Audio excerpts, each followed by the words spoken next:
Ladies and gentlemen, good morning and welcome to the Cleantech Conference. It's already the fourth one, and every year it's attracting more and more interest. We've got more than 600 participants on site and many more joining online.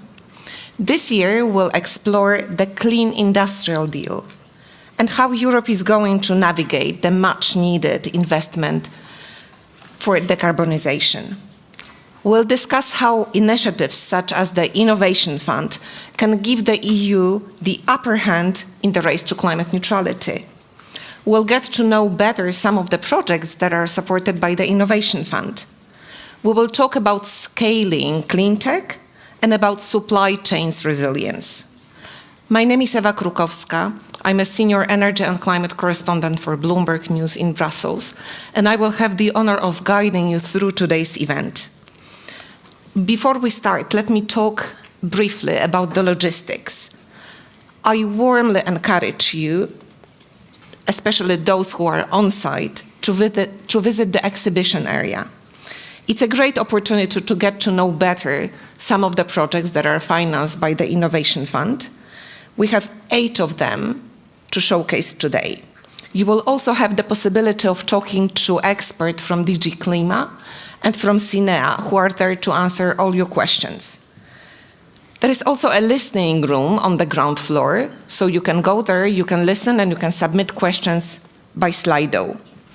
Slido codes, QR codes, can be found on your badges. We'll also display them on this screen. Another information to remember is that there is a meeting room for meetings that you reserved via the Much2Be platform. If you haven't registered yet, you can still do that. It's on the ground floor. It's called the Mansholt Room. And last but not least, lunch, cocktails, and coffee will be served in the foyer outside. Now, I would love to get to know you better. We have a Slido poll. You can scan the QR code.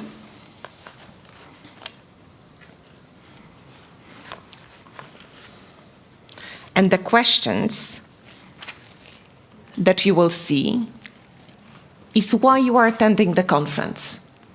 The first option is I want to explore investment opportunities. The second one, I'm taking advantage of the networking. Some of you may be coming for lunch. Some I want to hear from successful, innovating, and inspiring EU projects. Some may want to understand what the hell the Clean Industrial Deal is about. Let's see the answers. What the hell the Clean Industrial Deal is about? And I think Kurt will tell us a lot about it in a moment. Many people want to take advantage of the networking, 24%. A fifth of you want to hear from successful, innovative, and inspiring EU projects. Some want to explore investment opportunities, and I can promise you that the lunch will be delicious. Before we head to a coffee break and for lunch later, we will have a video message from the President of the European Commission, Ursula von der Leyen, who wasn't able to join us in person today, but her message will be important, and you will see it in a moment. Ladies and gentlemen, it's a pleasure to welcome you to the Cleantech Conference 2025. Today is a chance to celebrate Europe's world-leading clean tech industry. At the conference, you will meet innovators building a more sustainable Europe. You will hear from companies that transform industrial waste into construction materials, and companies that have found groundbreaking solutions to decarbonize our steel and chemical sectors. All of you here today are proof that Europe's clean industrial renaissance has begun. Clean tech is a European success story. But we also know the challenges your businesses are facing. high energy costs, a lack of access to finance, unfair global competition, difficult sourcing of critical raw materials. If Europe is to continue to lead, then we must act now. And that is what this European Commission is doing. In the last 3 months, we have delivered 10 packages to make Europe more competitive. And I want to highlight a few points that are particularly relevant for you. First, we want to mobilize more funding for innovative companies like yours. This is where we can really beat global competition. Our Innovation Fund has financed many groundbreaking projects, including those we are showcasing today. But every call of the fund is heavily oversubscribed, and we have to turn down many good projects. So that is why we are now mobilizing 100 billion euro. We mobilize these 100 billion euros to increase the fund's firepower through the creation of an industrial decarbonisation bank to ensure innovative European companies can scale up into world-beating firms. Second, we're simplifying rules for business wherever we can. Our omnibus proposal have cut reporting obligations, particularly for small and medium enterprises.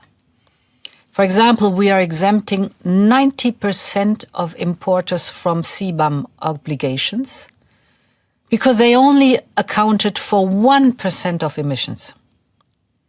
We've made permitting more straightforward so that innovative projects can get off the ground quickly. And we will soon set clear rules for low-carbon hydrogen.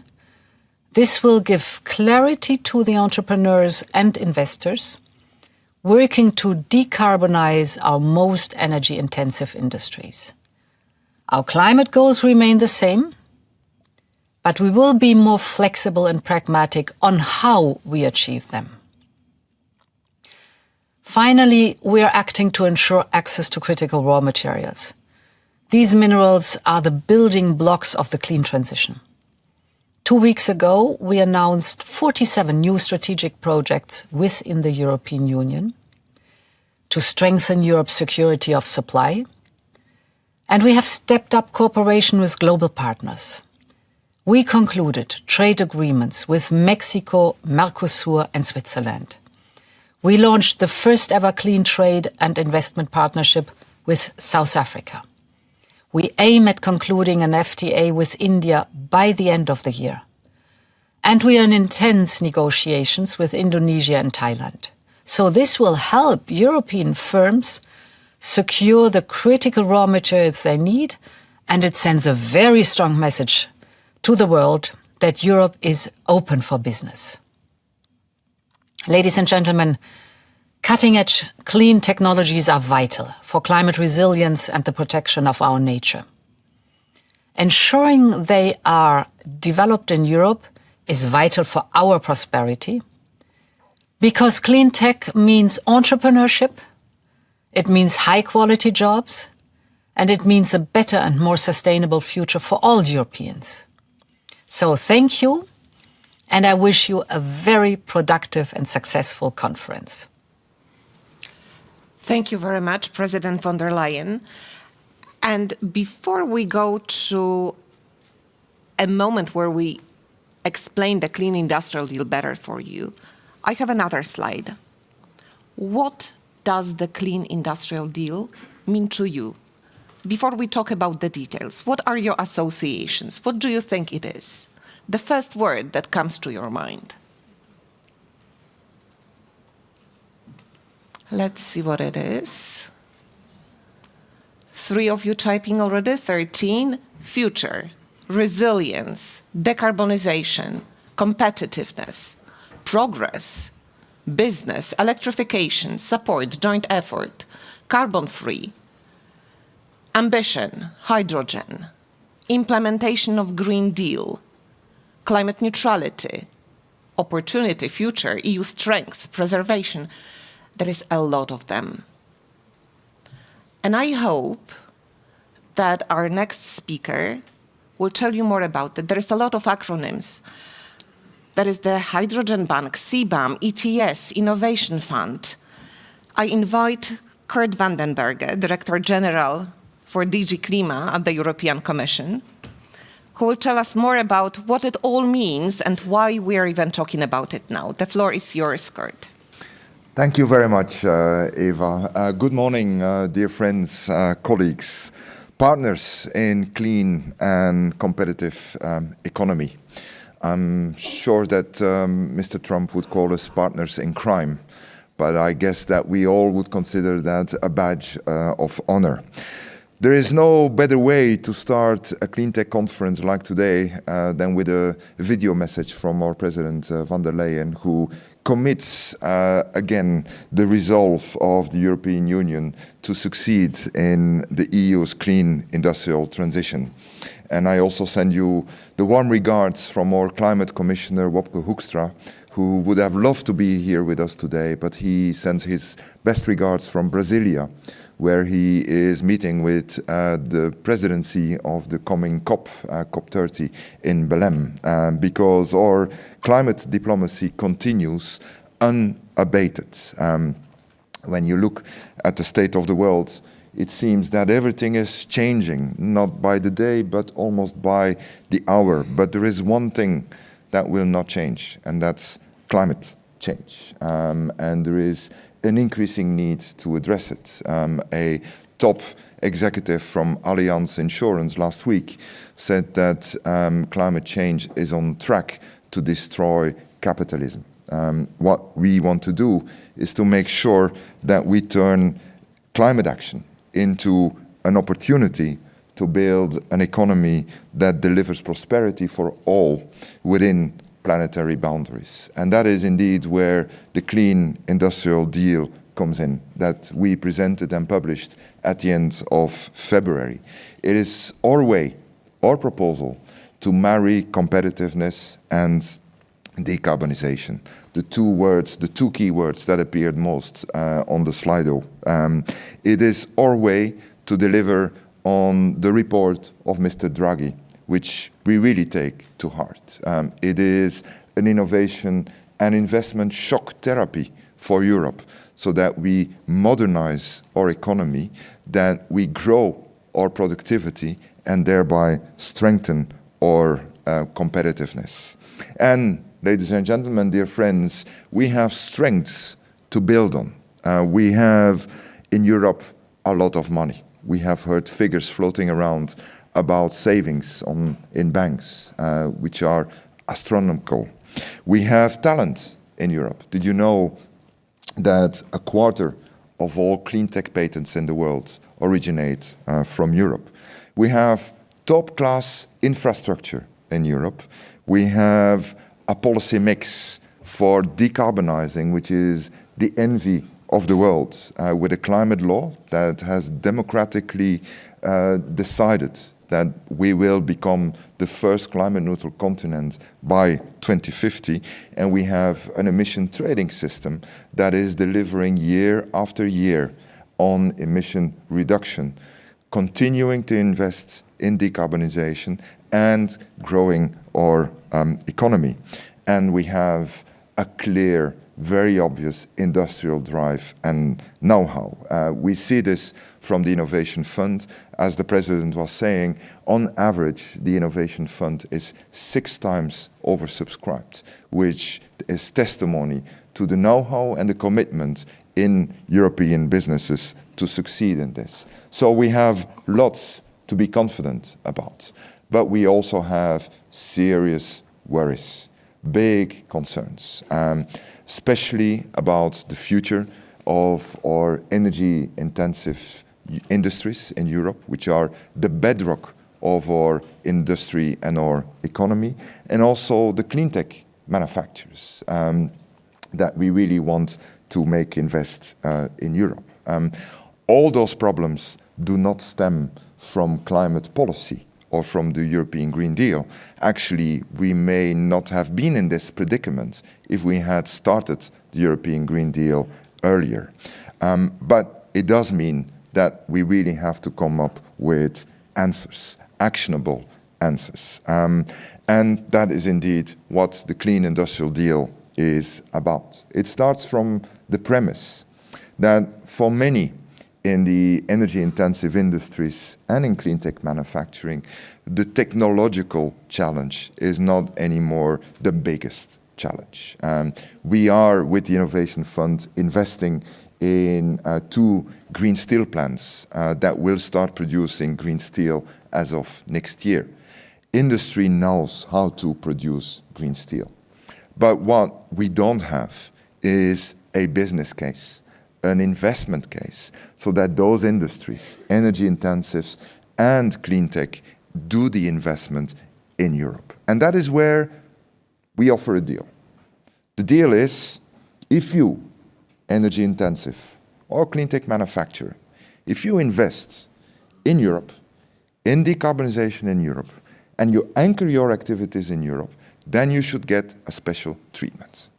Then you should be supported and helped by the public to make sure that you succeed and that you have a return on investment in Europe. That is the deal we propose. And as the President has said, we have looked at various drivers that are determining the investment decisions in Europe. I'll quickly run through the 6 major ones that we have identified. The first one is, of course, affordable clean energy. That is really where it hurts a lot, as we also see from the European Investment Bank's report on investment, the 2025 report. So we believe that if you are an energy-intensive industry or a clean tech manufacturer and you do invest, you should have access to lower prices for clean energy, supported by the public, because that is a common public good for Europe, for our decarbonisation and for our competitiveness. The second driver is making sure that there will be demand for clean products that will be more expensive because of the investment in decarbonisation. But we will want to make sure that there is a demand, a market, a lead market for those products. That, of course, requires that we can define what are green products. And we, from DG CLIMA, with colleagues in the Commission, will start with developing a voluntary label on low-carbon steel as of this year. We will then expand this to other product categories and then see how best we can integrate this with sustainability and resilience criteria, made in Europe criteria, in public and private procurement. The third driver, also mentioned by the President, advancing circularity and securing materials. As we all know, Europe is not endowed with fossil energy sources, nor with raw materials. So that is why we have to work hard on the circularity and access to raw materials. That is why we will enable European companies or EU-based companies to aggregate demand for critical raw materials, facilitate joint purchasing, and we are working on a Circular Economy Act that we will present next year in 2026 with the aim to make sure that 24% of materials in Europe will be in circular loops by 2030. And we have recently, as the President mentioned, adopted a list of 47 strategic projects to boost strategic raw material access in and from Europe, including to facilitate permitting for example, mining in a sustainable manner in Europe and beyond. The fourth important driver is that we will partner even more globally. And this, by the way, friends, will be boosted strongly by the actions of Mr. Trump in the United States. We have seen this already in our relationship with South Africa, where the President was recently and announced the launch of a clean trade and investment partnership.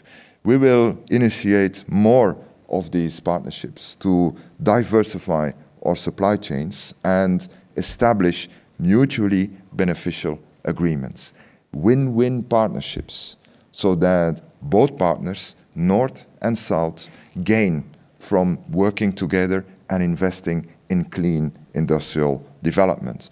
But we will also make sure that there is sufficient economic security for those investing in Europe, so that if you invest here, you will not be undercut by unfair competition from elsewhere in the world. And to that effect, we will make, for example, our carbon border adjustment mechanism very effective as a climate policy tool, not as a trade protection tool, but as a climate policy instrument. Fifth driver is skills. This is not very often mentioned, but I read in the EIB's latest report that 77% of businesses in Europe are hampered in their decision because of lack of skills. 79% are complaining about regulatory uncertainty, but also skills play a very crucial role. So that is why we will be implementing a union of skills to make sure, especially, that there is a transfer of skills between industrial and high-tech sectors. And then lastly, but very importantly, and probably the reason why many of us are here today, financing. This is, of course, also a very important driver for investing in Europe.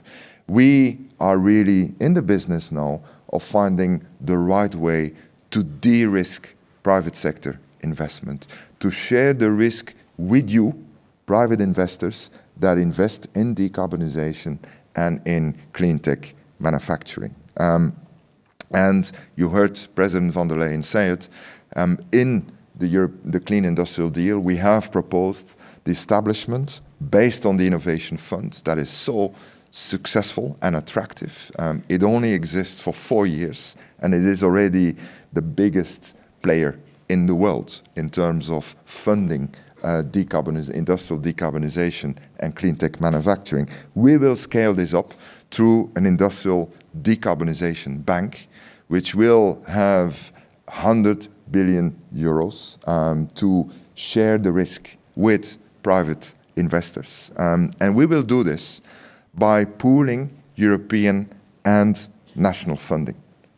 It will be an instrument to complement the ETS carbon pricing signal for high abatement cost industrial decarbonisation projects. And what we will do is, when we revise the ETS directive next year, we will propose that we reserve national ETS revenues for funding projects through the Industrial Decarbonisation Bank, with a harmonized EU selection mechanism, so that we benefit from the scale and scope of the single market, offering ex-ante state aid clearance, so that we do away with very lengthy, often necessary, but lengthy state aid clearance procedures. It will be almost automatic, because organized and selected through the European level,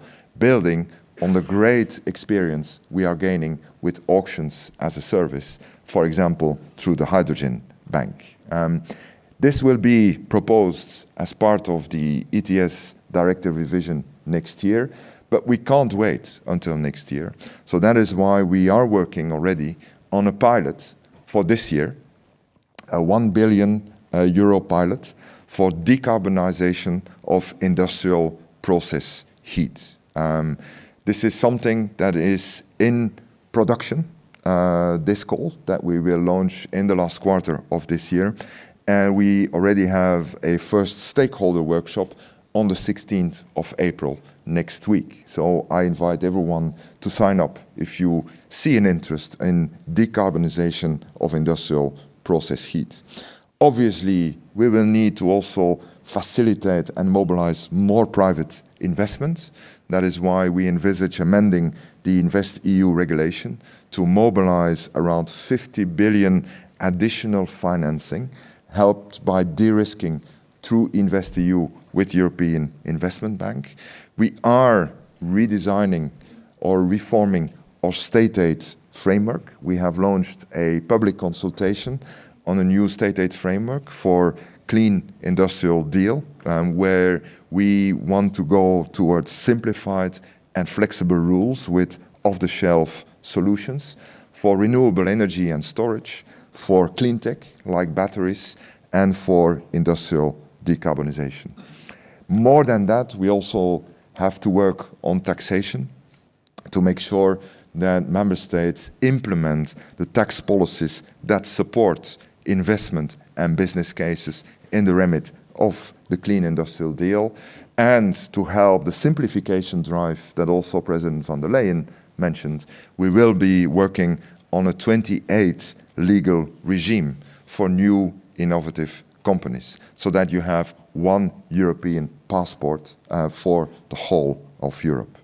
Ladies and gentlemen, this is the deal we offer as part of our climate policy, as part of the European Green Deal that we will take forward in the years, the months, the years, and the decades to come. Because this is not a one-off exercise. We have all democratically agreed that we will make Europe climate neutral and resilient by 2050.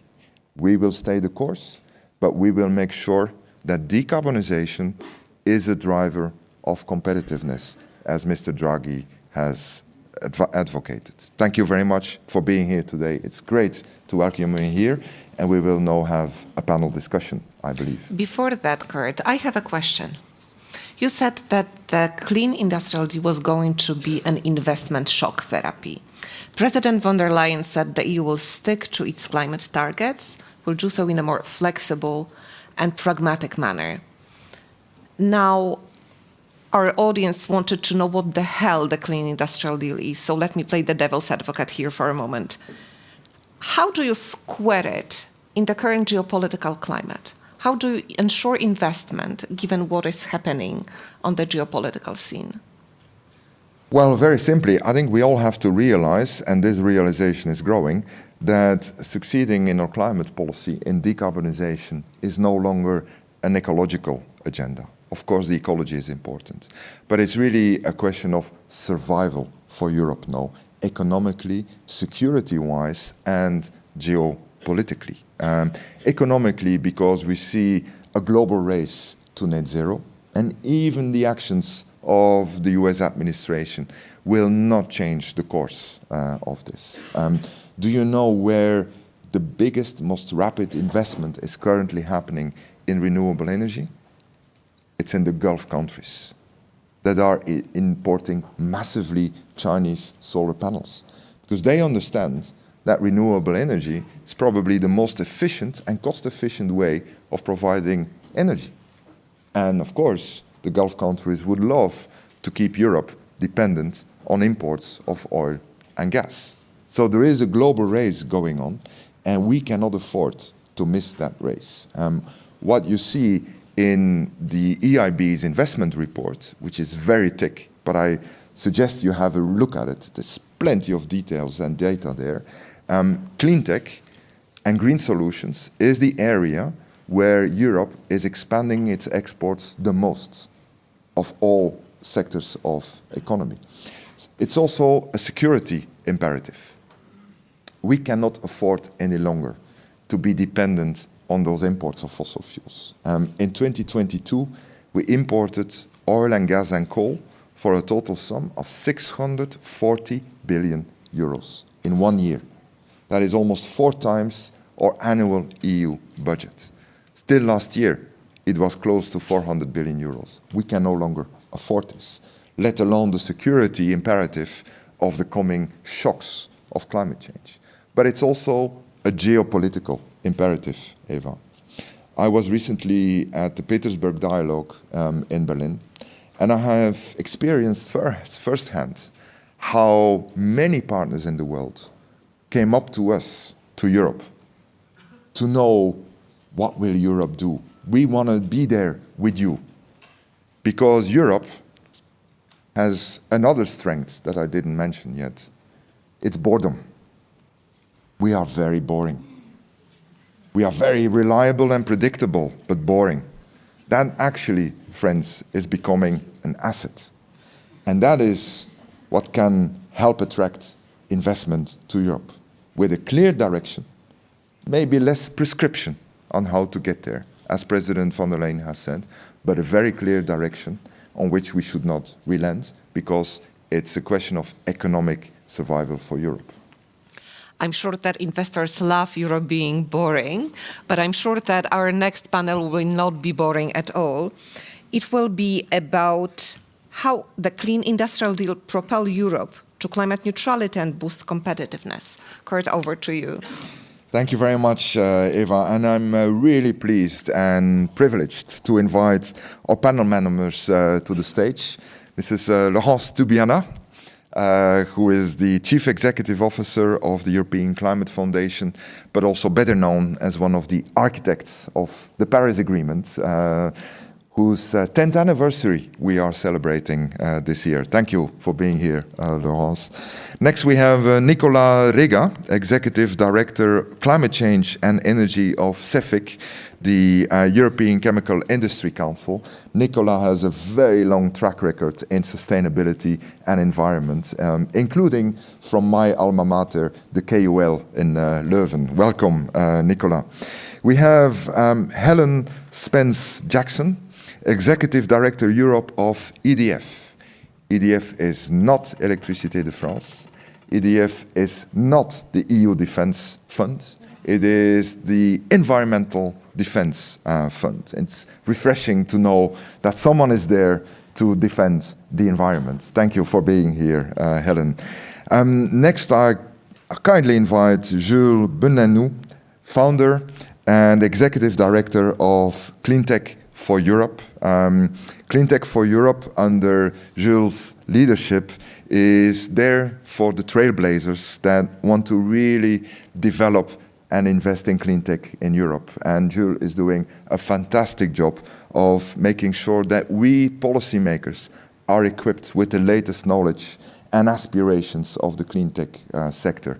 Jules is actually helping us not only to be civil servants, but also to become real policy entrepreneurs. Thank you for being here, Jules. And then, last but not least, I kindly invite Gwenaël Avisoué, Executive Vice President, Europe Operations of Schneider Electric. Gwenaël has also a long track record in the energy area, having worked for many years at ENGIE before, and also in ministerial cabinets in France. So knows a lot about the interface between policy making and business. Thank you very much for being here. And I'll join the panel members on the seats. Thank you again for being here. We have about an hour, and this is an opportunity to test how the real people are thinking about the clean industrial deal and what we're saying about this. And I'd like to start with Mrs. Laurence Toubiana. Given your background in climate diplomacy, do you think that the clean industrial deal aligns with Europe's broader climate commitments? And where do you see room for improvement? Or what could we do better? Thank you, Kurt. And I think it works. No, don't work. And thank you for what you said, because it was just the panorama, the landscape, and the encouraging of really having security, competitiveness, jobs, and environment all together.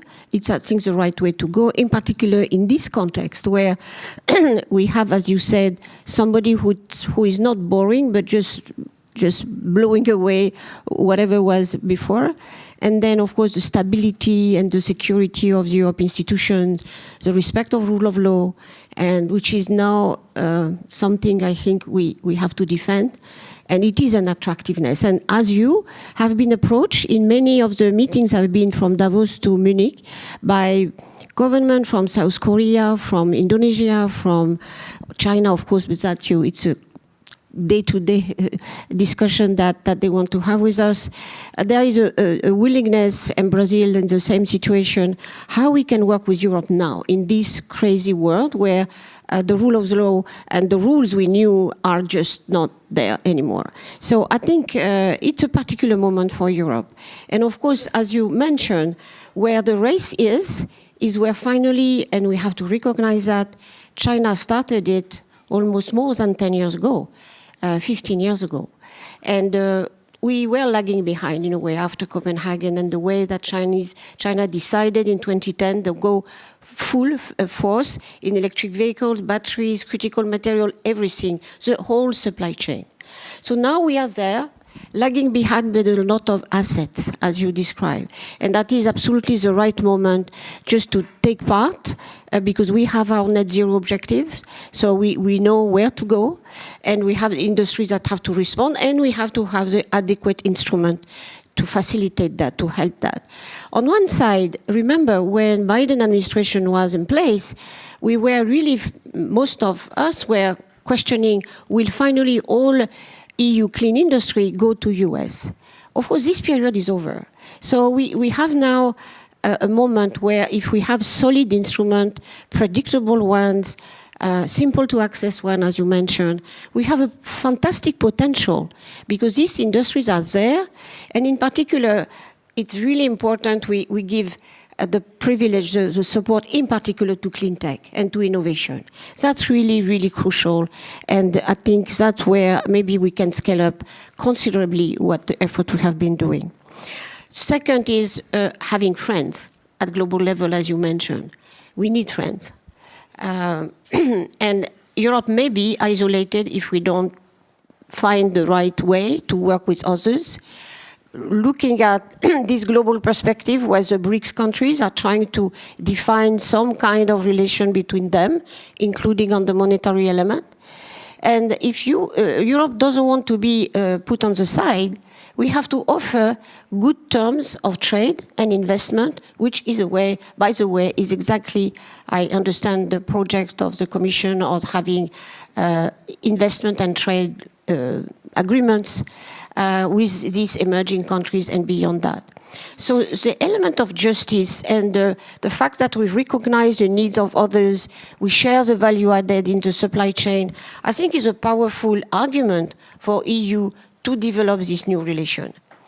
I think it's beginning, we could go much faster, but I think it's really important we show that we understand the need of development, the codependence, which is reality because we don't have so much critical material in. We are still in a war. And at the same time, we want, again, friends. So it's a crucial moment. I felt, of course, like everyone, puzzled by the aggression against Europe that we witness. But at the same time, it offers us an extraordinary opportunity to regroup, to understand Europe is the only solution we have to defend ourselves in the global world. And at the same time, we can have friends. We can have Brazil even, of course, there will be critics already around Mercosur, for example, but we can have many more, South Africa, Indonesia, others that say, what are the terms of exchange, of investment we can do together in front of this unruling atmosphere we are facing. So we have instruments, CBAM, for example, and maybe I will stop there.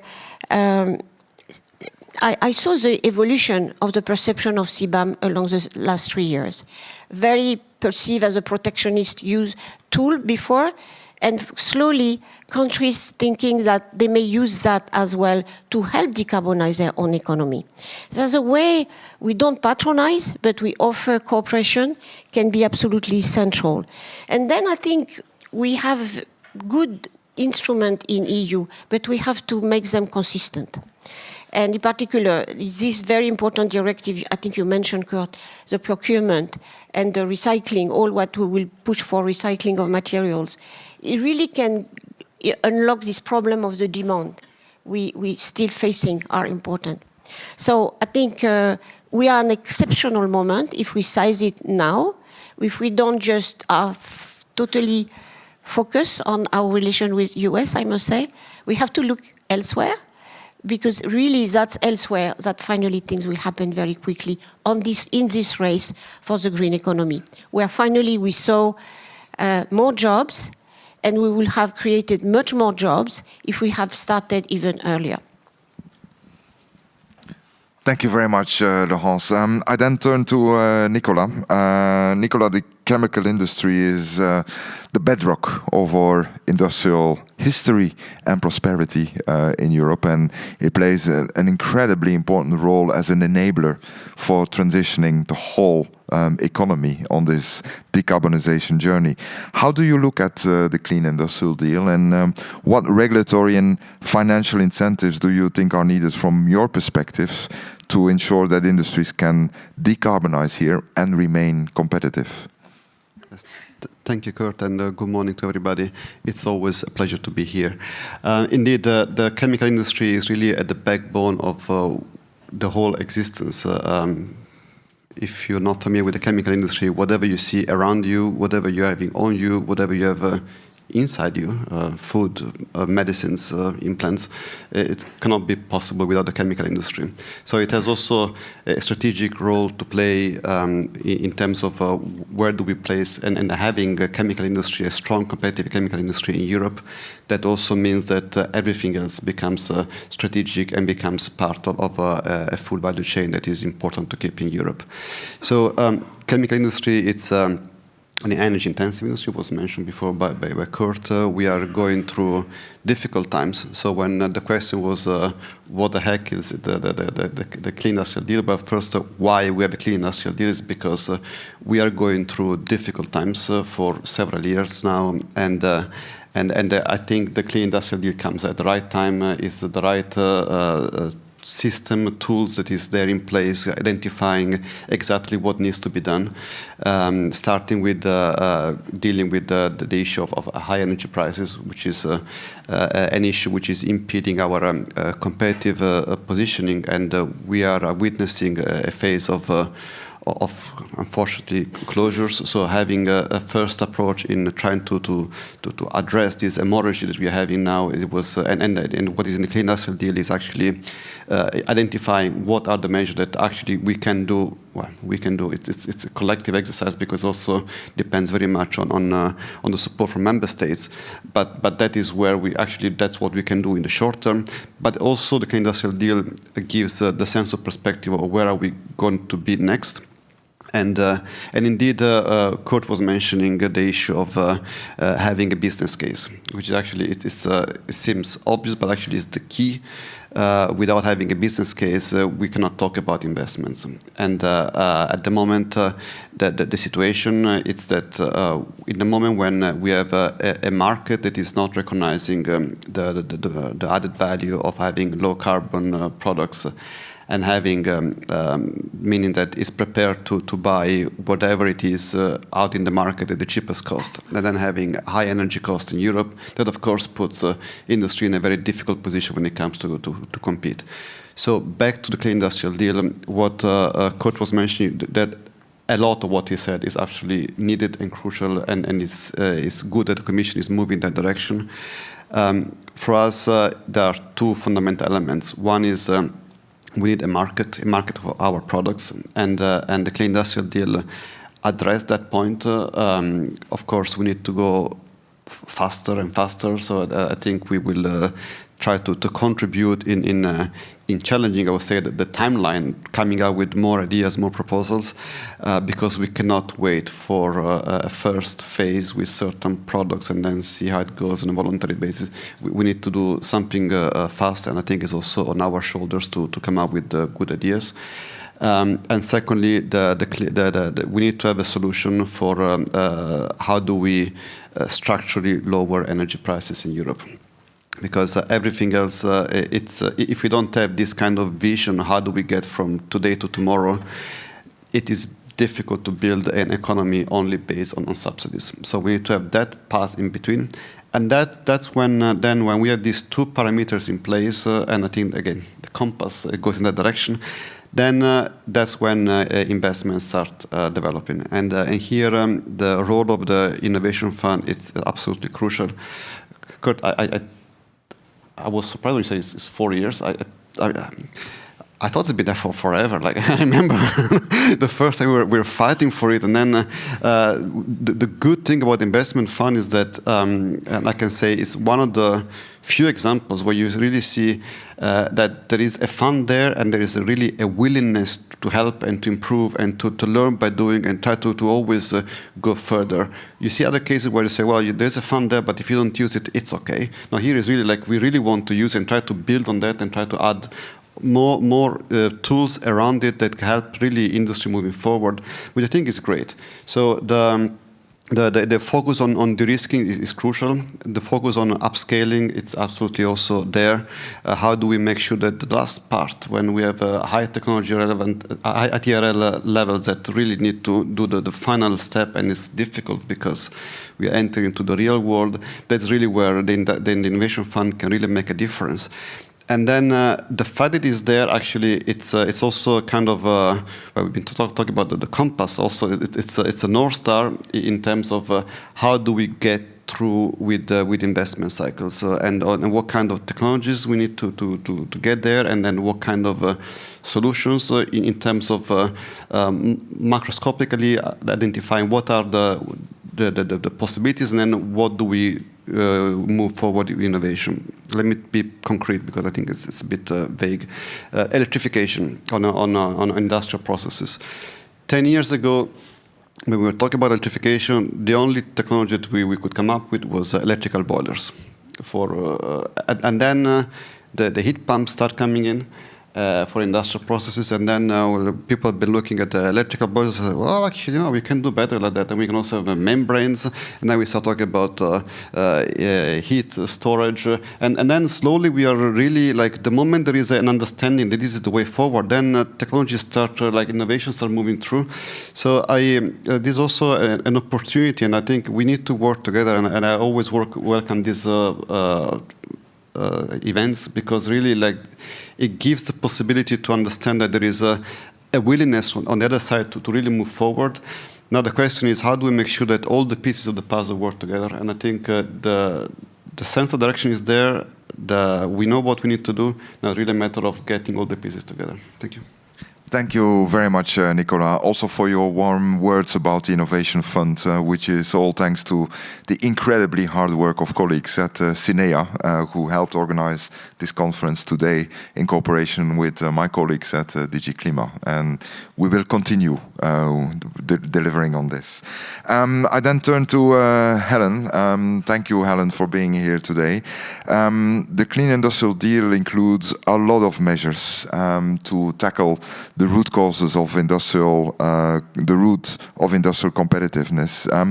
What are your and EDF's views on the proposed measures in the Clean Industrial Deal? And what should be the role of hydrogen in this transition? I know that you wanted to talk about hydrogen. There are many questions about where we go with hydrogen, so happy to hear your perspective. Thanks very much, Kurt, and thanks indeed for inviting me here today.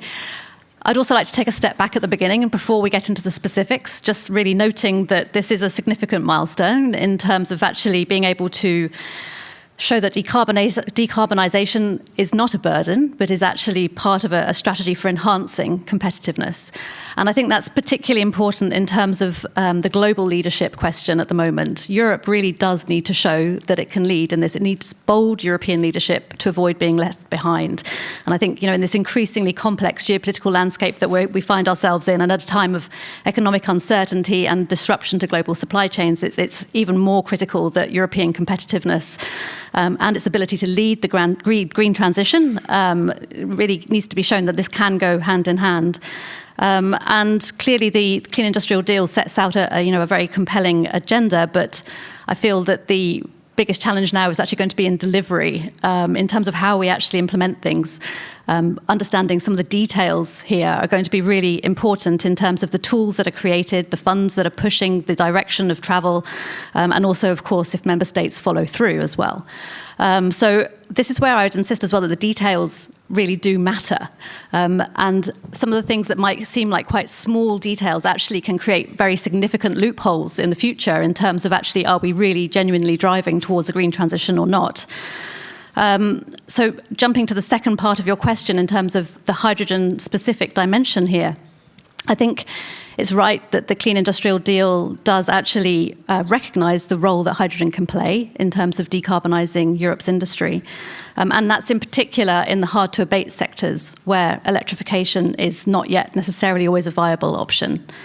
And in terms of the role that hydrogen can play, I think it's important to say it can be very clean. And science shows that it can genuinely help decarbonise the world's hardest to electrify sectors, so the industry. So it could be about 25% of global emissions. So it definitely deserves our attention, but that's not to say that it's not without some challenges as well. And not all hydrogen delivers the same climate benefit. Many people believe that hydrogen is just simply clean, and that's not always the case. It really does depend on three key things. One is how it's produced, the other is how it's managed, and the other is how it's used. And just going into that a little bit more depth, in terms of how you're producing it, it's extremely important to limit all of the different climate warming emissions that are associated with it. So not just CO2 and also methane, but also hydrogen itself. So it's actually also an indirect greenhouse gas. It has 37 times more power than CO2 over a 20-year period. And this is a fact that's quite often forgotten when some of these big decisions are being made. And it's something, therefore, that we need to handle very carefully as well, because one of the scientists that I work with explained to me that it's such a small, slippery molecule, and it's the smallest molecule that exists. You could apparently fit 500,000 molecules on one single strand of my hair. So that's to say that it can escape extremely easily from our infrastructure. So while we're thinking about these big questions about designing the build-out of our future industries, we need to be really, really careful to make sure that the physical properties and the chemical properties of hydrogen are also understood. And we're actually currently working on a measurement campaign with a state-of-the-art sensor with some industry and also academic partners to actually look at this question in the real world, working with industries to measure how much of this is emitting into the atmosphere for the future so we can understand more. And the third point here is about using it wisely. So I've mentioned a couple of times now, directing it towards those hard-to-abate sectors so that we can say that really it's not a silver bullet, but in terms of the about 75% of cases, there are normally cheaper and safer and more efficient ways of finding different climate beneficial solutions, most likely electrification. But there are those cases as well where in the hard-to-abate sectors it can make sense. And in terms of specifically within the Clean Industrial Deal, I think there are a few key considerations relating to the hydrogen dimension. And the first one I'd point to is really transparency. Transparency is really key because we need to be able to have a clear distinction between renewable and low carbon hydrogen. So we need to have full implementation of the RED III targets. We need to make sure that we're being able to really create a credible green hydrogen market. And that also means that you need to have the incentives to flow in the right direction to where hydrogen is actually truly needed. And again, so that's towards the hard to abate. And also that infrastructure planning that's associated with those financing decisions is taking a really long-term science-based view. And this is why I might sound like I'm emphasizing here the technical detail, but the technical detail is so important in terms of the science-based economy for the future here that we want to be creating. And we need to make sure, therefore, that things like seemingly small details, like accounting for hydrogen emissions and their full climate impact, is actually taken into account. And aligning on that financial side, thinking here as well about where the money is going for EU climate and industrial objectives. If you think about the EU Hydrogen Bank, I think it's a good example of what that could look like, and clearly that's very closely associated itself with the Innovation Fund.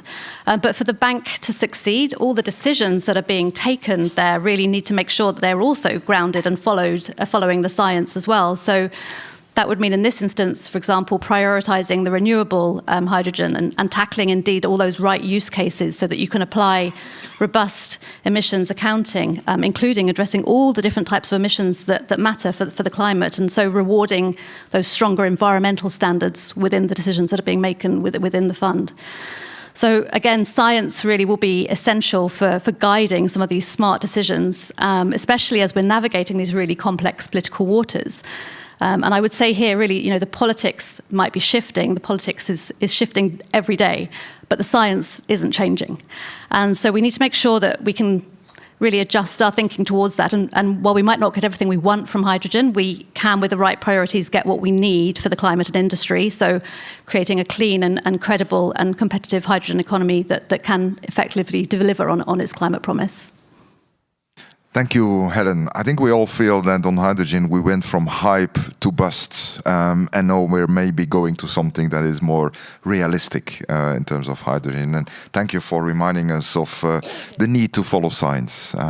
That's a message we cannot repeat enough. Julie, if I may turn to you, you are our cherished sparring partner in the Innovation Fund. You are a member also of the Innovation Fund expert group, so the positive feedback on the Innovation Fund is also thanks to you. Thank you for this.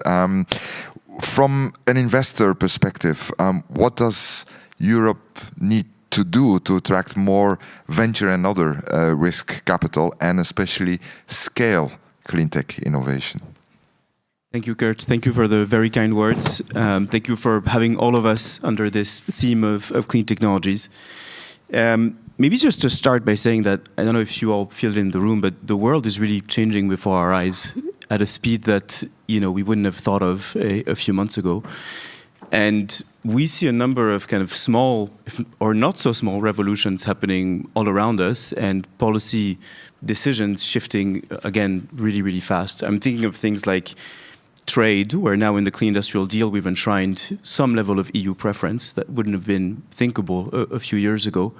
I'm thinking of tariffs, of course, but I'm thinking also on public spending with the huge moves that Germany has made in the last few weeks only, right? And many other things shifting around the world, and sometimes cynically some of the opportunities that creates, right? Of potential scientists in the US now looking for new homes, of potential policymakers from previous administrations thinking, well, how do I help other regions in the world achieve some of what we've achieved? So just having a bit of a pause moment on obviously all the hardships that's going to create, but also all, some of the opportunities that might trigger. And I think interestingly, the timing of this Clean Industrial Deal shows that despite all of these revolutions, or maybe because of these revolutions, Europe is really keeping these three North Stars of security, of decarbonisation, and of competitiveness or industrial leadership. And I think really the strength of clean technologies is that they can help us reach those three stars in a really powerful way. And I think the diagnosis that you shared at the beginning and that the President shared is absolutely correct. Europe has become a real powerhouse of clean tech innovation over the last 15 years, thanks to really strong innovation policy, thanks to starting carbon pricing, thanks to schemes like the Innovation Fund. But we still have this huge scaling and industrialization challenge, right? And we have to be honest with ourselves in this room. We have to recognize this and try to tackle it together, because that is what will make our success or our failure in the next decades. So why are we struggling to reach scale? In our mind, it's three things. It's demand. How do we create stable, clear demand signals for clean technologies? How do we solve our issue of fragmented markets, which is the kind of internal tariffs that we impose on ourselves, and not have a kind of unified market for energy, for clean tech manufacturing, and all types of products that we need. And of course, it's then the question of public and private funding that you get to, right? And I think the Clean Industrial Deal actually addresses a lot of these questions, or starts to address them, and in a very interesting way starts to align a real industrial policy with a trade policy, and hopefully then with a financial policy that we can kind of bring together to have a cohesive European vision. So in very concrete terms, what we think needs to happen over the next few weeks and months for this scale-up challenge to be reached. One is, on the business case, really maintaining the clear demand signals, right? So ETS and CBAM, how do we make sure that the price signals stay as strong as they are We're going to enter a new phase with the phase out of free allocations and with the phase in of CBAM. It's incredibly important to get it right, to stay the course, and obviously to simplify and reinforce it where we can, right? But that's the bedrock of demand for cleaner products. Obviously then, everything that's around lead markets and, the trade protections that we are going to need in this new world with EU preference that needs to be populated not just in public procurement, but also in public funding and all the opportunities that we have also with member states to develop that. Then obviously on fragmented markets, it's how do we all get together and get our stuff together to really finalize this single market. And I think that's, it's true in energy, but it's true in a number of other sectors where many of you in the room have to recertify your products every time you try to sell into a new member state, and that's just not acceptable anymore in the state that we're in. And of course, in terms of access to market, also how do we simplify and accelerate our standardization to make sure that some of these clean products also can find markets in a bit of a faster way. Maybe finally on the funding aspect, because that's maybe what's closest to our hearts here with the Innovation Fund. I completely agree with Nicola. I think the Innovation Fund was a revolution in the public funding landscape in the EU. We're huge fans of this scheme. I think, Kurt, you and I had the opportunity to meet with a US counterpart, Jigar Shah, who led the Loan Programs Office at the DOE under the Biden administration. I think there are plenty of lessons to be taken away from that experience. And true for the Innovation Fund, but true also for the EIB, the EIC, and all the other funding instruments in the EU, and how we have to rethink some of our approaches on funding. With very limited fiscal space, how do we maximize the use of our euros? How do we leverage them as best as we can? So obviously it means de-risking, more de-risking and maybe less grant making. So how do you really maximize the public euros? Then it means be proactive, right? Like reach out to innovative companies, reach out to the developers of all the clean tech projects, try to understand where the tech frontier is, where are the real challenges.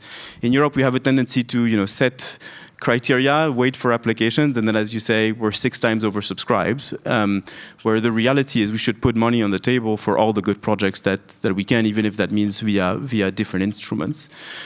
I think there's another lesson of how do we make it super easy for SMEs, right? Because clean technologies, the reality is we have giants in the room that are developing these technologies, Schneider, of course. We also have a lot of smaller players that need specific help, right, in developing them and then in presenting applications. So how do you do 2-step processes, for instance, to pre-validate applications for SMEs or these types of things, right? But really accessibility things in the end. And then on the private funding, which is, I think, one of the biggest topics that is unaddressed in Europe, it's really, I think you talked about the 37 or so trillion euros of wealth that we have parked in pension funds, insurance companies, banks. Today, that money is not involved in this space at all. Right? Not even in risk capital more broadly. Pension funds, I think, invest 0.02% in risk capital in Europe. That's about 100 times less than their counterparts in the US. So of course, we're not going to solve this if all the money that we're parking is not working for these projects. So how do we align public and private funding? I think that's really the key question of the next few years. Thank you for drawing us this whole landscape of things to do.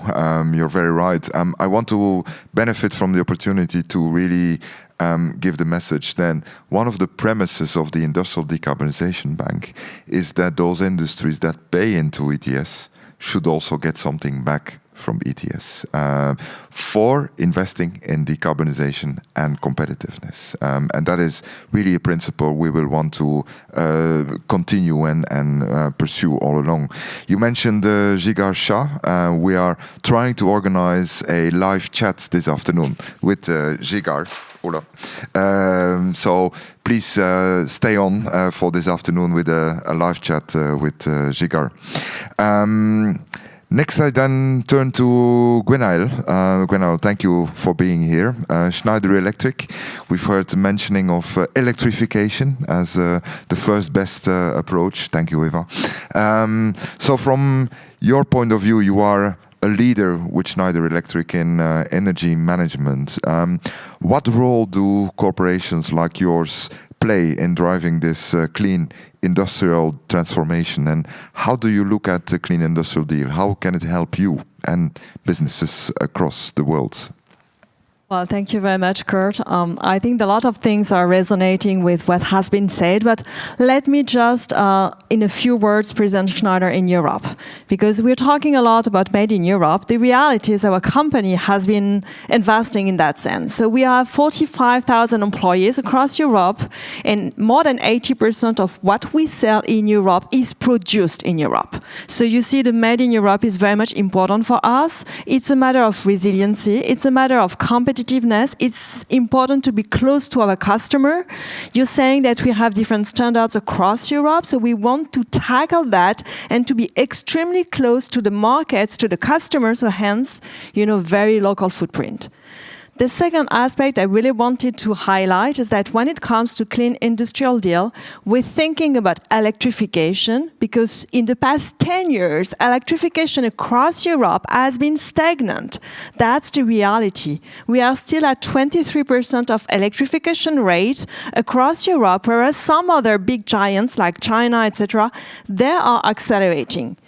Nicola, you said something very much important. You're saying that technology is coming, especially for electrification of industrial processes. We didn't have that a few years back, but now more and more we see the technologies happening. So there is an opportunity to have this technology in-house and then to scale in Europe and then deploy that across the world.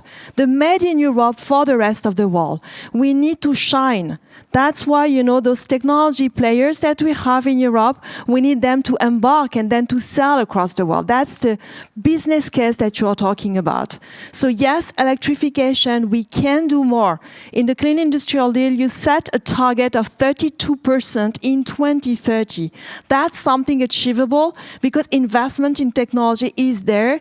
We just need to make sure that we benefit that for Europe and we sell it externally. So that's the second aspect I wanted to tackle. The third aspect that we didn't talk about is energy efficiency. The reality is that if we really want to make the Paris Agreement of Florence, which is on the table, we need half of the effort to be made on electrification and greening the supply, and half of the effort is on the demand side. Right? And we always forget about it. So in the affordable clean energy plan that you mentioned, yes, there is a piece on it. We just need to make sure that, again, we understand the reasoning behind. It's all about digitalization. There is an appetite for it. It's good return on investment. It's business case. And Nicola, you're saying it. There will be no investment decision if we don't have the right business case. And for energy efficiency, technology is already there. So there is already a business case. We just need to advocate for it. We just need to showcase that energy transition is both sides of the coin, meaning greening the supply and energy efficiency at the second level, same place. But it's really important to have both hand in hand. So that's the third topic I really wanted to highlight.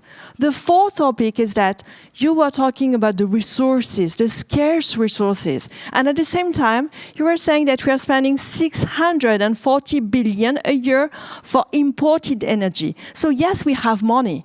We just need to redirect the money, to direct the money for Europe, again, to regain competitiveness, to have a stronger industrial footprint.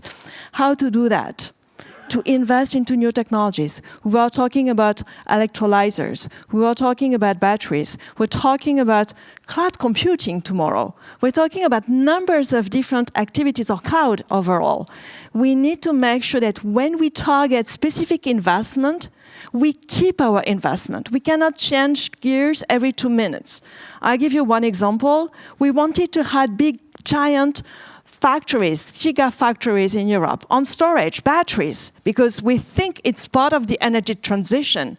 And hence, when we see Verkor or where we see Northvolt, they're struggling. What do we really want? Which technology do we really want to invest and make sure that we gain this competitiveness advantage and scale it in Europe and then we sell in the rest of the world? So we need to pick our battle in terms of technology. And maybe last point is around circularity. You said it rapidly, but I think this again should be an asset. We don't have all the resources that many other, like China or the US have, but we have something special. which is our regulation initially that scaled our energy transition momentum. We cannot put the baby throwing in the water. There is good things in what we have done in regulation is putting an advantage and setting an advantage for companies in energy transition. Circularity should be the next game, where we differentiate. That's very difficult. Again, it's a question of business case. There is no very big business case today in Europe, but thanks to regulation and thanks to cooperation, by working all together as an ecosystem, we can make it real.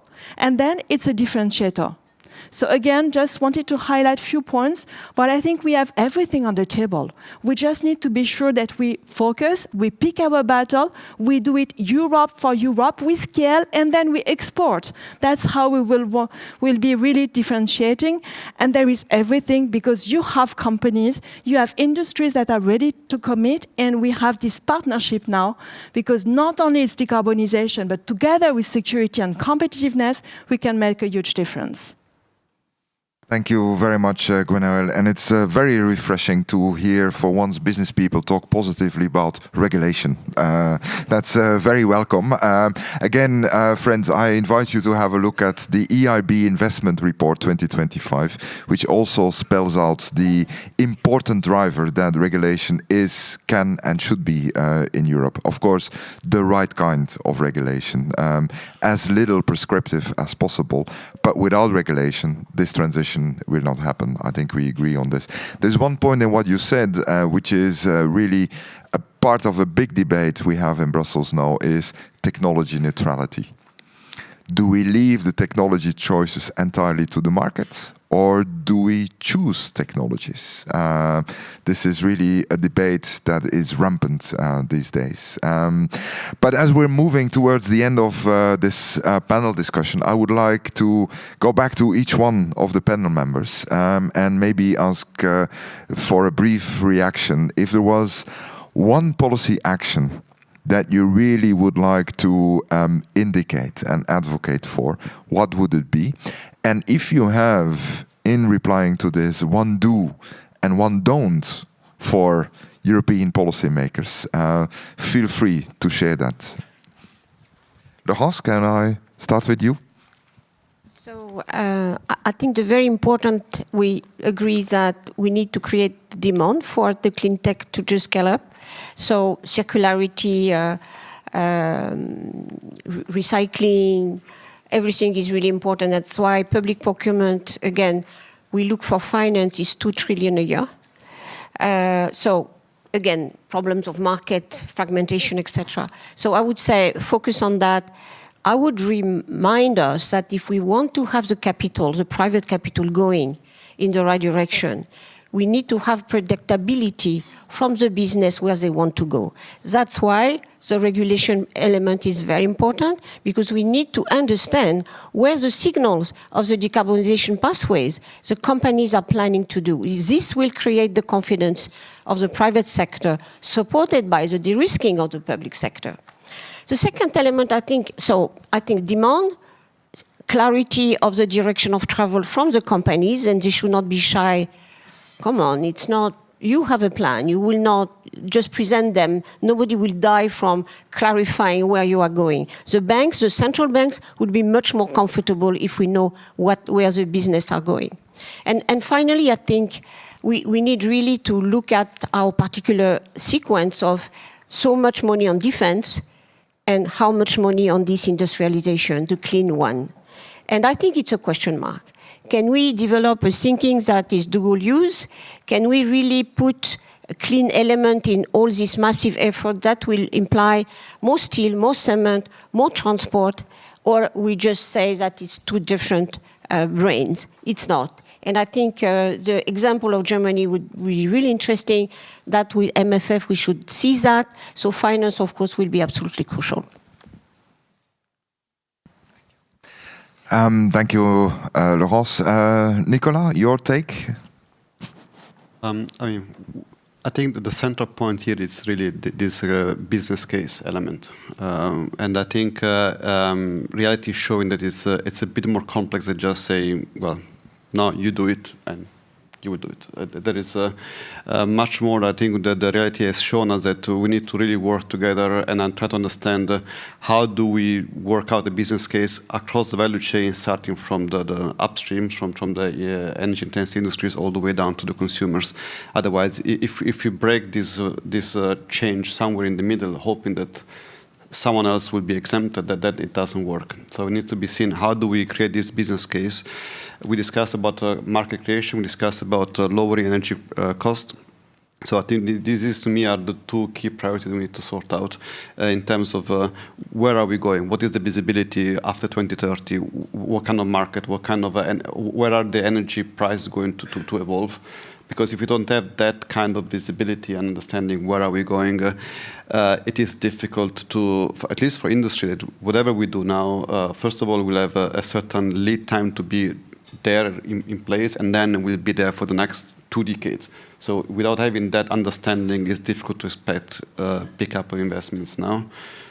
On the downside, the list can be always very long, but we were discussing about the technology neutrality element. Please don't pick and choose, because statistically it always goes wrong. We really need to really have the understanding of where are we going, and then let's also have a bit of faith in the market, that the market will find its own way through. Thank you. Thank you, Nicola. Helen, over to you. Thank you. I think the business case question has been mentioned quite a few times now. I would fully support that too. And I would add for the Commission to please show continued political clarity over the North Star of climate neutrality and the 2040 targets as well. So please don't let that slide. But given that President von der Leyen specifically referenced the delegated act on hydrogen, in terms of my very specific thing that I would like to see, I would add that if I had to name one specific policy action, I would turn some attention on this quite dry, seemingly small piece of legislation in terms of this delegated act, because actually it's so important in terms of qualifying what will be seen as low carbon hydrogen or not. And this is going to really define, these rules are going to really define which hydrogen projects, for example, are going to be eligible for public funding, and also the market incentives that would drive the economy there. And if those rules aren't grounded in science and based on the real world emissions data, there's a real risk that you're going to end up funding projects in the future that maybe appear green on paper, but that actually fail to deliver meaningful climate benefits. So get that framework right, include the strict thresholds around methane emissions and CO2 capture that are associated with it, to give the market the clarity that it needs, and to avoid locking in high emissions infrastructure in the future, and reward the emissions that do cut, reward the innovations that do cut emissions. And I think that's how the Clean Industrial Deal can deliver on the measurable results and not just have good intentions. Thank you. Thank you, Helen. Jules, over to you. Yeah, so on the one measure, I'm trying to think of maybe something a bit creative that I don't really think we've cracked in the EU, which is how do we orchestrate a bit the collaboration between the large industrials and the innovative SMEs. And I think actually for the Innovation Fund, that's a really extraordinary opportunity because you do support both, right? So how do we organize more matchmaking, more off-taking, more cross-adoption, leveraging the scale-up potential of the large industrials with the latest technologies? It's something we've been starting to think about, not super concrete ideas yet, but I think it's a topic that we should explore maybe in more detail in the coming months. And then I'll take you up on the do's and don'ts, because I think that's a super interesting question. On the do, I would say, put more resources where there are good programs, right? Staff up where we can. I think the example of the innovation team is really extraordinary. I mean, a few people creating entire funding instruments that are really changing the game in Europe, but with what, 5, 6 people sometimes? And we were talking with Jigger last time. He recruited 400 people at the LPO. And even that was maybe 10 times less than what you would find in the private sector, right? So how do we find the resources to really increase the firepower of these teams to develop more instruments, support more companies, et cetera, et cetera. That's the do. And on the don't, I would really, really highlight the working in silos, where Our real fear at the moment is, for instance, that the clean industrial deal is developed and then the savings and investment union is developed, and they don't speak to each other. But actually, if you don't align the public investment with the private capital, it's just not going to work, right? So how do we work across units and across divisions to make sure that there's a cohesive plan? Thank you very much, Jo. This is really refreshing. People talking in favor of regulation, recruitment of more civil servants in the Commission. We should continue for a long time, but there's a lot in what you said, Jules. And indeed, the pilot we will do end of this year on industrial decarbonisation of heat is exactly also to make sure that large and small work together on this. Last but not least, Gwenaël, after this whole round, what will be your take on the clean industrial deal and your do's and don'ts for us? So let's start with the do's and don'ts. On the do's, I would say the first thing is speed, right? So speed is at the essence. We have in front of us some leaders that are taking decision in a night, applicable the day after, right? And our way of discussion can take a very long time. It doesn't mean that we cannot have debate, because debate is very, very important. This is our democracy, so this is really important, but still speed at the essence, right? Because the industry is already suffering. So speed is the first element. The second element is the EU approach. We don't realize that the biggest strength of the EU is the internal market, right? And the reality is that just before the opening of this discussion, we're having a conversation with Kurt about SF6.3, it's a regulation. And the reality is that each member state are applying it in different ways. So the reality is that we are far from the internal market. Whereas we have to remember that this is a huge strength for us. So I would say speed and one EU approach. Now on the don'ts, I would say we are also very super good at inventing complexity. So please remove complexity. Yes, simplification agenda is really important. No deregulation, please. And finding the right balance between simplification and deregulation. No deregulation, but simplification. This is the first element. The second element, because of simplification, please pick your battles. We hear, for example, some temptation to go back to the Energy Efficiency Directive. We know that this is a huge enabler to remove part of the imports of energy. So we cannot go back on things like that, right? So pick the right battles. So on the downs is all about removing the, not complexity anymore. So removing complexity, no deregulation, but simplification, and pick the battles on what to simplify in order to make sure that this is aligned with what we want to achieve, especially security, competitiveness, and energy transition sustainability. So I would say that's how I would summarize it. Great, thank you very much, Gwenaël. This was very useful. I think colleagues have taken lots of notes on the do's and don'ts and the recommendations. Friends, colleagues, I think we had a great panel to help us unpack the clean industrial deal. There's a lot in it. I think we all agree that we now need to move from promise to practice in the clean industrial deal. That relies and depends on all of us here in this room and watching us online. It really depends on all of us to make this a reality. I think I hear many of you talking about the business case. So we really need to make this a business case that requires maybe a new way of working between public and private. And also a new role for the public, a little bit like Mariana Mazzucato was saying, the entrepreneurial state. We really need and want to become policy entrepreneurs to help make these business cases. And let me conclude maybe with a little wish. Last week we had Liberation Day. I hope that the Liberation Day will also be a day of, or a period of liberation for Europe. In terms of liberating ourselves from some illusions that, for example, our big brother across the Atlantic will also always be there for us to protect us, and that the globalization as we've known it and we took it for granted will be there forever. These are illusions from which we have to liberate ourselves, but also liberation from some inhibitors we have in Europe. And one inhibitor is the perception by many that decarbonisation is slowing growth, that decarbonisation is a drag on our competitiveness, that we do decarbonisation to save the planet. No. We are doing decarbonisation to grow our competitiveness, or innovation, or investment, and make sure we have prosperity in the future. But also an inhibitor in how we look at the single market.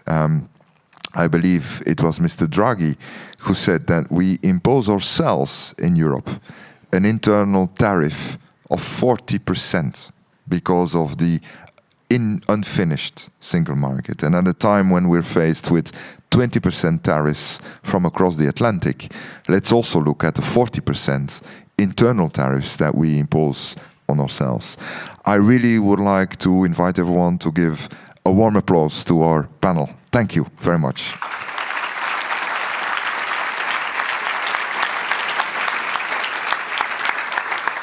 And back to Eva. Can I keep you still on the podium just for a moment? I would like to ask the audience for one last question before we wrap up for the coffee break, okay?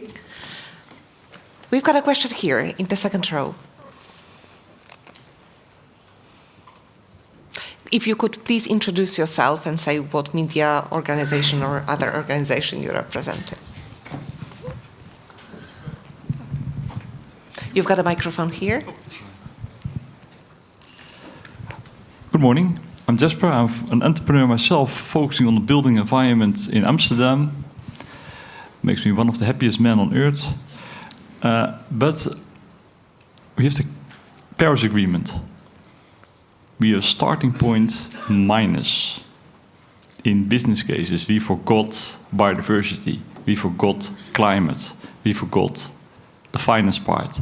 If you take this starting point into account, United States is already getting irrelevant, making themselves irrelevant by stepping out Paris Agreement. Europe has the chance to speed up on all levels, on climate, on biodiversity, on nature restore law, on all the levels. We speed up now, and from the finance perspective, we have an invoice for the last 100 years from all the companies who are getting rich by polluting, the people, the individuals getting rich by polluting. We have to address this and also raise it and put it in the fund and to give it away to all the motivated people like here in the room, that they are here, that they have the motivation, that they have the knowledge, they have the talent to address it, to also come up with the answers. I miss it a little bit in the discussion. If you agree, Eva, I will pass the floor to Laurence, because when the Paris Agreement is mentioned, I think we owe it to Laurence. Let me just reply in one sentence. I think the best way to go about it is to have the polluter pays principle, that the polluters pay. That is what we do with the emission trading system, which we will expand in 2027 to new sectors. So as of 27, 75% of our emissions in Europe will be under carbon pricing. And the good news is that this is gaining traction across the world, notably triggered by the carbon border adjustment mechanism. I can tell you that we are flooded with requests from countries across the world, especially major emitters, to help them set up a carbon pricing system. Brazil, for example, has just introduced a law introducing ETS next year.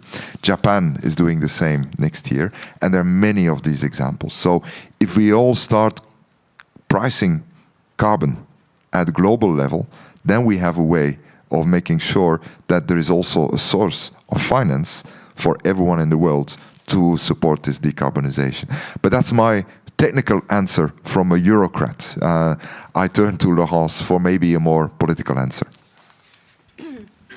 If I understood well, your question is, we need the citizen agency to go for what we want to pursue. And that's very important. And that's why, of course, bureaucracy is important, but the people involvement, the people participation, the people support from governments that sometimes lack courage and feel that maybe, yes, competitiveness and decarbonization are opposed goals, we need the citizen to call for that, including the planet boundaries you referred to with biodiversity. I do think that a number of polluters don't pay still. Aviation globally doesn't pay, at the contrary. You pay more carbon tax on your gasoline than the kerosene on aviation. Still, we have maritime. Still, we have even cryptocurrency, which are huge energy guzzlers, and for the moment, they escape most of the tax system. So I'm a big fan of trying to complete not only what is happening in Europe, but globally, that we have to have this instrument in parallel, that polluters pay wherever they are. And I think that's the piece that is missing. Plus, really, relying on citizens to, in their local activities, in their demands to governments, talk very strongly that it is not, and not listen to all the manipulation of information that really environment is for elites against people. We have to win that battle. It's a cultural battle, and now it's really well organized from the other side of the Atlantic, and not only from Russia. Thank you so much. Thank you so much, Laurence. Before we head out to grab a cup of coffee, I would like to remind you to visit the exhibition area. Also, on the ground floor, B2B meetings, you can still register for them. You've got the listing room on the ground floor too. And now let's very warmly thank our fantastic panel. Thank you.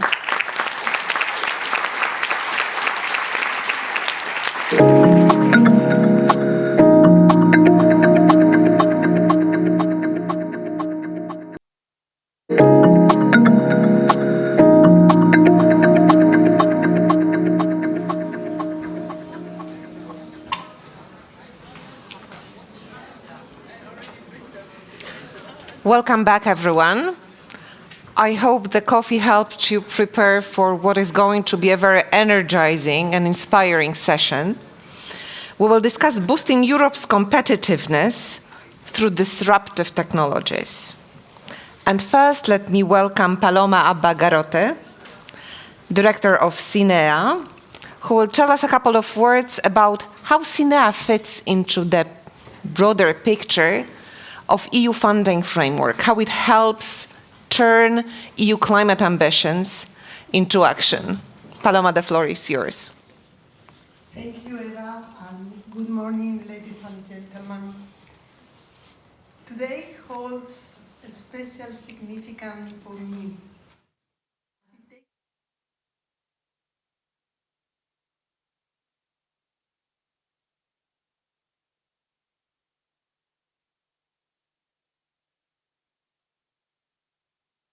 Introduce myself, and I could not have thought of a better platform than this conference, the Cleantech Conference. Because I started my professional career 30 years ago, working for a bank and mostly financing companies and projects in the energy and transport sectors. But at that time, sustainability was not a priority. And today it's truly inspiring to see how much interest and how much progress we have made. With each edition of this Cleantech Conference, I see many more people. And it also means that we are in the right direction and we have a bright and inspiring journey in front of us. And that's why we must keep pushing forward, ensuring that sustainability stays in the heart of our industrial strategies. Just before the break at the very beginning of the morning, we have heard compelling messages from President von der Leyen and the Director-General of Climate Action in the European Commission, Kurt Vandenberghe. They say out the clean industrial deals and the Europe's vision for industrial transformation, a call to action to scale up innovation, transform industries, and secure Europe's global clean tech leadership. This session aims to illustrate how the European Union funding drives the clean technologies development and deployment.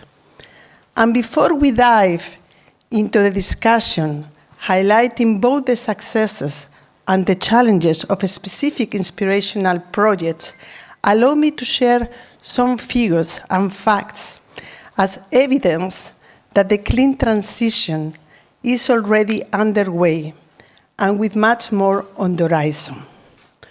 Today at CINEA, we finance over 2,500 ongoing projects under the current multinational financial framework across 7 European Union funding programs with more than 42 billion euros of support. Many of them relate to clean technologies, from research and innovation to industrial and market deployment. More precisely, under Horizon Europe, we are supporting nearly 1,000 projects that often become the building stone for later commercialization of clean technologies, while supporting competitiveness and decarbonisation. Whether these projects aim at critical innovations in the clean aviation, maritime transport, energy-intensive industries, or at energy production and use, we support innovation that is made in the EU. Through another program, the Connecting Europe Facility, we also finance large-scale energy and transport infrastructure projects, reinforcing Europe's connectivity and resilience, key factors in driving the European Union competitiveness while enabling the deployment of clean solutions at scale. A good example is the Porthos project, which develops an open access cross-border CO2 transport network from industrial sources to offshore storage location in the North Sea. And of course, thanks to the Innovation Fund, we already support almost 200 projects that will boost the deployment of breakthrough clean technologies in renewable energy, industrial carbon management, energy storage, and energy-intensive industries. The support that we are providing is a game changer, both in terms of magnitude and impact. In less than 4 years, we have already awarded 12 billion euros to projects that are expected to avoid almost 900 million tons of CO2 emissions during the first 10 years of operation, while supporting the business case that was mentioned in the previous panel for their clean technologies. Some of these projects and the representatives are here today, some of them in the exhibition, some of them will come and join us in the podium. And the complementarity of all our programs all along the value chain is instrumental in decarbonizing Europe and accelerating market uptake. We see projects that initially receive Horizon funding for early stage development and that they are now scaling up and reaching commercial viability thanks to the Innovation Fund. The Connecting Europe Facility also complements the Innovation Fund. For example, by enabling and connecting the CO2 value chain from capture to storage. Just a few days ago, we learned that a bioenergy carbon capture and storage project in Sweden, supported by the Innovation Fund, successfully signed an agreement with another project for CO2 storage in the North Sea, supported by the Connecting Europe Facility. Such synergies help indeed closing the value chain on economically sustainable terms and accelerate progress. But the decarbonization efforts must continue, whether in energy-intensive industries or in emerging markets, especially for low-carbon fuels such as clean, hydrogen. It is essential to align supply and demand to establish a viable business case. All of us, public and private investors, we have to increase our efforts, and we have to do it fast to maintain and enhance Europe's competitiveness.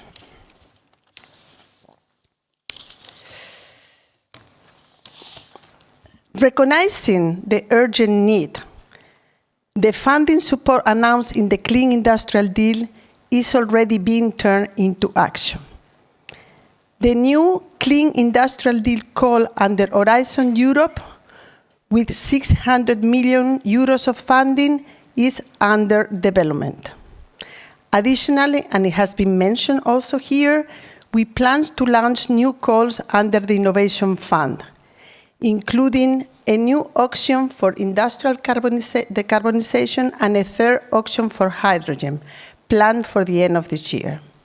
But let's not forget the current innovation calls for net zero technologies and batteries, offering 3.4 billion euros, and which are open until the 24th of April. So let's not miss this opportunity.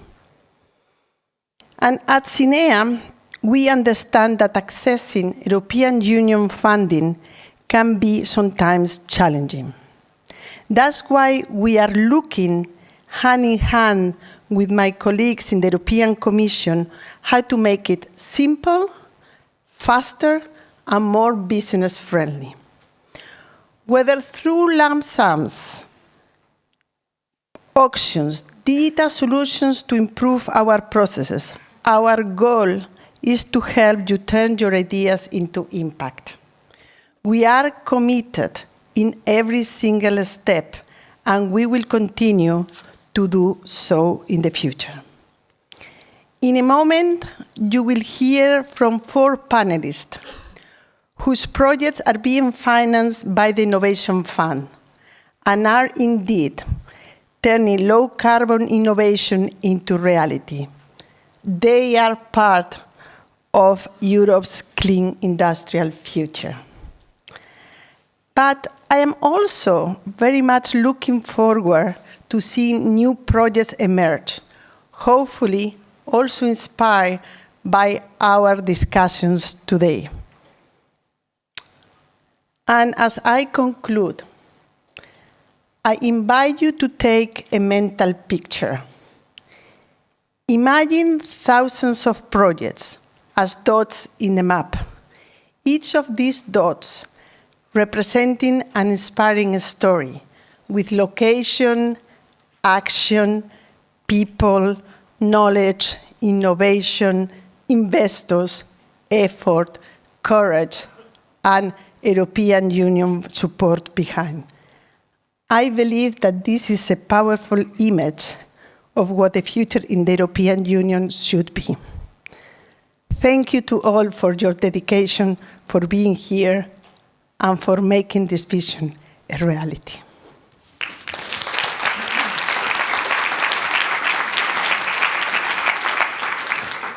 Thank you very much, Paloma. Now we are going to move forward one step beyond the imagining exercise that Paloma recommended that we do. I invite Roman Dubrawa, head of the Innovation Fund unit at CINEA, who will in turn invite his guests who will tell us more about what it takes to have an innovative, disruptive project that is financed by the Innovation Fund. Roman, the floor is yours. Thank you. Thank you so much, Eva, for kind introduction, and good morning to everyone. I'm extremely pleased and honored to be here today, together with great speakers that I will introduce in a minute. We have heard in the previous speeches about Clean Industrial Deal and its measures to strengthen the competitiveness of industrial bases in Europe. And on the other hand, that we all want to stay firm on our climate objectives. Paloma highlighted how important and huge the EU support for doing that actually is. And that is something that we will also demonstrate here today at this panel to show that the action already actually happens, and we all believe it should continue in doing so. So this session will indeed look into how we can boost Europe's competitiveness through innovative technologies. We will zoom in on the Innovation Fund and its projects, in particular those that will be represented here today.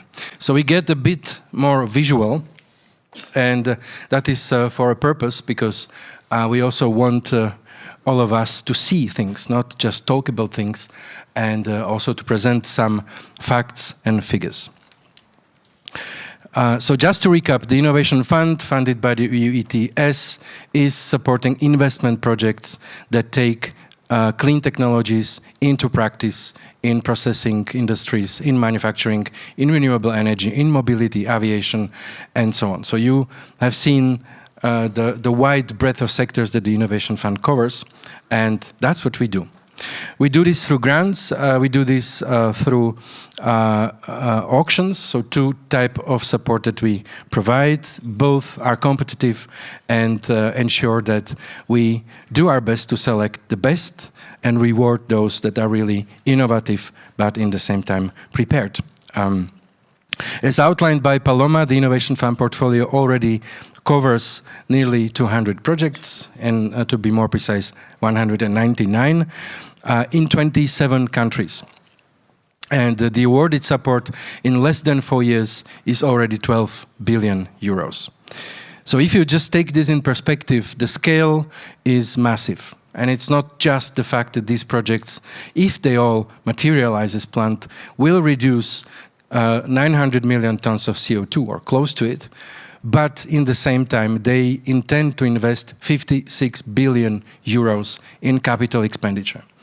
So if we talk about leverage efficiency, on one hand side, we see public support of 12 billion euros. On the other, you see 56 billion of capex that these projects essentially are putting on the ground, connecting and making turn. And that shows that investing into clean tech is not just an expectation of environmental benefits. It is a testimony that project promoters, companies, all the people that are behind these projects actually believe and trust that such investments have economic sense, they are competitive, and they will strengthen their business case. So if you look a bit closer to the portfolio, just to give you a high-level picture, we see that majority, or over a half of projects, come from energy-intensive industries already. Okay, they are spread across a number of sectors. You see this on the picture, like cement and lime, hydrogen, chemicals, refineries, iron and steel, or others. If we look into the most common decarbonization pathways that they implement, so in essence, which technologies they are using in these projects, we see a lot of hydrogen production and use. We see recycling and use, carbon capture and storage, bio-based fuels, or electrification. Then we look further and we see that projects in manufacturing are quickly catching up with 20% of those projects in the portfolio as of today. And there, again, we see a wide spectrum of manufacturing projects covering solar PV, wind, electrolyzers, and other technologies. And again, this shows that there is an opportunity, there is the key infrastructure, that there is the willingness behind these projects in Europe, and they are thriving, they are doing their best to make sure that once they produce their products, they'll be placed on the market and help the others decarbonize their processes or companies. Number of projects in renewables and energy storage is also coming up year by year. Today we see 18% of the portfolio represented there. And again, with the good representation in solar energy, wind energy, ocean energy, and other sectors and energy storage. And we of course hope that there will be more projects in other renewable energy sectors coming up and catch up. Mobility is a new sector, or not so so traditional sector in the Innovation Fund. This is also thanks to the revision of the EU ETS and expansion of the scope.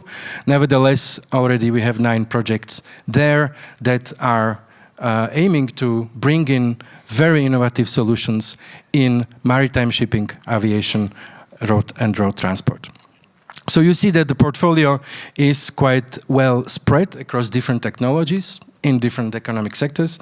In terms of the operational stage of this project, so what is the stage of development or implementation, as of today we have 38 projects that have already reached financial close, which is an essential step for every project when essentially the construction can begin. We have 10 projects that have already entered into operation, and we are of course expecting more to enter into these stages this year and in coming years. So it is a very dynamic portfolio, and what is important is not just the numbers or a mental picture of technology, but it is essentially a big group of people. Professional business leaders and engineers who on daily basis deal with commercial, technological or regulatory challenges that such innovative and complex solutions bring. And they strive indeed to navigate successfully in current geopolitical and market context.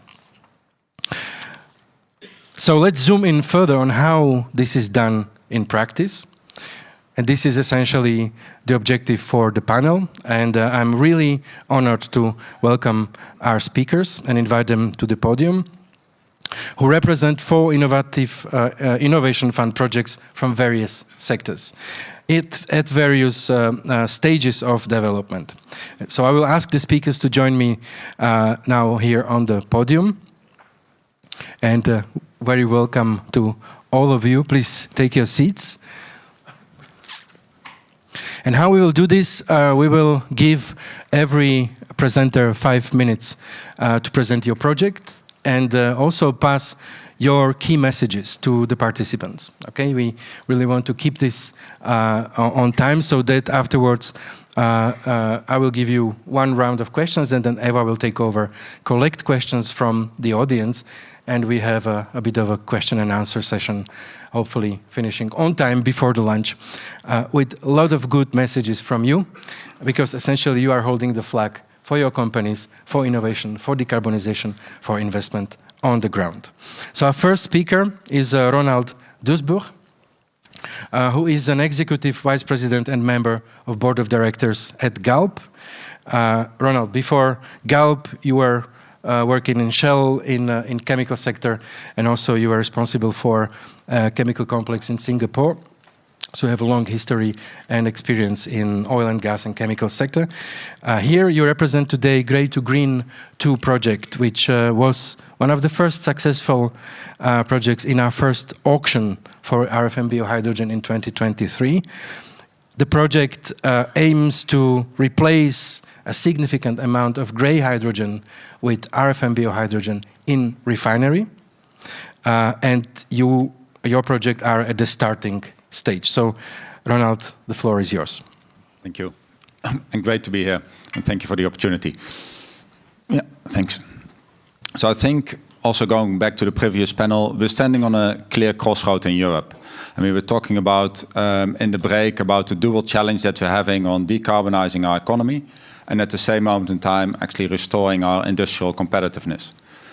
And within that context, I would like to give you an example of the projects that we're running at this moment in time in our Sines refinery in Portugal. Sines refinery is built in 1978. It's 47 years old, relatively young, probably one of the youngest refineries in Europe. And we're supplying roughly 90% of all the fuel that's being consumed in Portugal.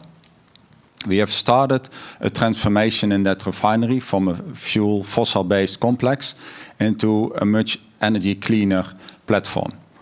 We, at this moment in time, are building 2 projects. They're funded as well, or supported, I should say, by long-term loans from the European Investment Bank.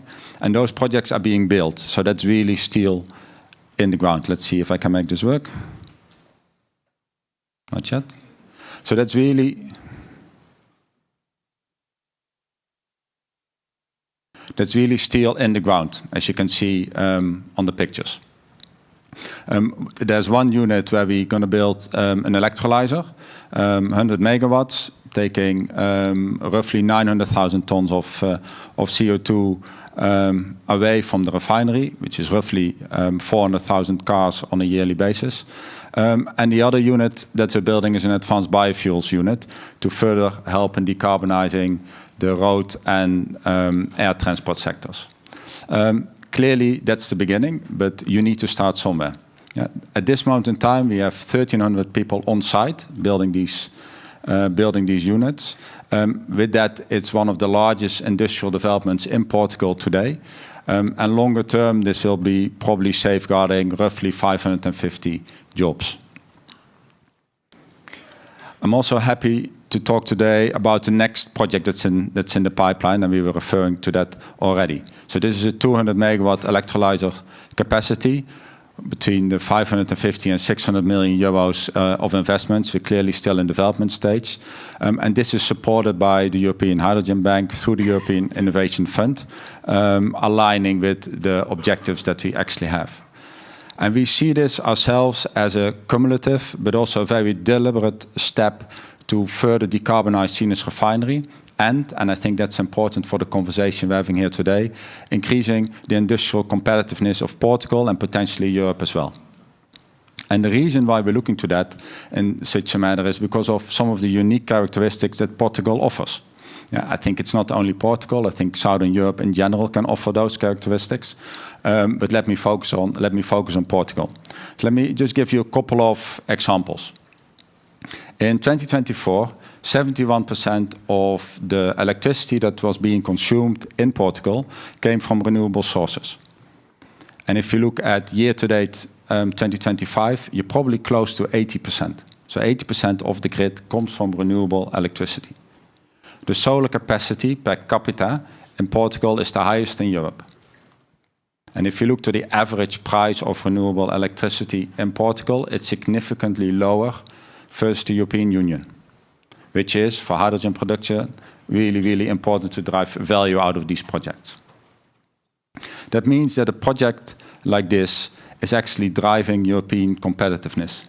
Portugal offers unique characteristics from a nature, industrial and economical perspective to make this project not only decarbonizing the refinery at this stage, but also drive value for Europe. I mean, we spoke already today a couple of times here on stage on the trade conversations that are ongoing, the Draghi report, and how do you actually drive that real European competitiveness. And we believe that with projects like this, we actually add European value to the bottom line. This is being produced with resources coming from Europe, and we're further enhancing the technology advancement that we actually need in Europe to actually set up this European hydrogen industry. Having said that, we also clearly see some real challenges ahead of us. And I think we should talk about those. Yeah. The first real challenge that we see is we need to create that single market. And we do that by creating a single market for RFNBO credits. We have the possibility to produce clean, sustainable, affordable hydrogen, but we're not able to get it to the places in Europe where it needs to be. If we don't have a single market, we will only produce for Portugal and nothing more. And why would we? Why don't we set up a European trading mechanism which should be simple, should be transparent for RFNBOs, so we can actually produce green hydrogen for the overall European context. The second challenge that we're seeing is related to the long-term vision for the European Union. Projects like these take a lifetime of 15, 20 years, or sometimes even more. How can we make investments, which is more than $500 million, if you don't have clarity on where Europe is going between 2030 and 2040?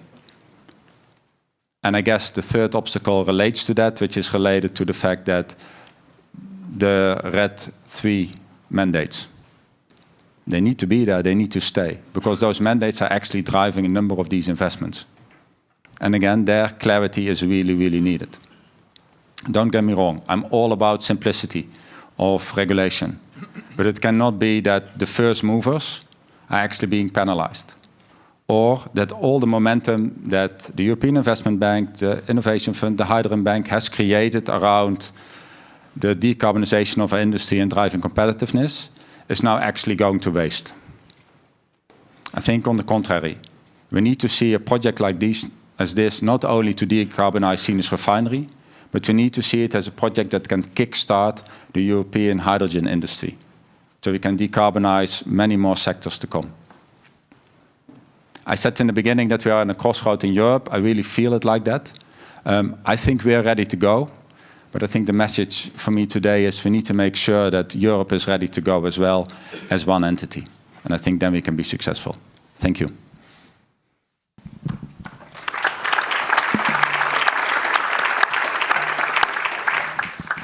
Thank you. I think we'll get back to those points. Let me introduce our second speaker, who is Martin Vollmer, who is a senior manager at CO2 transformation at Loast. Martin is working at Loast since 2014, first as a plant manager and then as a senior manager in German business unit of Loast Group. Martin, you represent here cement and lime sector and Project Everest, which aims to almost entirely decarbonize the Europe's largest lime plant with application of carbon capture and storage. The project started in January 24 and is in its pre-financial close development stage. So Martin, the floor is yours. Thanks a lot, Roman, for the kind introduction, and thanks a lot for having us here to be able to discuss on how to set up a CCS supply chain for the lime industry. Loast is a leading company in the lime sector, and you can see in the picture behind us our largest asset in Flandersbach, which is near Düsseldorf in Germany. And this asset is by far the largest lime plant in Europe. It is emitting 1.8 million tons of CO2 every year at the moment. 1.2 million tons of that are coming from the process itself, so they are not to abate. And 4 years ago, we started the Everest project with the aim to nearly decarbonize this plant by first reducing the abatable emissions, but then second, capture the remaining CO2 and put them into a CCS supply chain to a temporary permanent storage site in and around the North Sea.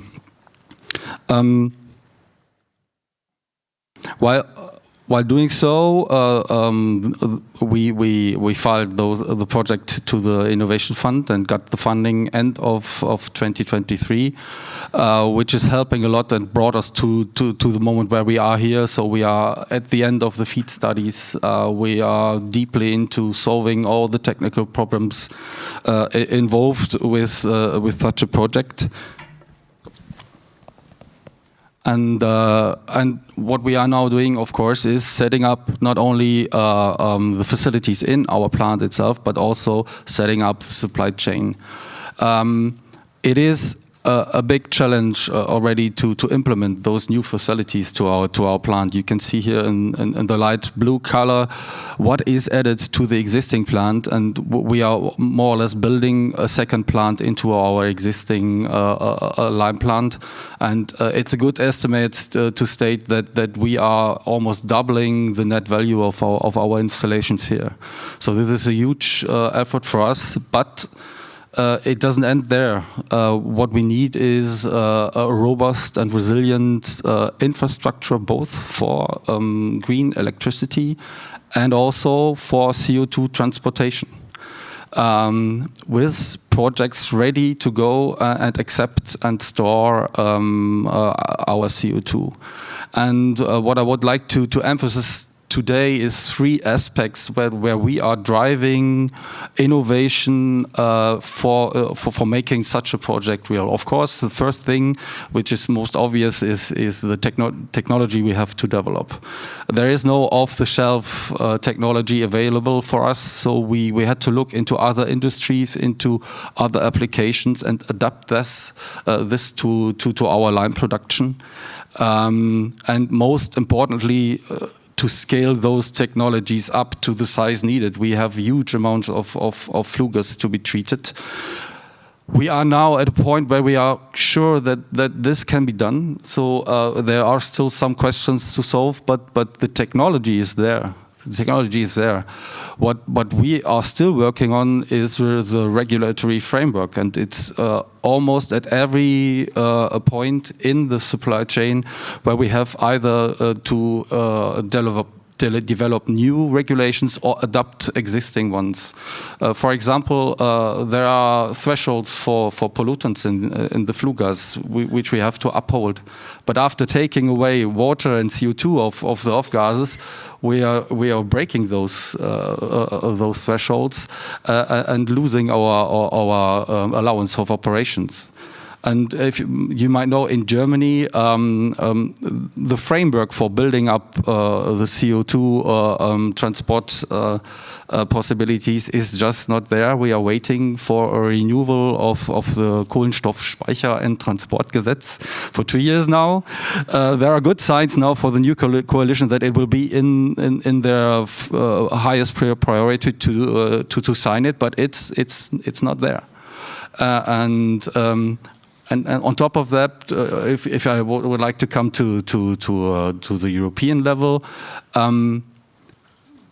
for our business cases, it would be very interesting to have clarity. I can agree on that. More clarity on, for example, how to cope with negative emissions.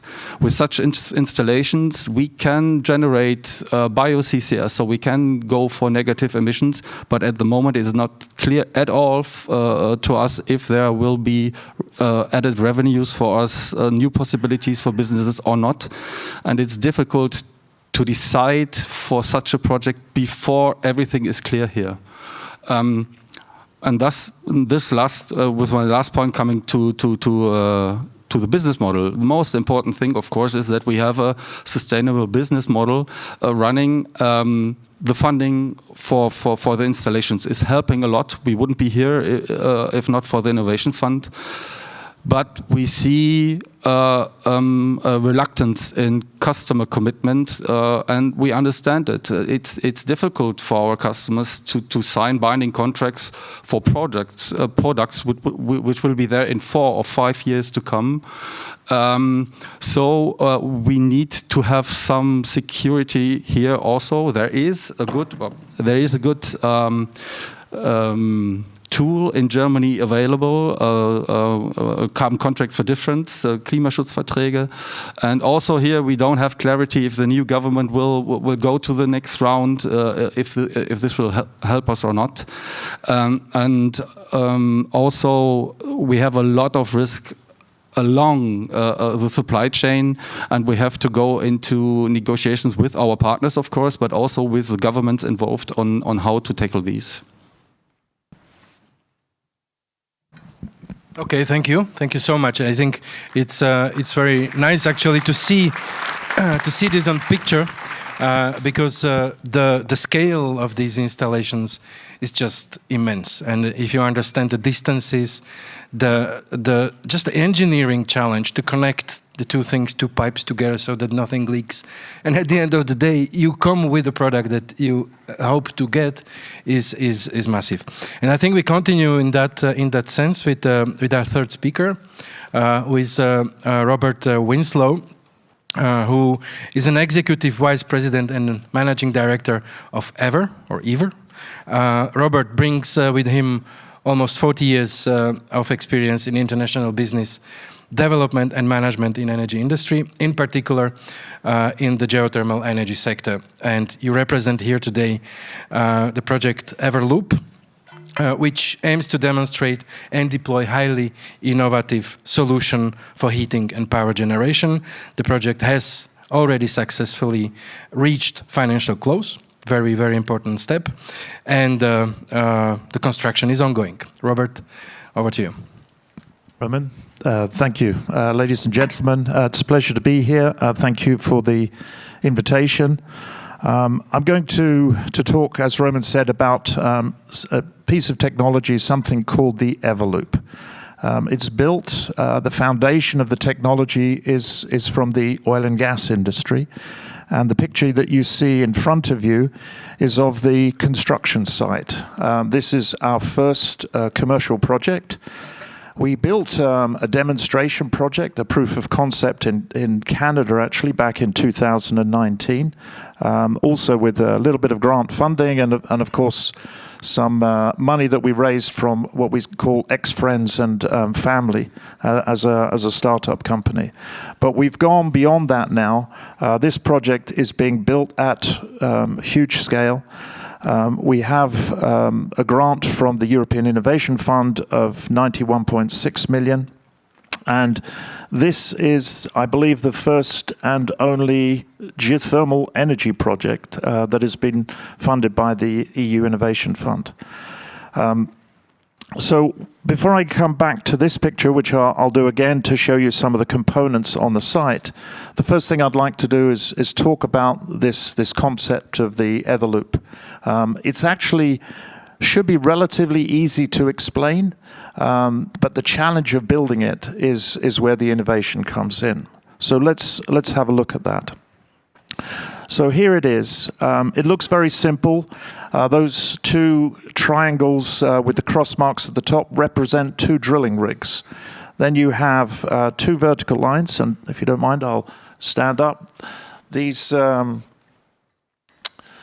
two vertical lines are two vertical wells, and in this case, drilled down to a depth of 4,500 meters.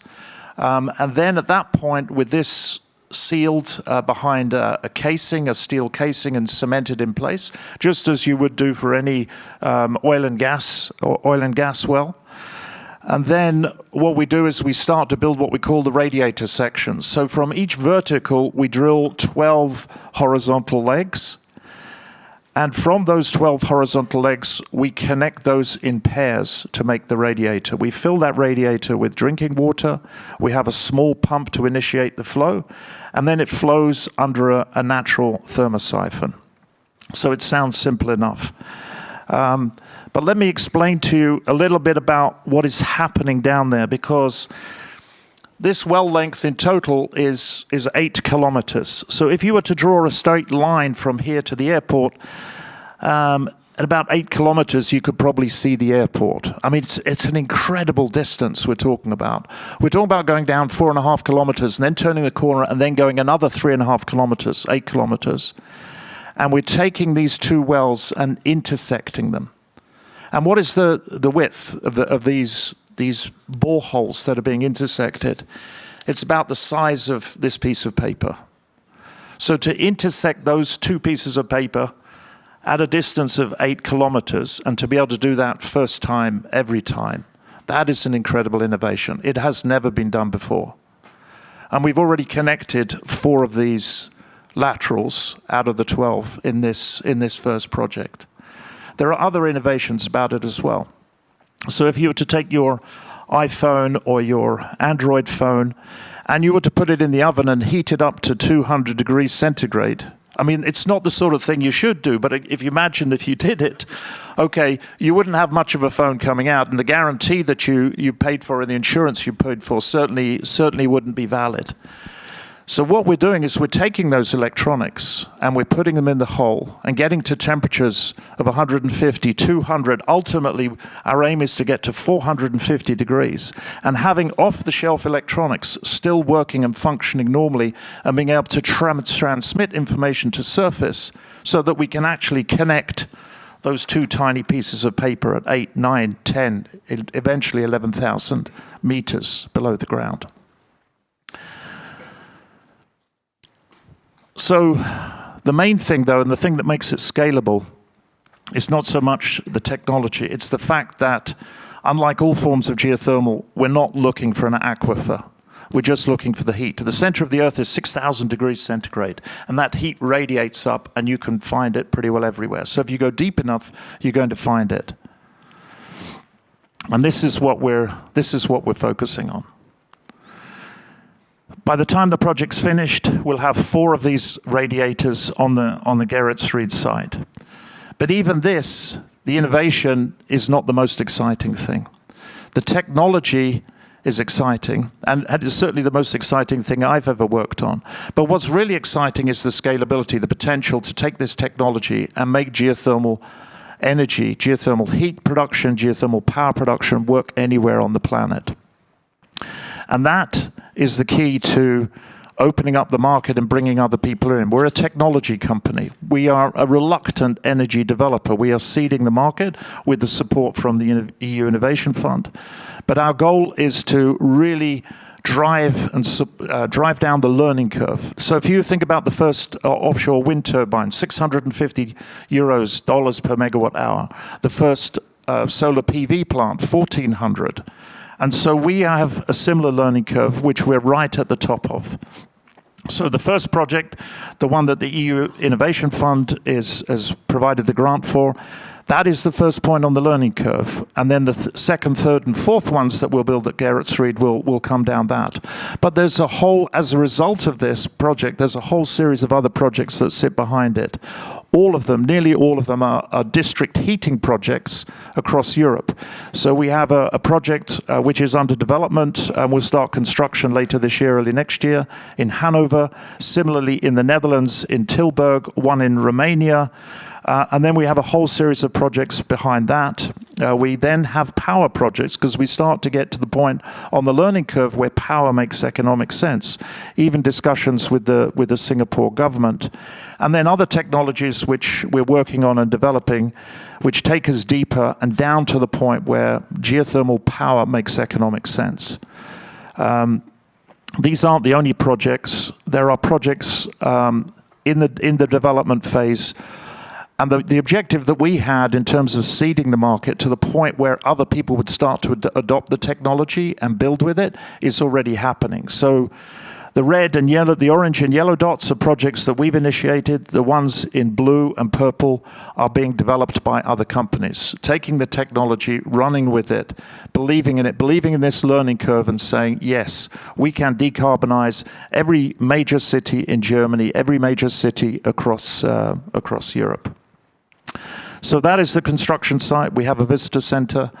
You're welcome to visit. We have hosted visitors from all over Europe, all over the world. And I'd like to take this opportunity to thank the Innovation Fund, because without that catalyst, this project would not have been born and would not be halfway to being realized. Thank you. Thank you. Thank you so much, Robert. And again, I must say, it's flabbergasting to see the challenge and the skill that is addressing that challenge. And I think you really demonstrate the famous slogan, yes, we can, despite the odds and despite the challenges, because imagine just being 4,500 meters below the earth and walking 12 kilometers and meet your friend at the spot of A5. That's huge. Thank you so much. Let's move to our fourth speaker. And I'm really honored to welcome Mark Foggen, who is Vice President for Sustainability at AGC Glass Europe. Mark, you've spent most of your career in glass industry, covering several roles from R&D through managing a manufacturing facility to your current Vice President's role. Mark represents the Volta project in glass manufacturing sector. The project actually successfully entered into operation. And Mark, the floor is yours. Thank you, Roman. Thank you very much.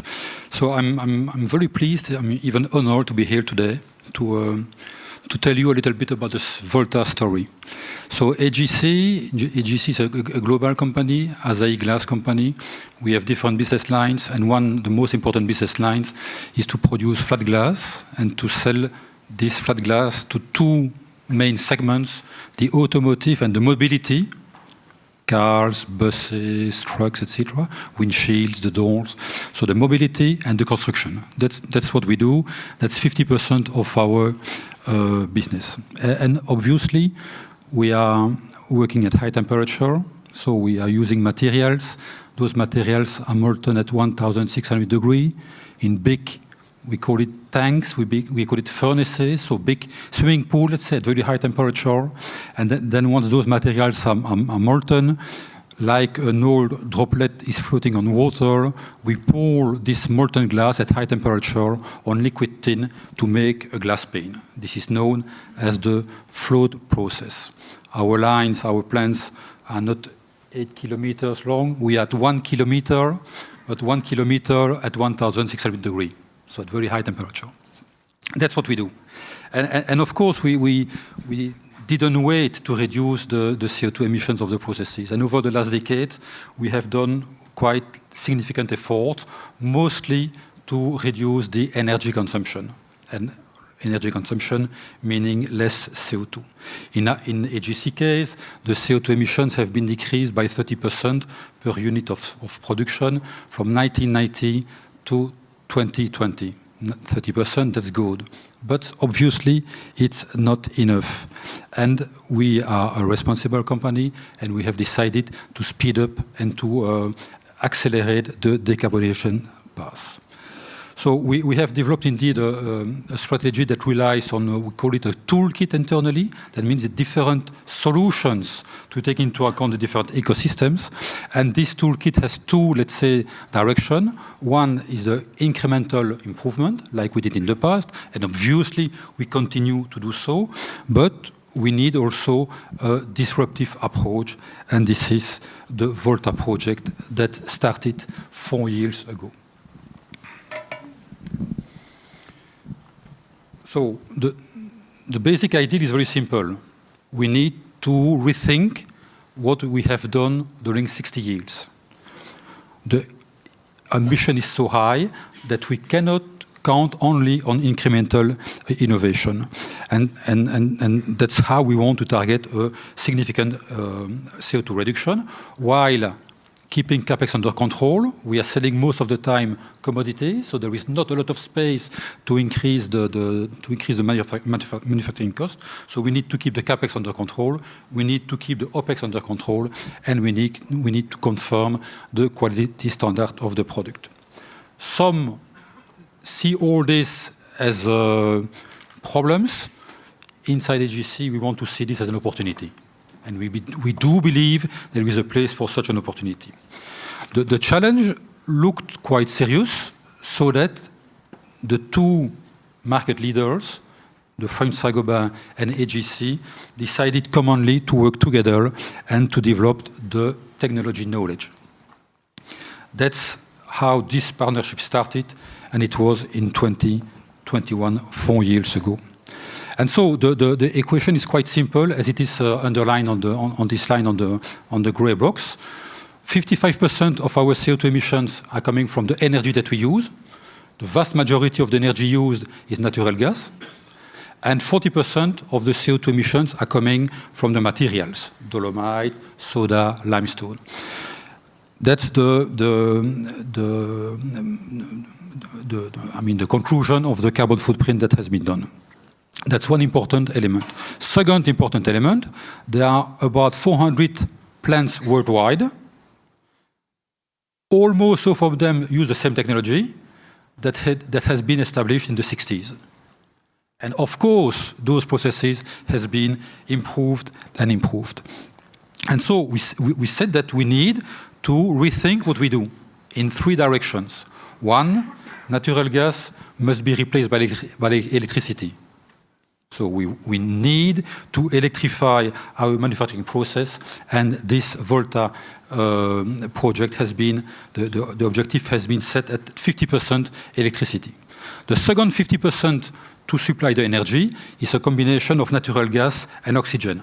Why oxygen? Because it improves globally the efficiency. And this oxygen gas system allows to achieve the right quality and to remove the bubbles from our product. But we said also that we need to increase the circularity, because 40% of our emissions are coming from materials. And so we decided to have a very, very, let's say, high objective, saying that the waste, glass waste, will be 80% instead of 30% F standard. So 30%, this is what we use and what the competitors use in all their manufacturing processes. We said it's not enough, we need to increase to 80%. By combining those three, let's say, measures, we think at least this is what the digital twins that we are using to do the modeling of this system, we think that we can reduce the CO2 emission by 75%. And what is, of course, quite interesting is that those emissions, this CO2 is not emitted because we are moving natural gas to electricity, we are moving materials to glass waste. So we don't emit CO2. It's a primary direct reduction. That's what we target. Of course, the capex of such project is extremely important, and we have been happy, and thank you very much to CNEA, we have been happy once the Innovation Fund and CNEA informed us that they were supporting the projects.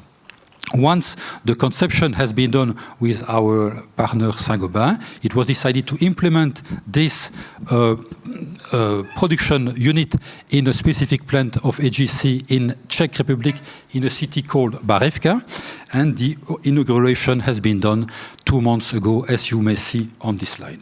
So at the time I speak to you, this plant is producing. So we are producing every 30 seconds one glass pane of 20 square meters, 6 meters by 3 meters, every 30 seconds. This glass pane is used to produce insulating windows that are used again to build new constructions or to renovate existing construction. And on top, once we do the renovation of those buildings, we are organized to get back the post-consumer window, the end-of-life window, so that we can use the glass material to produce new glass products. That's what we do. During the next months, we will, of course, analyze the scalability. Volta, by the way, we call it Volta 1. It's the first step. We need the second step to have the full scale. We will analyze the scalability. There are 4 drivers. One, of course, this is the regulatory framework.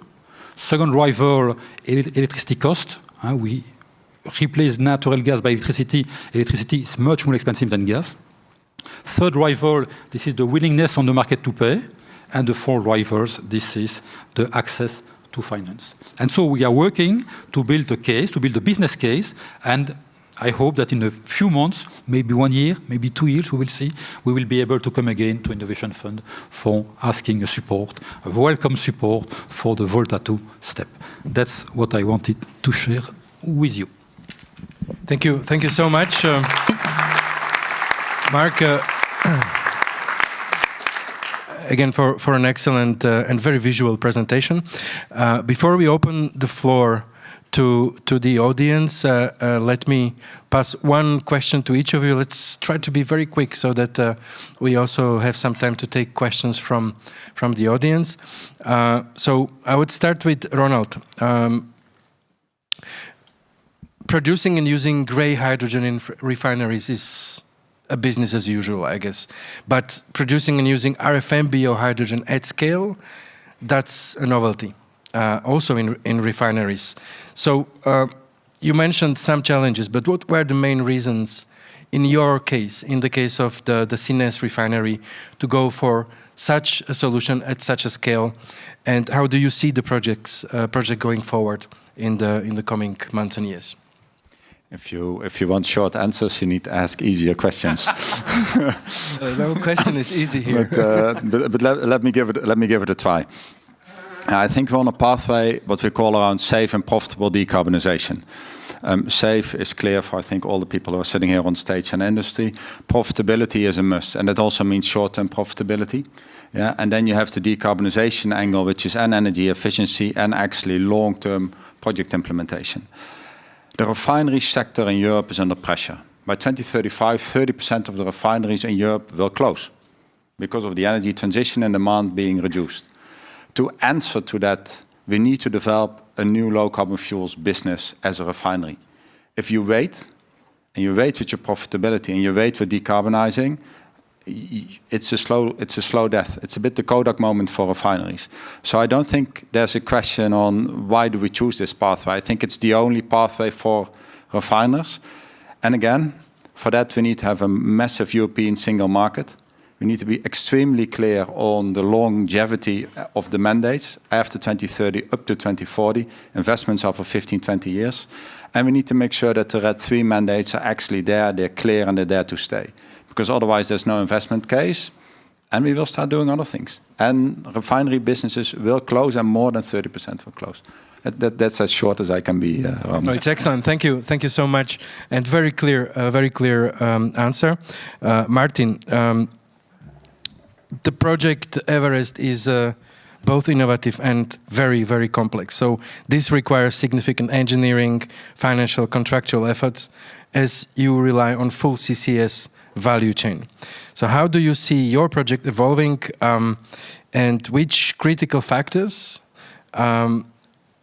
enabling factors, need to be there so that such a massive full-scale CCS project can enter into operation as planned? Yeah, so thank you also for the complex question. I try to be brief. As I tried to point out in my first statement, the biggest topic for us at the moment is really building up a business case. Technology-wise, there's work to do, but we will handle that. But the business case is really at risk, especially if you look into the risk involved with the supply chain for first movers. It's not really a chain, but one part of it breaks. The chain, we don't have any alternatives, and with a project like Everest, you are talking about 1-2 billion euros a day you are losing. So we need to find solutions for that, on how to tackle this. And also, we have to support our customers with maybe some help for OPEX, so that the green premium we need can be lowered a little, and to really start going into a green market with lime. Thank you. Now we move to Robert. It is, as I say, very, very innovative solution. I can imagine that when you were talking to your investors and financiers, showing the visualization, guys, we are going 4,500 meters deep, and we build a radiator, nobody will see, but it's there, and it will work. How did you convince them that actually your project will bring the business case? What were the key elements that helped to close your case, to get your investors around the table, to shake your hands? Because I think this is a very important question, and many here in the room are asking themselves. What did you do? So on one of the slides, I showed the learning curve, and this is the key to the answer to that question. There was a learning curve with wind. There was a learning curve with solar. And investors, for whatever reason, believed in that learning curve. In our case, the learning curve is all about drilling. 80% of our capex is about drilling holes in the ground. There isn't any doubt that we will complete the project. The only question is how long it will take, and therefore how much capital will be spent. So some of the early investors have actually been oil and gas companies, and they have gone back to their own historical data and looked at what was the learning curve in the shale industry in North America. How did they go from drilling a long reach horizontal wells, that took 3 months, to taking 8 days? And what incremental improvements did they take? So they took all of those learnings, looked at what we were proposing and saying, yeah, this first project is going to be super expensive, super difficult, but obviously with the support of the Innovation Fund. And they said, okay, yes, that's the first point on the learning curve. How fast can we get down it? And that was really their motivation to invest. Thank you. So trust and data. I mean, these are probably the key elements that helped. And let's pass also one question from me to Mark for Volta. And that's a slightly different question. I will not ask about technology and your investors, but what is really interesting and very inspirational is that in your projects, 2 major competitors on the market, AGC Glass and Saint-Gobain, actually agreed to go together. Okay, to create a joint project in Czech Republic for, I presume, some benefit. So what were the main reasons behind this cooperation? And what benefits do you foresee from that? Because it is, I think, something that may be inspiring for others. So, first of all, those collaboration are not standard at all. This is the first time it happens. First element. Second element, it's technology partnerships. It's not a commercial deal, it's not a production deal. So technology sharing, they bring what they know, we bring what we know, we agree that the supply of technology is equivalent, and we share the access. This is how it works. And so why have we done this? To share the risks. You know, those lines, we operate at very high temperature. Once we go, they are gone for 17, 20 years. If it works, fine. If it doesn't work, we have a problem. So we share the technology risk, we share the knowledge risk, we share the capex risk, so we share everything. And obviously, we share the learnings. So that's the way it works. What's the benefit? But the first benefit I see is a very high motivation for the people.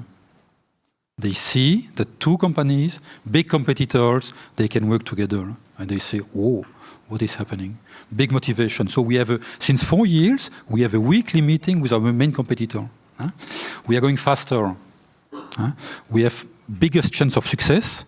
And of course, last but not least, we have a decarbonization plan. We are able to say, okay, if this technology works, but then we will deploy and we have a plan. Benefit for the companies, benefit for the sector. Of course, 400 lines worldwide, I told you. We think that this could be deployed as a new, maybe a new technology standard, not only for Saint-Gobain, not only for AGC, but for the other competitors as well. So many benefits. Okay, great. Thanks a lot. And now I pass the floor to Eva, just to collect a couple of questions from the audience. Yes, and as the guardian of timing, I need to be a bit strict because we are way beyond the schedule. We had questions from the audience on site on our last session. So now let me take a question that arrived online, and that's a question to Martin. What would be the best piece of advice that you give to a company that want to engage in such a challenging project in the EU industry? So I think at this stage, as I pointed out, regulatory framework is still a key. So you have to find alliances between industry, administration, science, and politics to really make it happen and to tackle all the problems involved, not only technology-wise, but also on a regulatory framework. So this is really one key point I would, if I am to advise someone else, I would give this one. Thank you so much. I told you it would be a very energizing and very interesting debate.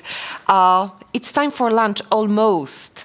But before we go, Roman, I would like to ask you, what are your key takeaway from this debate? Okay, so we'll try to wrap up the key message. It's always a challenge, but a great opportunity to try to put all these great things together. I think what was very important message from Paloma was that indeed EU stands behind you, stands behind innovators, investors, projects that want to do things, that want to decarbonize, and we are here for that with the funding which is put on the table and made available. What has been confirmed from the speakers is that the importance of clean tech innovation in industry, both for climate and for economic sense. It is not a question of if, it is a question of when, because we have to do that. It's simply the only way forward, as confirmed in refineries, but other industries as well. It is the way to go, and it brings benefits to the society, to the businesses. All our speakers confirmed that clean tech innovation and deployment is the way forward, and the industry is eager to do so. That is, I think, very important message, and we saw that very visually from our speakers today. Also mentioned the Clean Industrial Deal. It puts the necessary elements together for moving forward, and that was mentioning in your challenges, tackling the regulatory barriers so that the products can be placed on the market, whether it is creation of a single European space for trading, or it is addressing the question of negative emissions. I think all these things are there, are progressing, and the Clean Industrial, the presentation, we're touching those. Business case reinforcement was something that resonates a lot. And again, that's where we are coming forward with support, but also with new measures that are being prepared and will be put forward. We heard about clean and affordable energy at prices that are doable and at the amounts that are available. And that, again, is very well covered in the Clean Industrial Deal package. So, again, we are somehow resonating around what has been presented by Kurt before and what has been discussed as, indeed, the response to the need of industry. And I think we will go in that together. What I gather from here is also that a successful project actually requires a lot of solid preparation. Early stage discussions with the partners, with regulatory authorities, with your financiers, investors, and that is what makes the project ready to go.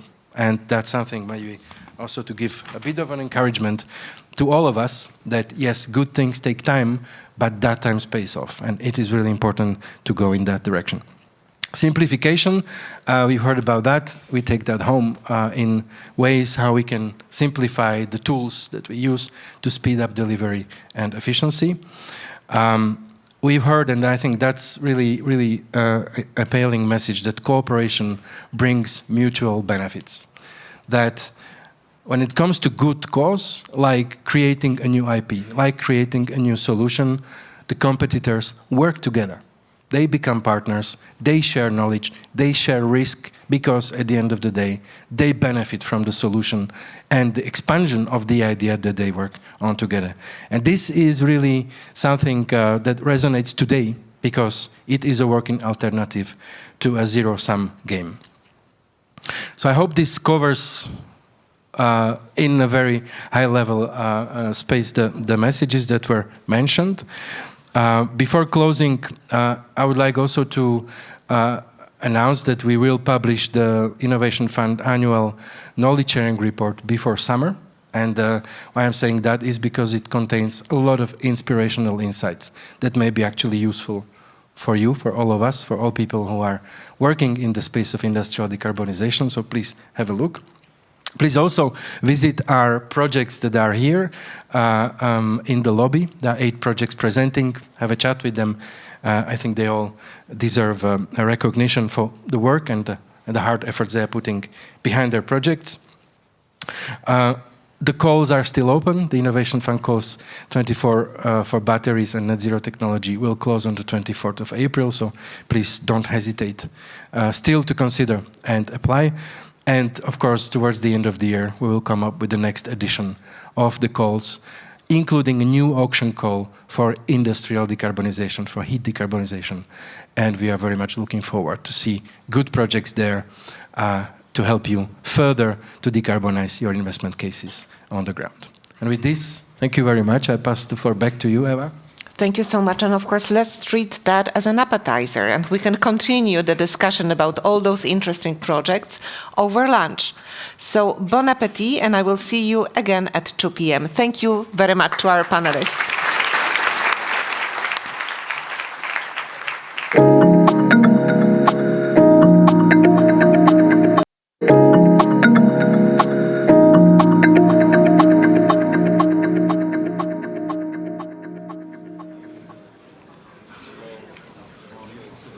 Welcome back, ladies and gentlemen. I hope the lunch was delicious indeed. There is no time for siesta because we still have a lot of very interesting topics to discuss. We will start with a poll this time. Just a reminder, you have the QR codes on your badges and on the screen. And the question is, in your opinion, what is the most impactful way Europe is decarbonizing industry? Expansion of renewables and electrification, CBAM and ETS, adoption of clean technologies such as CCS, clean hydrogen as an alternative for fossil fuels, or promotion of circular economy. Take a moment to scan the code and start replying, okay? For now, the EU ETS and CBAM are the winner, followed by renewables, Circular economy. Nobody supporting CCS.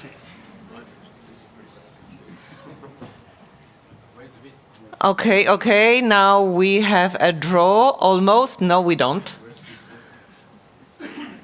Okay, renewables overtaking EU ETS and CBAM. Circular economy, third. Hydrogen, fourth. CCS, not even beyond the podium. Okay, I think we've got it. Hereby I pronounce the ETS, oh sorry, it's renewables. Let's go to a second poll. We have another one for you. That was the first one. The second one was on industrial competitiveness. Can we have the second one, please? That is still the first slide. Oh, can we go to the second one? If we can't, I have an even more interesting point on the agenda. I would like to invite Lara.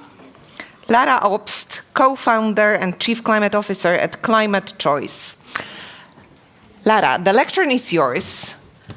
And you will tell us a couple of things about supply chains and why it is important to decarbonize them. The floor is yours.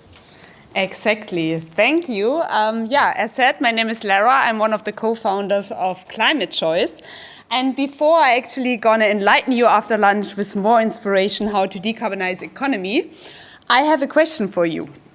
So maybe you want to raise your hand if you can remember a positive climate news from last week. One. Maybe you can remember one from the last month. There are a few more hands. That's awesome. And then raise a hand if you would feel comfortable that you can tell a positive climate story that goes viral. Okay, not so many hands, so now you need to listen and learn more about it. But to be honest, even though I'm here to inspire and I cannot leave that poll, to give you an inspirational keynote, I am afraid I might have bad climate news first, because what we cannot stop talking about in the moment is an economic downturn, is war in Europe, and is war on taxes, and on top, a lot of instability and criticism actually about sustainability regulation and changes that are made very quickly. So when we are talking with our clients, actually what we hear them talking about all the time is on the left side, and what is getting more and more in the background is on the right side. But actually what we should be hearing more about are not necessarily the good news, but also the consequences and the bad news of climate impact. So for once, did you ever hear about the 30% death increase by heat-related death in Europe over the last 20 years? Or did you hear that we spent last year $100 billion globally just on extreme weather events, and 2 of the 10 most costly events were actually in Europe. So the flood in Valencia and the flood in Bavaria. So consequently, all of these topics are actually very important news for decision makers, because they bring, again, economic uncertainty. It's not just all the buzz that comes from the media, but it's also already in the boardroom. People are discussing the risks of climate change, and it does bring a lot of cost to not act. So what it leaves right now decision makers with is a high uncertainty about which climate actually really have a positive impact, both on reducing emissions and also on their business. And then they are also facing a lot of uncertainty because they're missing clear guidelines and plans going ahead. But to be honest, there is no pause button on climate change. So we cannot stop the clock. Actually, in fact, the alarm is ringing very loud and louder every day, and not just in terms of emission, but also on our worldwide gross domestic product, which will sink with every additional degree global warming around 12%. So as promised, there's a bummer talking about climate change. And then there are good news too. So it's not only that we see climate science and we need to be overwhelmed and acknowledge that there is a big problem in the room that we cannot ignore, even though some other things grab our attention with headlines. The positive news is actually that in the last decade we have seen a tremendous scale up of climate solutions and of climate market movements actually and transition. And with that we see that right now worldwide 90% of emissions are covered already by net zero targets. So me studying in that field 20 years ago, that has been no option. So now we really see everyone is committed, and that's not just governance. Those are also companies who have set these climate targets to really reduce their own risk and shift their business models. And the fourth runner nowadays is really clean energy. So you have been seeing the poll, everyone nowadays is trusting that's a safe way to save money, increase business models, and also reduce emissions. And last year we actually had it for the first time that more money was invested globally in clean energy than in fossil fuels. And with that, we see for the first time that actually there's a trend decoupling growth from emissions. And that's where we really need to go towards too, and where we have the positive scenarios also of implementing strong climate actions, which could increase our GDP by 3% until the mid of the century and 13% until the end of the century. So there's a business case, and having this in mind, we really need to see how we tell better stories, to not just tell everyone, okay, global change of global warming is coming, there's a downturn, we might need to get everything out of fossil fuel until the cash cow is dead, but rather see how can we lead, how can we really build up business models and reduce emissions, and really see it also as leading in this position. And when we look where we will have the biggest impact on reducing emissions and increasing business value, the beauty is actually that 50% of worldwide emissions are just locked in 8 supply chains. So why is that so interesting for me? Even though it's a complex challenge to see emissions are really intertangled, everyone else's emissions are your emissions in the supply chain. What is the beauty of it is because it speaks a clear money language. Every single emission is an emission you buy in as a product or service. So in the end, decarbonizing economy is a trading issue. Every single buying decision is a climate choice. And that brings us to even more positive climate news, because it sounds sometimes a little bit unsexy, but the solutions are already out there. We keep looking for the next innovation, and I'm not saying we don't need those. There's a lot to come for the long tail of emission reduction. We need even further technology, but actually 50% of the emissions in these 8 supply chains can be reduced with innovations that are already proven, scaled, and have costs from less than $100 per ton, which is much less than paying for internal carbon pricing, external carbon costs we have right now, or going into carbon capturing, which will have a decreased price tag at one point, but right now that's not the case. And to name just few solutions, we all know them. It's circularity, it's investing in new processes, being more efficient, building up renewables, and you name it. So what is still challenging, even though we have these solutions at hand, is that no one can tackle supply chain decarbonization alone, because in its nature, it's created in the supply chain. So no company or even no government is creating emissions by itself, but it's indirectly with all your tier 1 and tier X suppliers. So focusing on supply chain emissions, the so-called scope 3 emissions, which are indirect out of your scope from your company, really requires collaboration. And again, I see a big beauty in that, because it naturally brings us, when focusing on supply chain decarbonization, in a win-win-win situation. because it really forces us to work on international collaborations, which can bring up resilience and safety issues nowadays. And then B, it allows us to have the partners and peers at hand to really build up new business models. And then C, to reduce emissions. And when I share that, I think the natural reaction to that might be, well, that sounds very good in theory, but how can we do that in practice? Because collaboration is such an issue. We have some people who are against us nowadays, who used to be friends. And then we have so much indirect communication, and everything is complicated in a supply chain. So what we as a Berlin-based startup working in climate tech really figured out, working with some of the leading companies in Europe, is 3 success pillars for supply chain decarbonization. The first one is collaboration to build up trust. The second one, especially coming from Germany, a hot topic, is data, having secure data and using that data, and from there building a digital infrastructure, also accelerated by AI. And then in the end, using that for bold climate choices that are not keeping the status quo, but really fueling investments in new direction. And how that can look like in practice, to be very concrete.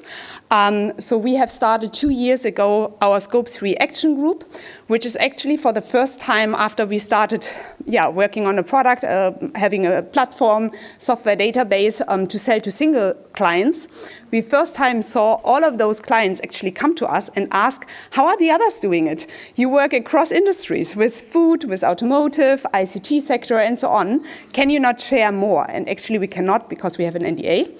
So what we did is we pooled these companies together, and those are just some of the names I can share. So within the 2 years, we have now more than 50 companies that are located in Europe, working actually together in a blended learning program where we meet once in a while online and then once a year also in person. And we really share best practices and knowledge. We also bring in external experts. But mainly, we have the sustainability and procurement leaders of these companies sharing what are really their problems and how they are handling it. So how do they get budget? How do they build up an infrastructure for data sharing? How do they even invite their suppliers? And so on, you name it.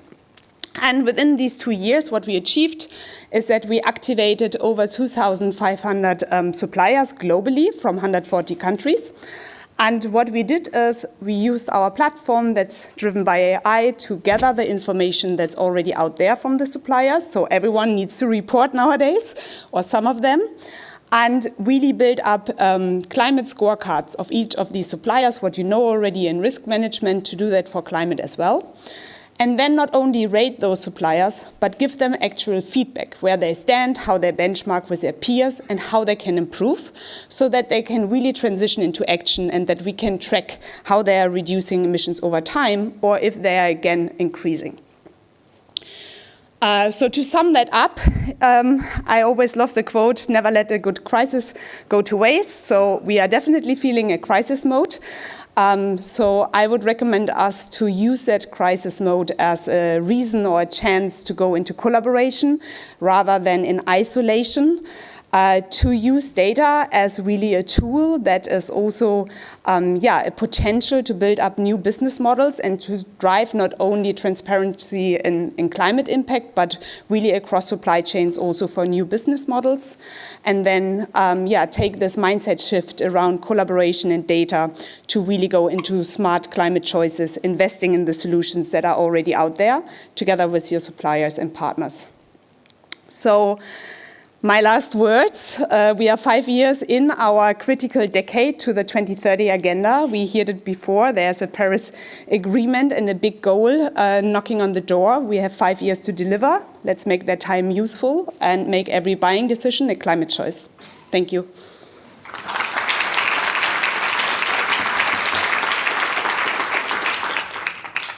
Lara, you mentioned that you use AI in your software. How exactly does it help your customers cut costs and reduce emissions? Maybe I have that slide. No, I don't. I put one in the appendix and thought like maybe it goes through, but it didn't.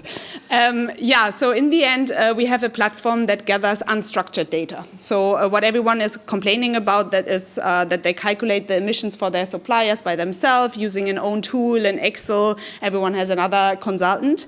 And what we basically do is we gather all this data together, because the companies often put it already in their sustainability report on the website in different databases. And then we use basically AI to make that process more structured and have it standardized, so that in the end you do not only have the emissions, but you can put it into a context. You see if they decrease over time. We put it to an emission factor, so you can compare it to a unit and so on. And you can see with like context data of if they have a climate target or not, these companies, if they potentially reduce these emissions even more or investing in that field. So in the end, we use AI, what normally the bigger companies we work together have like 1 or 2 people researching all that information in the internet or asking for Excel files, and making it just very easy to have in a dashboard, like a decision-making tool to go into sustainable procurement already, rather than spending all your time on gathering data and checking information. Great. Thank you so much for the very energizing presentation. Thank you. And now we are moving to our next topic, scaling technologies, decarbonization technologies. Let me invite Simone Tagliapietra, Senior Fellow at Bruegel. Simone, the floor is yours. Thank you, Eva. Thank you very much. And good afternoon, everyone. After Lara's inspiring speech, we now continue our journey into the earth of the question of how to scale up decarbonization technologies across Europe. This roundtable is really set up in order to build on the rich discussions we have had so far during the day concerning Europe's enormous potential in the clean tech sector, to focus on how we bring that potential to scale. We know that having the right technology available is not enough to accelerate the decarbonization process. This is a fundamental part of the equation, but alongside technology availability, we really need a favorable market environment in order to accelerate the decarbonization trend, where regulation, financing mechanisms, and market access are all aligned in order to accelerate deployment and investment. The opportunity before us, I would say, is immense. Scaling clean tech isn't just a necessity to reach our clean tech goals and net zero goals, but it is also a unique chance to build a new foundation for Europe energy security and energy competitiveness, something that, as we know very well, is now certainly at the top of our policy agenda. Now, in the next hour, we will explore the critical levers needed to achieve all of this. How regulation can be an enabler and not a barrier, how public and private funding can catalyze innovation, and how we ensure that our technologies have a clear competitive path to market. So without much further ado, let's dive into this discussion with our esteemed panel of experts, who will bring to all of us a wealth of experience in policy, finance, and industry. Together, they will help us unpack how Europe can go from ambition to action in scaling up decarbonization technologies. So it is my pleasure to introduce you and invite to come on stage François Gaudet, Head of Unit, Clean Tech Equity and Growth Capital Division at the European Investment Bank. Hi, François. Maria Pettersson-Gulda, Chief Technology Officer at Strega. Henry Lawson, Co-founding and Managing Partner at Ecoprama Capital. And finally, William Tots, Executive Director of Transport and Environment. Please welcome the panel on stage. And maybe, Francois, let me start with you, if I may, asking whether technical, financial, or policy related, what do you see as the single most significant barrier to scaling up clean tech in Europe today? And what's, in your view, the most immediate change we should prioritize to overcome this? The floor is yours. Thank you. I would like to start actually with markets rather than tech regulation or finance. I think that the clean techs to emerge need their market. I think it's been stated many times this morning, and for them to emerge, they need to emerge on a sustainable financial footing. And notwithstanding their green premium, many of them, as we know, come with a green premium. It is stating the obvious. They come, fossilized virgin oil is abundant. It's the incumbent kind of product and technology. The infrastructure is there, so they have quite a steep gap to bridge. And with that green premium, it is quite a challenge.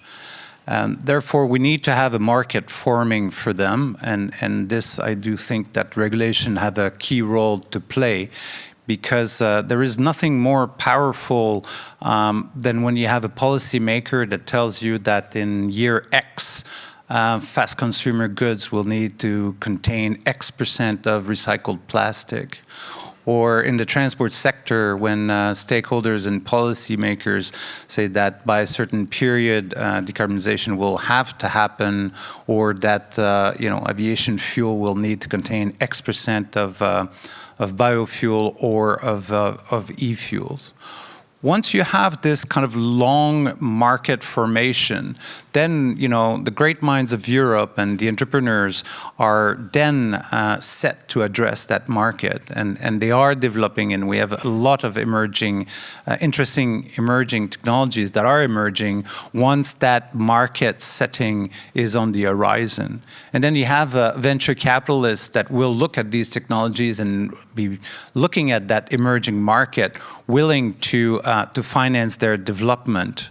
And then at that point, when the technology is developed and the market is, in sight, commercial bank can then look at their financing. And with that will come the scaling, and they will provide, reasonably cheaper financing, allowing the technology to be rolled out.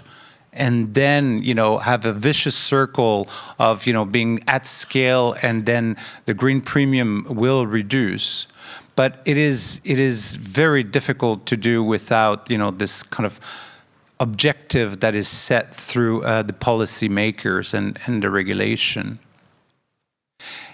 And, one thing that is absolutely important when we think of that kind of formation of the market is that if along the way you have the policymaker that second doubts the timing of this objective being in place, or that you have powerful lobbies that come in and say we won't have the technologies, or we won't have the volumes required, then this kind of uncertainty, and we are seeing now what kind of uncertainty in the markets cause, at that point then the vicious circle is broken.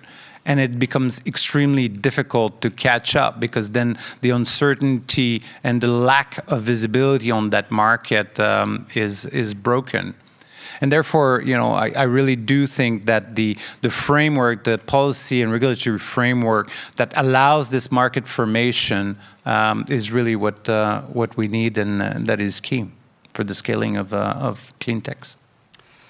Thank you so much, and I guess this is a message that we will keep hearing again, the importance of stable regulatory frameworks, and I think it's today possibly more important than ever to recall this, given that, as we see also in some European countries, some leaders are actually even saying, well, faced with the tariffs of Mr. Trump, maybe we should water down the Green Deal or water down environmental rules, because because that's what will boost the competitiveness of the European industry. And maybe that's not the case. What you need to drive an industrial transformation is actually to retain the regulatory stability and to push the market in the right direction. So thank you for your contribution, Francois. We will come back to this point. And let me now maybe turn to Maria, asking you, Maria, what made it possible for you as an industrial scale-up to reach final investment decision,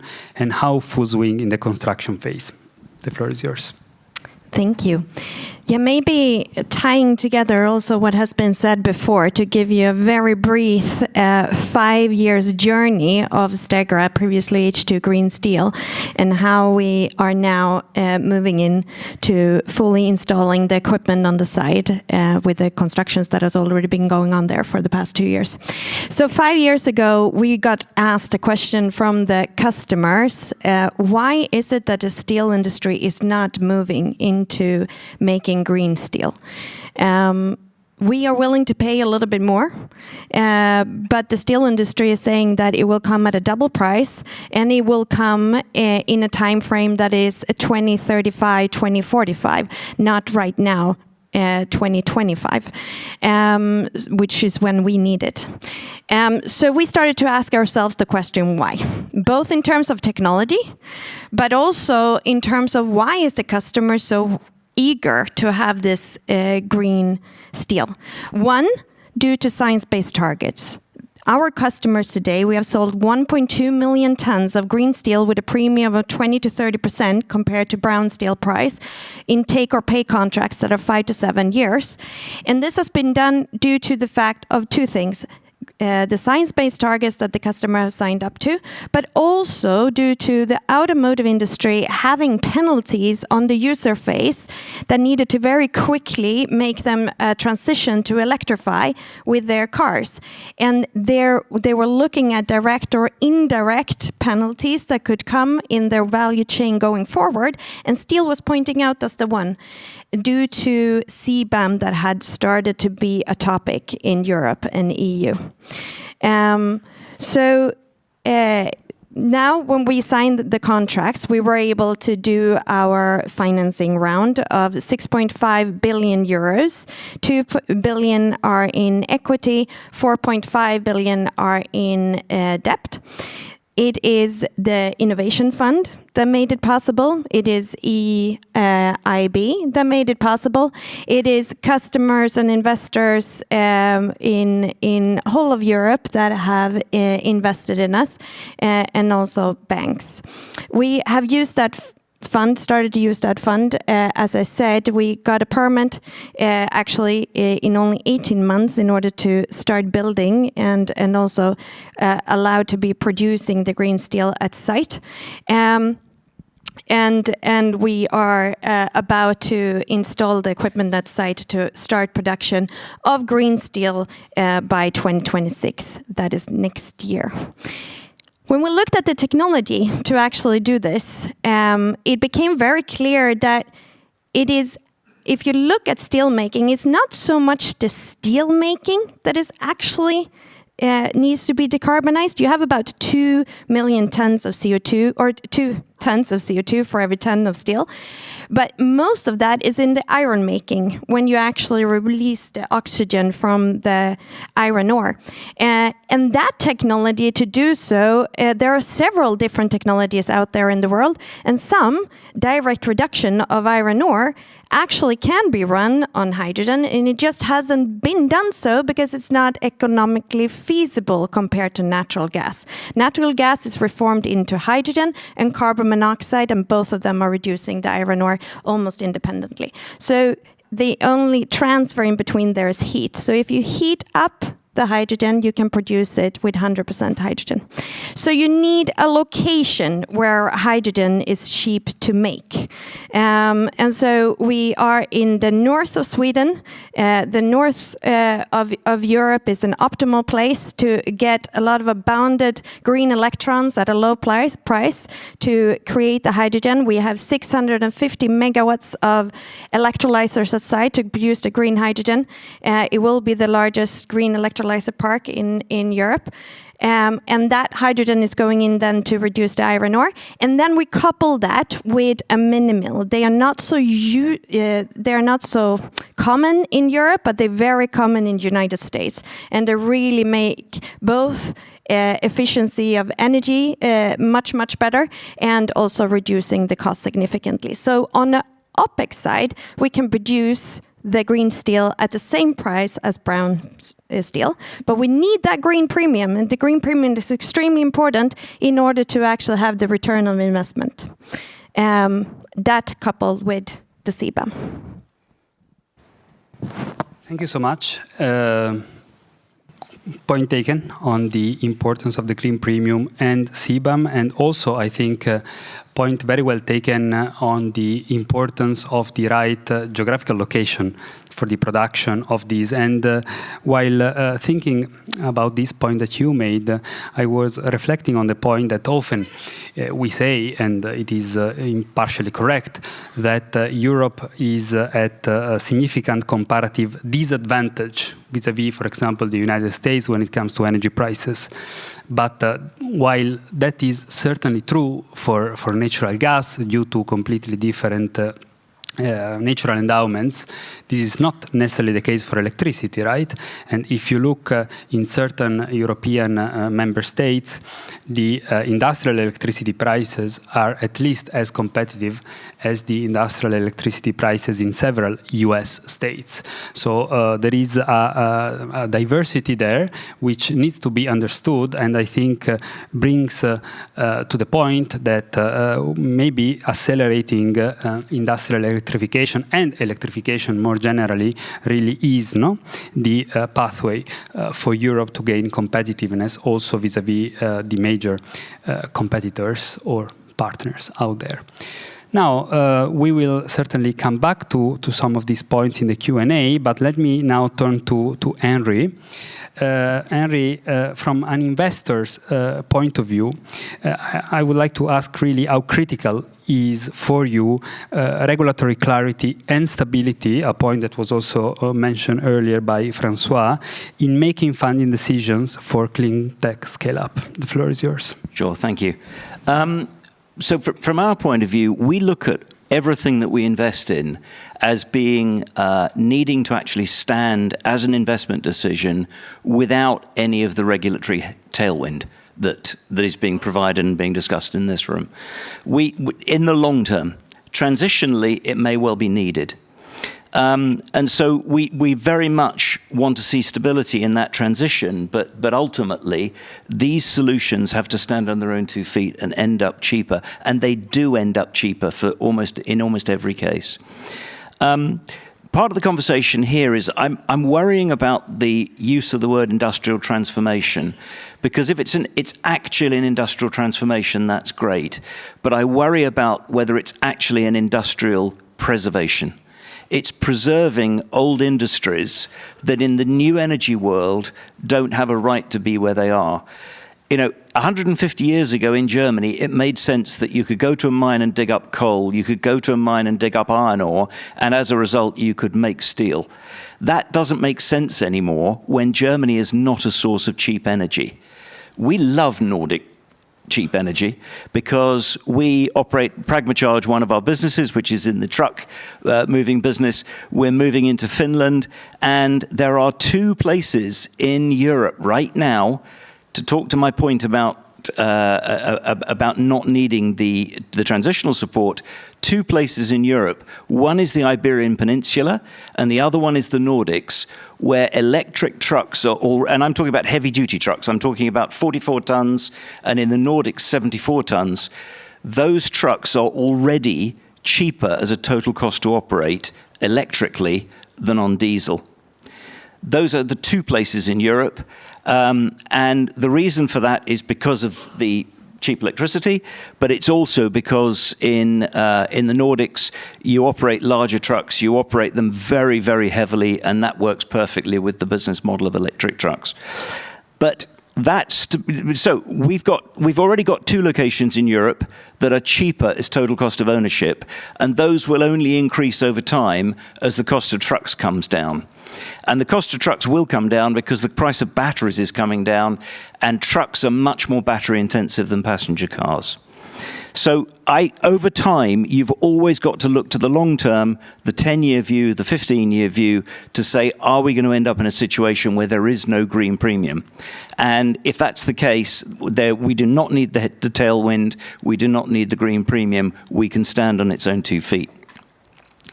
Most of the regulatory issues that we worry about are in energy policy. The example I've just given you on trucks is about energy policy.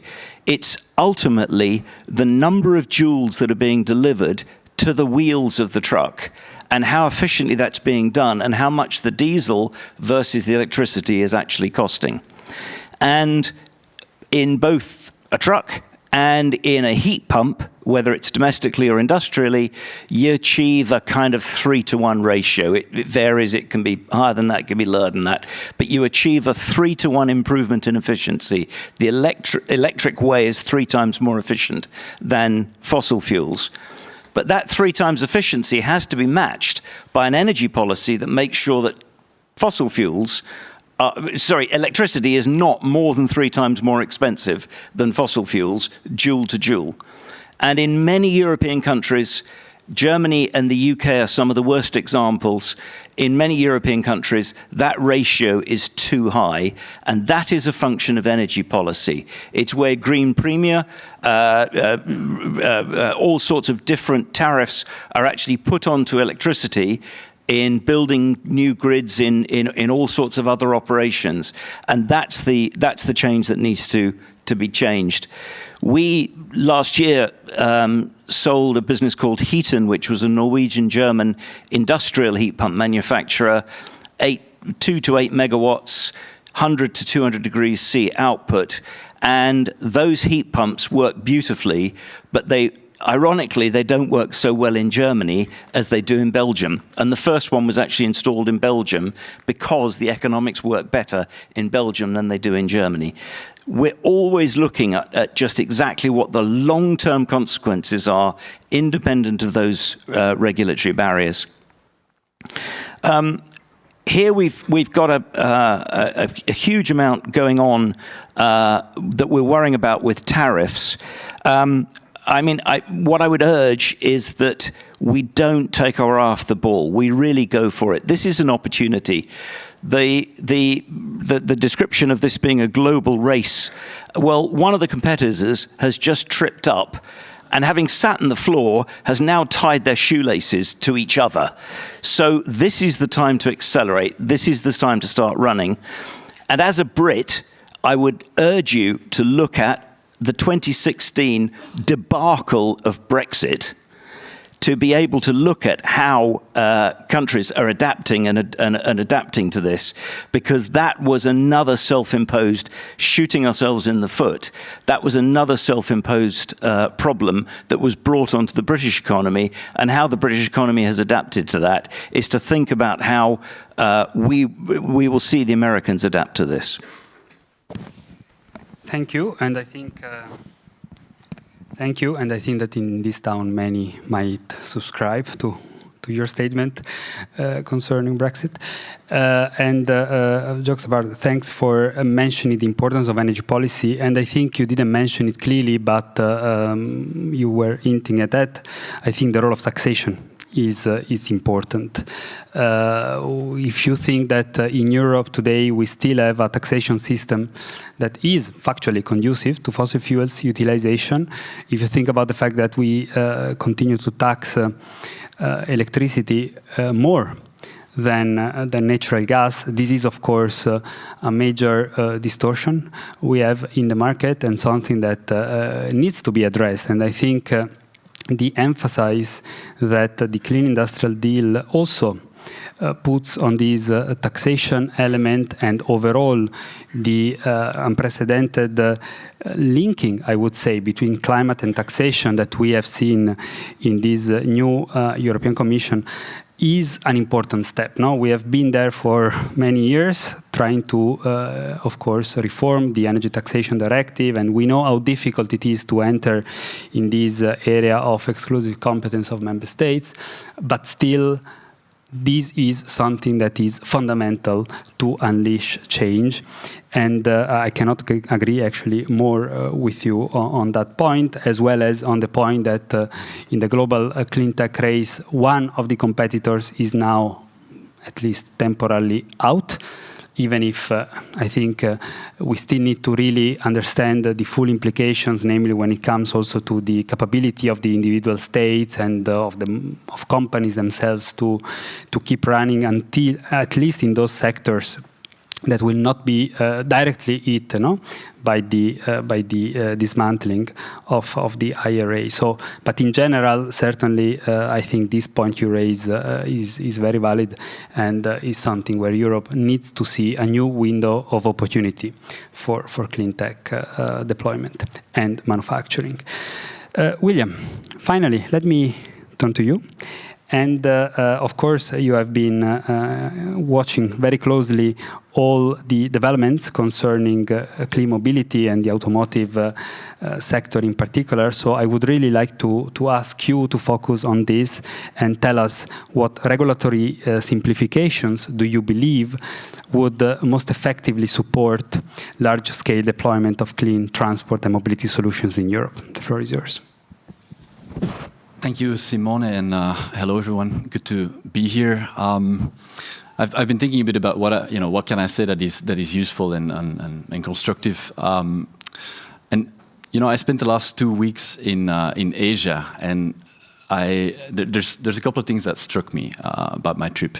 I was talking there to investors, to energy companies, to regulators, and what was super surprising is how well people in Asia, in China, in Singapore, how well they know EU regulations. They know the detail of all these regulations as well as the people in the Euro bubble. And they were asking us very detailed questions about how does that multiplier work and how does it interact with the trading, with the ETS, and how does the innovation fund work. And the second thing that really struck me is that on the number of technologies that we consider to be critical, for example, for aviation, for shipping, clean fuels, e-methanol, e-ammonia, we were talking to investors and they were citing prices that we thought would be possible in 15 years. and they're actually doing that in some place in China that I certainly have never heard of. And that made me think two things. First, if the Chinese take our regulations so seriously, perhaps we should as well. And we have now gone through a clean industrial deal, and we're going to have one omnibus, and then we're going to have another omnibus. And I think, François, you said it politely, but essentially, once you start fiddling with all of these regulations, you create uncertainty. If you say, maybe the aviation fuel mandate, maybe we're going to review it, and maybe we're going to change the subquota for e-kerosene, anybody that was thinking about making a €5 billion investment says, I'm not going to do that. Anybody that is working in a company that was working on such a project is thinking, I'm not going to go to my board and ask for that money because they'll say that I'm crazy. So that's the foundation of everything. I mean, the regulation creates the markets. The second thing is that obviously there are some parts of the world where our competitors are better at scaling clean tech than we are. And that is not some force of nature, it's not a law of nature, it's the result of choices. And I want to focus on one thing in particular, and it goes to the question you asked about simplification. In the United States, we have the Inflation Reduction Act for now. Maybe it will be scrapped, maybe not, but for now we have it. And it's been around for a while, and it's a model. In China, you have an industrial policy that is very supportive of clean tech manufacturing. If you consider the European system, I think we should accept that it is not very supportive of clean tech manufacturing. We have a system that is based largely on the state aid rules, that is actually mostly trying to prevent support to manufacturing. That is the basis of our current system. And whilst we have a clean industrial deal and an automotive action plan that says that we want to support manufacturing, we also have state aid guidelines that are actually not making big changes. So in a way, the question is, what is it going to be, Europe? I mean, like, we can do another communication and another communication, but we will need to make some serious changes. And the biggest thing we need to change, I think, at this point, is our state aid policy, so that we can support clean tech manufacturing, not on a project basis, but on a product basis, in a predictable manner, in the same way that the Inflation Reduction Act has done. Thank you, William. So we take this as a strong support for a very strong revision of the state aid framework ahead of the summer. You should all reply to the consultation. Exactly. You said that. Point taken, and I guess indeed this is possibly one of the few important policy items we will need to see being rolled out in the coming few months. At the EU level, the revision of the state aid and the clean industrial state aid framework to be announced ahead of the summer, alongside, of course, the other big item, which has more to do with the EU level funding, which really is then the revision, the formation of the new EU budget and the understanding, for example, about how this new competitiveness fund will look like. Eva, I look at you because I know we need to move into the question and answers. Yes, so and I would like to take a couple of questions from the room. Please raise your hand, don't be shy. We've got a question here. Please do introduce yourself. Where is the microphone? Is it coming? It is. Just give us a sec.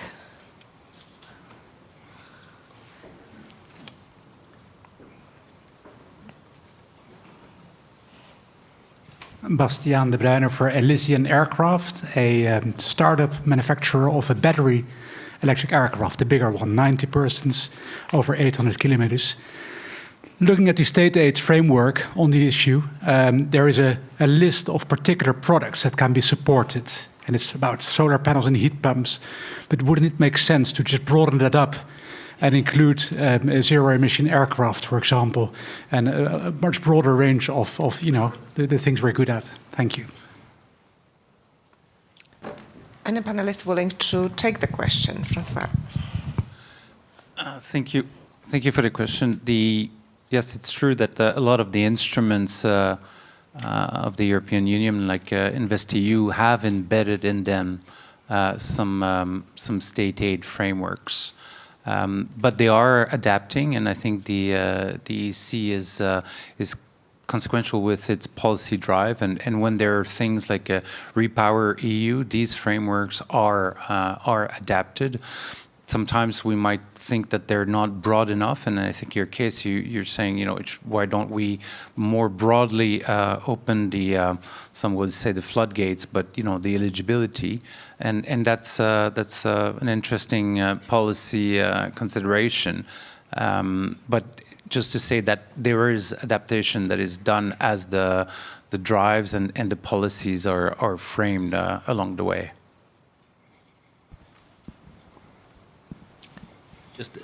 I have to declare an interest, having run an air ambulance business in a previous career and being a commercial pilot. The issue for me on investment is that you start with very early venture capital, and you've clearly been very successful at raising that. You then get to this sort of strange stage where you've got to actually prove the commercial validity. For me, where the fuel needs to come onto the fire from the EU is once that commercial validity is proven. If you're able to get through that stage with your product, then you will be able to, at that point, the EU should absolutely support what's going on.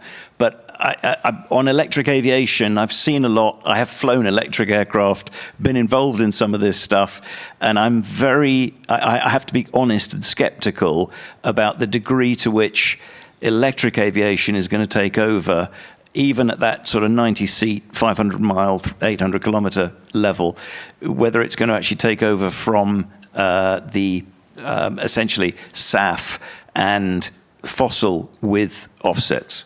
I know that's contentious, but it's just a, we've followed a lot of electric aviation, so it has to be proven in the market for the EU to put fuel on the fire. That's the real issue to me. Thank you. More questions? You've got a follow-up. Please do. Maybe, sir, apologies for taking over, but to sharpen the focus, I think the logic of the state aid rules is until now, for example, for aviation, is to support customers in buying a clean aircraft. And what we need, what we miss, is incentives and support for producers and manufacturers of these aircraft. And that is the fundamental part that is missing. The state aid rules that I mentioned is the ongoing consultation. And in that Clean Industrial Deal state aid framework is a list of sort of a narrow list of exhaustive list of solar panels and the like that you can support. And again, there is my plea to open that one up and to really, be a bit more fundamental, as William suggested. Thank you. William? I would say two things. Well, the first is that for clean aviation, we have a fuel standard that I don't think sufficiently rewards or recognizes zero-emission aircraft. We have a fuel standard that essentially is all about biofuels and e-kerosene. So normally, you would try and create a regulation that also encourages, the production and operation of zero-emission aircraft. So that's something that we need to sort out in the future, because that helps creating the market. In addition, of course, I think it would be a good idea to open up state aid for this type of support. And what we are arguing in favor of is that at EU level, we select a number of technologies, and they can be aligned with the NZIA, or you can add a few, or you can remove a few. But you have a list of technologies, and just like in the IRA, you specify the amount that can be subsidized at national level. And so you create a level playing field across the EU. Everybody that wants to do it can do it in accordance with rules that are set at EU level. And that also creates a lot more transparency, because right now there is zero transparency on state aid. I mean, it's basically a conversation between the Ministry of Economy and individual companies. We'll take more questions from the room, please. Yes, also to sharpen a little bit the focus, we have a lot of goals and ambitions, but we have also the reality. How much space do we have? Because I'm in the field of construction. I have a couple of pioneering architects. They take the goals of the Paris Agreement, budgets per sector, and they say, how much space do we have? If we have also the ambitions in the Netherlands to build 1 million houses to support the housing market, by example. And they say, okay, what kind of budget do we have for the new built houses, Paris-proof, 1.5 degrees? How much space do we have? And what is the reality we're facing today? And there was a gap. And then you get a sharp discussion for suppliers, for the whole supply chain, for the demand, for the finance, for everybody. Okay, we have a problem.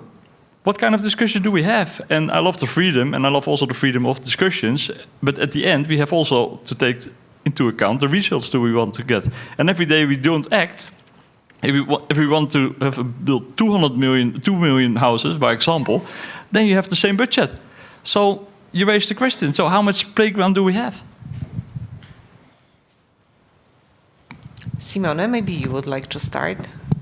Well, I will turn to the panel first. So, Maria, you want to take it? Or? Yeah, maybe I just wanted to comment on the previous one, just based on the experience of Stegra. Given that time were at essence, our customers really wanted the green steel on the market by 2020, 25, 26, which is now. And how long time it actually takes to develop such a steel plant, enormous, with electrolyzers, the iron making, and the full steel plant to produce 2.5 million tons of steel. And having the investors actually taking the risk on this, we needed a permit. But having the permit taking only 18 months, we needed to do a very diligent job on the engineering. And that costs a lot of money. And so my only point here with the manufacturing, no matter which industry it is, actually there is a lot of upfront cost. If we're going to do this quickly, transforming the industries where technology, it might already be ready, but really do it large scale, there is a lot of upfront cost. And I think that the public funding there should take a little bit more risk up there in order to actually help us to get the permits, and then we can get the equity and the banks to chip in. Just a reminder to our audience online that you can use the QR code and send us questions by Slido. We had a question in the last row, please.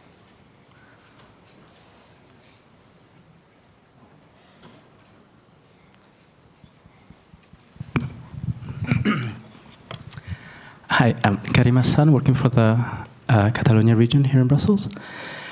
Thank you. It was a very interesting talk, especially the transformation of the industry. Sounds like we need a new paradigm. I have conflicting thoughts. On the one side, we have China electrifying massively. The first year, 2024, the 1/3 of the electricity in the EU, I'm cutting on corners, but 1/3 of it was green. And part of that was produced with Chinese solar panels. I think this is very divisive, sorry for being controversial. And at the same time, from the region, we are betting heavily on the electric vehicle. But we already know that the dates and the years set for the energy regulation is going to change. So about instability, how do we avoid hitting ourselves on the foot, as some of you indicated? How do we not send controversial signals? Do we want to do the transition? And if we do, can we commit to it? Or do I just tell all of my stakeholders, look, find dual use. We'll get the money from the defense part. Thank you. William, that might be a question to you. I'm trying to think what exactly the question was that I'm now trying to answer. Yeah, where to start? I think we're here talking about clean tech manufacturing in Europe. I think we need to acknowledge that we will not be able to produce everything in Europe, and that is not necessary. It is a good thing for us to buy solar panels from China and use them to reduce our dependence on gas from Russia and other states. That's a good thing. So and I think what we're trying to get into is a virtuous cycle where we have more and more clean power getting into the system and more demand for that clean power from transport, from in the building sector, maybe from aviation in the long run. And I think the big issue right now is, on the one hand, it's the electricity prices, which are really a problem in certain parts of Europe.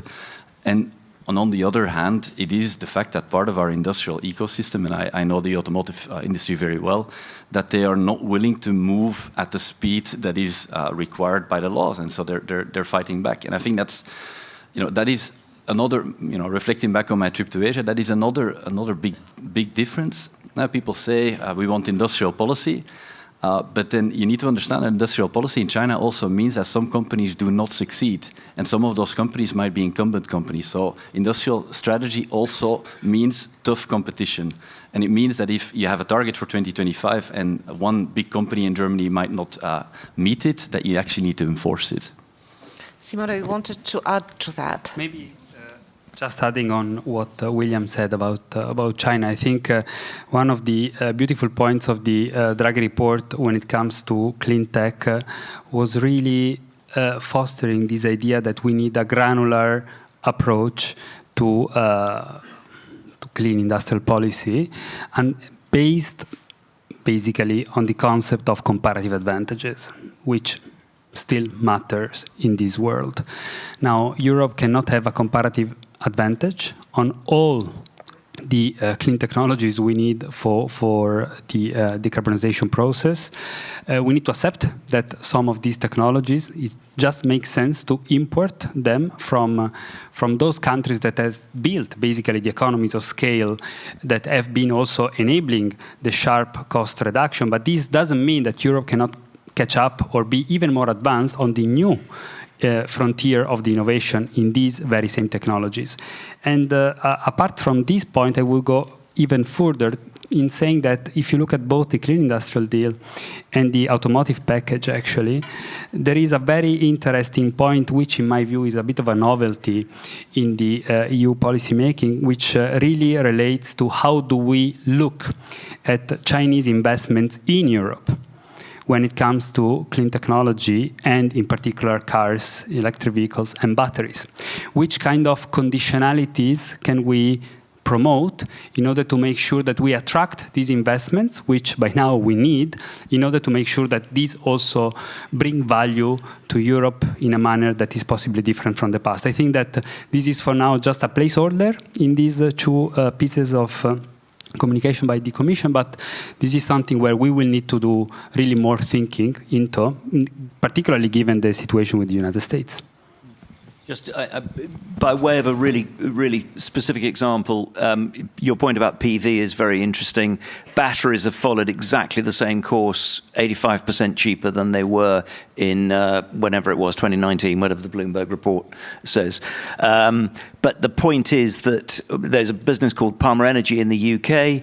What they decided was that they are importing Chinese cells, just the cell chemistry, just the cells themselves, and they are then adding on a Western European created BMS, which is a super clever BMS, and they are selling themselves to customers on the basis that they've got the cheapest cells because they bought them in China at Chinese prices, but they've actually got not a line of Chinese code.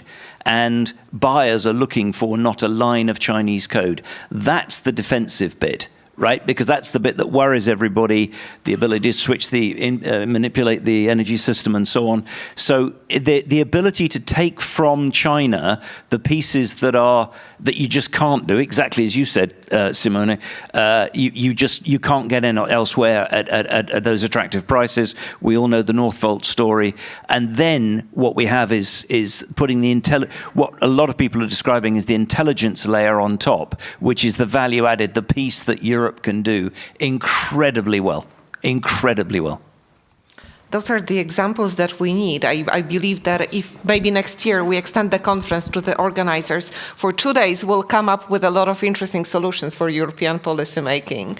I will take one question, the gentleman in the black cardigan.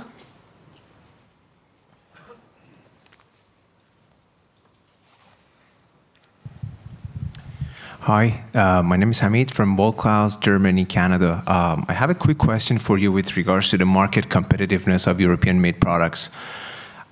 We know that right now, Chinese products, they have, there are accusations of currency devaluation, and then they have control over rare earth metals, and then US taking a 100% shift in terms of their policy making, in terms of drill, baby, drill, as they used to say.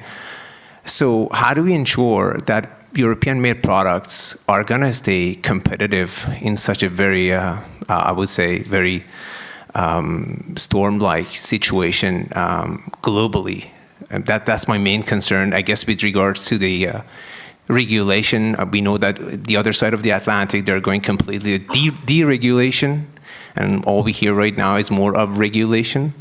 And we're in between of Chinese and US. I'm kind of curious to learn a little more about that, please.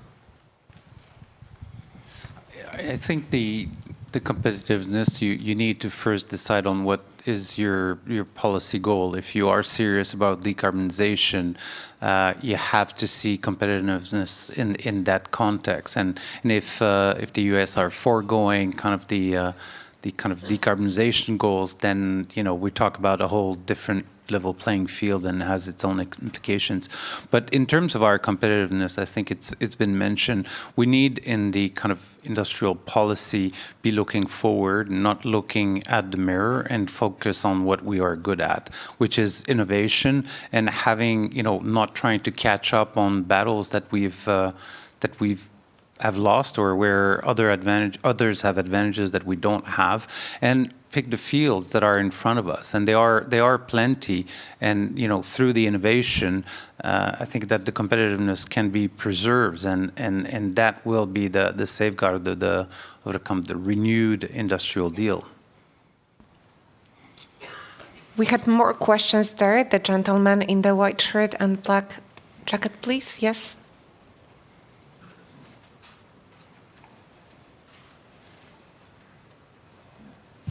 Hello, I'm Quinton from Neolith.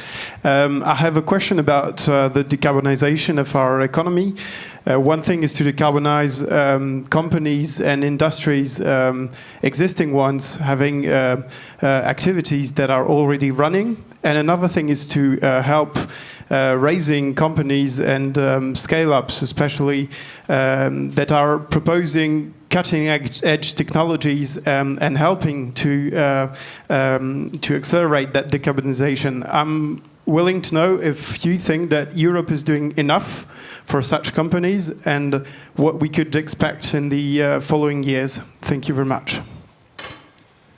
I mean, we are at EIB, out of the whole lending, you could say that it's too small and not enough, but we have dedicated programs for emerging technologies, and yes, we look at the decarbonization of the incumbents, but we are supporting emerging technologies, and we do it at the tune of around 500 million in venture debt programs to really see these technologies go from a TRL 6 towards their commercialization. So we do take their pre-proof of concept and pre-market traction risk. Is that enough? Probably not. We would like to do more, but these are quite, human resource intensive and capital intensive drives. I think the Innovation Fund is doing a fantastic job at that kind of large ticket item for emerging solutions. So that's a great solutions. You have the venture capital market that is being fed by the EIF to a certain extent to grow, but we know that we are behind other markets in venture capital volumes to support these technologies. But again, if we have a framework and we have forming markets, there will be interest for investors to come to these. The difficulty there is that it's a long journey and it's a technological evolution journey that is fraught with risk. And even for good solutions or for a problem, there will be different competing solutions. So you are in a very difficult market for your capital, and we recognize that. But there are ears and funding for the good solutions. So we're definitely open for business. The EIB does a fantastic job in Europe, I would say, first of all. But Europe does have a problem in that venture capital, the very early stages, university spin-outs, all that kind of research spending is very well done in Europe, as is the safe infrastructure. Somebody said earlier, European infrastructure is superior to American infrastructure. And having lived 25 years of my life in the US, I can testify to that. The infrastructure piece, the safe bet at the end is great. The valley of death in between is really, really hard. What EIB is talking about is absolutely is part of that. But all I would urge is that you have to see signs of market traction in order to be able to do that, not make big bets on hydrogen for aviation. If you think I gave you a hard time about electric aviation, wait until I get going on hydrogen aviation, incidentally. But an example is you guys in Sweden. Once you've got orders coming in from Falve or whoever it might be, rock and roll. Let's get going, because it doesn't necessarily mean you've got revenues. Commercial traction and revenues are not the same thing. Commercial traction are customers who are really wanting to buy. Maria, yeah. And maybe one comment also on your question. It wasn't the direct question, but I think the best thing is also when those type of technologies can actually merge into traditional industry, and that both are moving at the same time. For example, every industry is different, but for the steel industry, as I mentioned before, is really the iron making, where you do most of the decarbonisation. And to answer the previous question, I mean, the north of Europe is really world class when it comes to the economics of this. We have been looking and vacuumed the whole entire world almost, and we still don't find a similar really attractive business case. There are places where it could be still making a lot of sense to put it up. But then it would be the iron making. So now we went for the whole steel making because we had the customers that were signing our contracts, and therefore we could finance the whole manufacturing, and we will deliver and show that it is possible to create this green steel. But once we have done that, the next site will probably be iron making, and then we can ship that in. Instead of shipping in iron ore into Central Europe, we ship in the iron to Central Europe, and the steel making can stay where it is and continue to have the customers that they have and continue to having the business. So really having those two emerge, I think is the key for the future here. William? I think it's pretty clear that scaling up is one of the biggest weaknesses we have. If you think about, let's say, the battery supply chain. In Europe, we started with the Battery Alliance in 2017. I was there when it was launched. Šefčovič was there. We had great ambitions. Okay, Northvolt was one of the children of that initiative. If you compare what has happened in Europe to what has happened in China since 2017, it is incomparable. It is incomparable. If you look at between 2020, 2021, and now, the scaling of the battery supply chain in China, it is absolutely incredible. And we have nothing of the sort in Europe. And I think it is not all about state aid, but we do have a system in Europe where support from governments relies on you proving that you don't actually have a good business case. Because you've got this funding gap stuff. And so whilst we are busy trying to minimize internal distortions, because we're so obsessed with competition between France, Italy, and Germany, our competitors are trying to maximize distortion. Yeah? So I think that is one of the big issues that we have to resolve. And I've got a question from our participants online. What could be the role of clean energy from imports, and how could it help scale up technologies? Tough one. It depends what you're importing. If you think you're going to import hydrogen, think again, because whatever laws we change here, the laws of physics don't change. So let's not kid ourselves on that. If we're talking about interconnects, then interconnects can have a huge effect. One of the ones we get most excited about, there's X-Links, which goes from Morocco to either the UK or Germany, connecting solar and wind in Morocco with Western Europe. That gets great. That's north-south works well.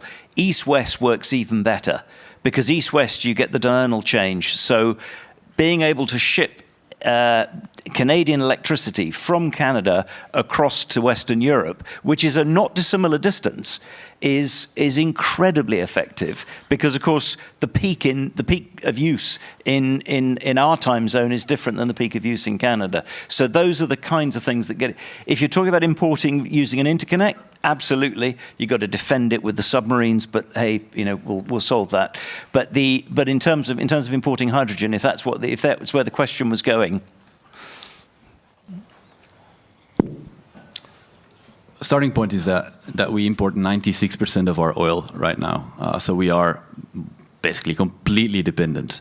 I agree with what you're saying about importing hydrogen, but I think if you talk about hydrogen derivatives like ammonia, like methanol, I think it is conceivable that we would be importing those, and it is not necessary for Europe to produce 100% of those, and we don't have a comparative advantage in that. And so these are two fuels that are being developed in China. I think it's okay for us to import some of that from China, but we do not want to be in a 96% dependence situation in the future. So we do need to scale up or support some of those projects in Europe, in the areas in Spain, in the Nordics, where it actually makes sense.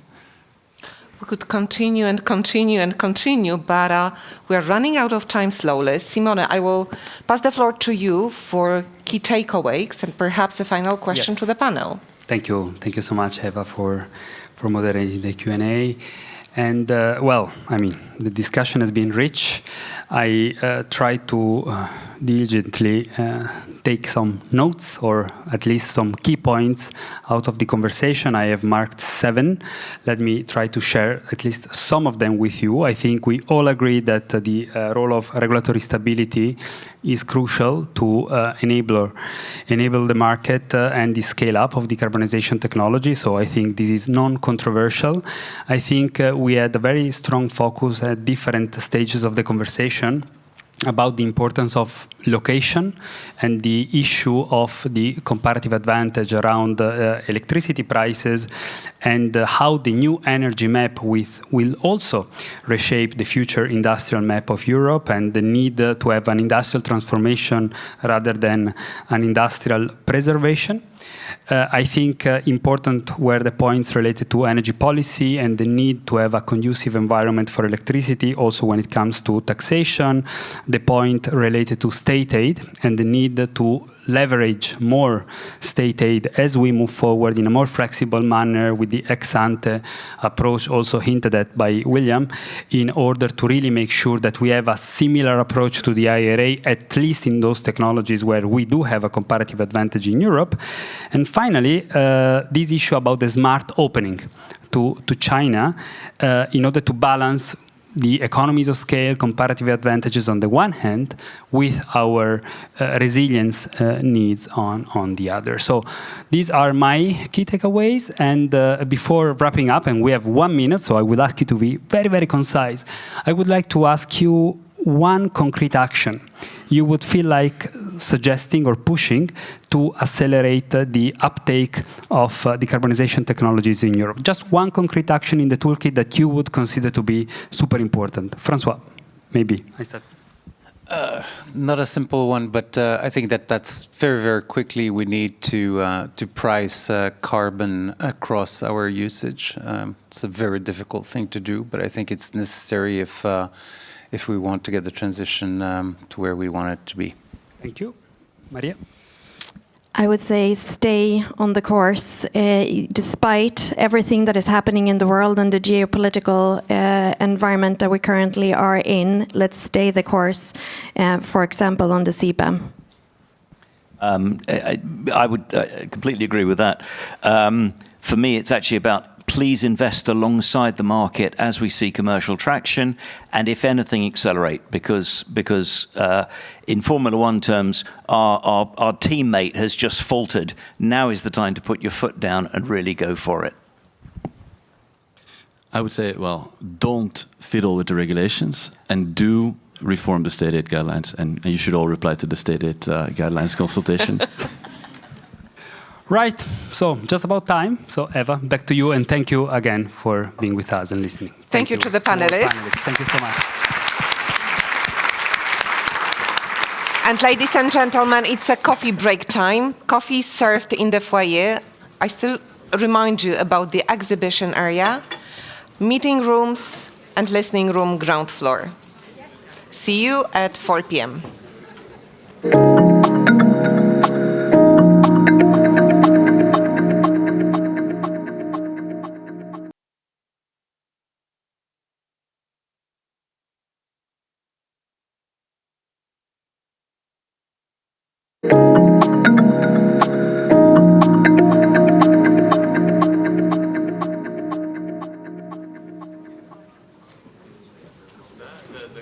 Welcome to the final part of the Cleantech Conference. It's great to see that the room is still full, and it was even greater to see how engaged you were during the coffee break in very lively discussions.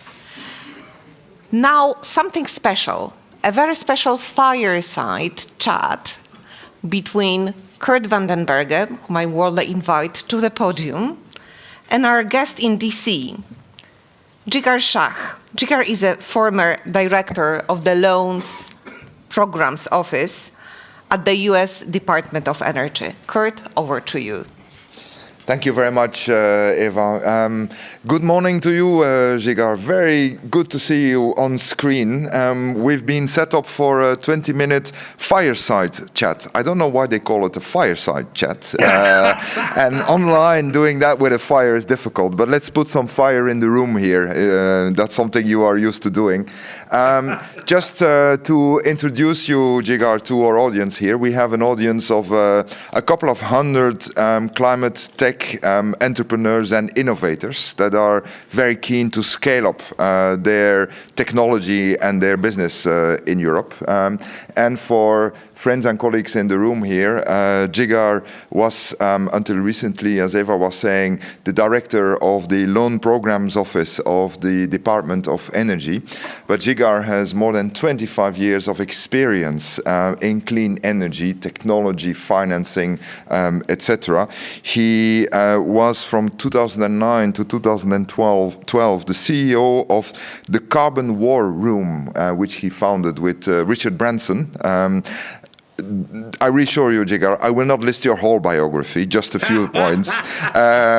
He published in 2013 a book creating climate wealth, unlocking the impact economy.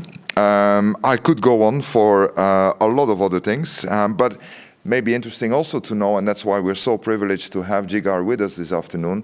He was identified by Time magazine as the world's one of the world's 100 most influential persons in 2024 last year. So Jigar, thank you. I feel very privileged that we have this discussion. We met recently in Brussels, and you left a lasting impression on me and my colleagues. So it's great that we all can benefit from your perspective. I'll have a couple of questions for you, if that is okay. And maybe I'll start with the first one. What are your top 3 lessons from running the US Department of Energy loan program? Well, first, let me say thank you so much for having me. And I'm so sorry that I can't be in the room with all of you today. But I'm very excited about working with you. Look, I think that a few things, like the goal here is to aggressively court the private sector and earn their trust. I think for a long time, governments thought, well, I have this money, and therefore the private sector will come to me. And I think what you find is that many companies don't find you, they don't know you. And figuring out how to aggressively court them, I think is very important to getting the best and the brightest.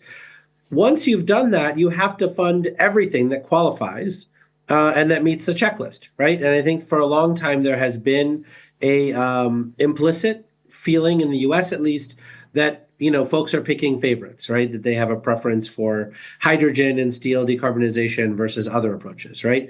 And so figuring out how everyone gets funded based on a criteria, I think is very important. I think that the third piece is that you don't have to take real risk to play an important role, right? I think one of the challenges that we have here is that there is a feeling that the private sector would do everything if there's no risk. And what you find is the private sector does not want to be first, second, third, fourth, or fifth, right? That those first 5 projects, that the government can play a role without taking any real risk, right? They can take perceived risk without taking real risk.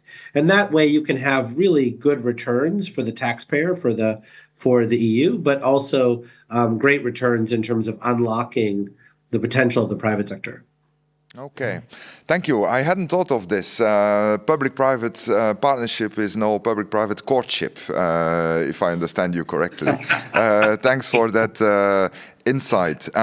One thing, a side question, if I may, what you point to, we have sometimes heated discussions here in Brussels and in the EU about technology neutrality. What does that tell you? Should we be completely technology neutral, or should we make technological choices? Any insights from your experience?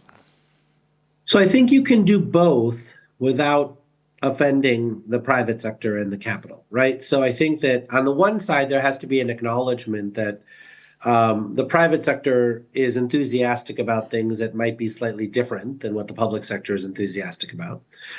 But I think the second piece of this is that ultimately you have many member states, right? And they are all interested in different things. And if certain member states believe that their favorite ideas are not being championed, but other member states are believing that their ideas are being championed, then you lose enthusiasm, right? So the way that we solved this at the Loan Programs Office was we had these 12 pathways to commercial liftoff reports that we wrote. And it became a fact base for carbon management, nuclear, geothermal, right? Virtual power plants. So we were not choosing one technology over another, but we were informing and saying, these are the business models the private sector are enthusiastic about within each of these sectors. And so that way, without choosing sectors, you could say, for instance, in long duration energy storage, we were able to say, the current ways in which long duration energy storage are being compensated by the market are not sufficient for debt. And it was very obvious in the report that they were not sufficient for debt. So we were not bad-mouthing long duration energy storage, but we were acknowledging that the marketplace doesn't reward that kind of behavior or that kind of technology, right? And so I think there's a way to do both. But I think it's important to be enthusiastic about what the private sector is enthusiastic about, as opposed to having preferences coming through the public sector programs. Okay. Enthusiasm is the only value or virtue that matters, Paul Claudel once said, famous French writer. So I take that to heart.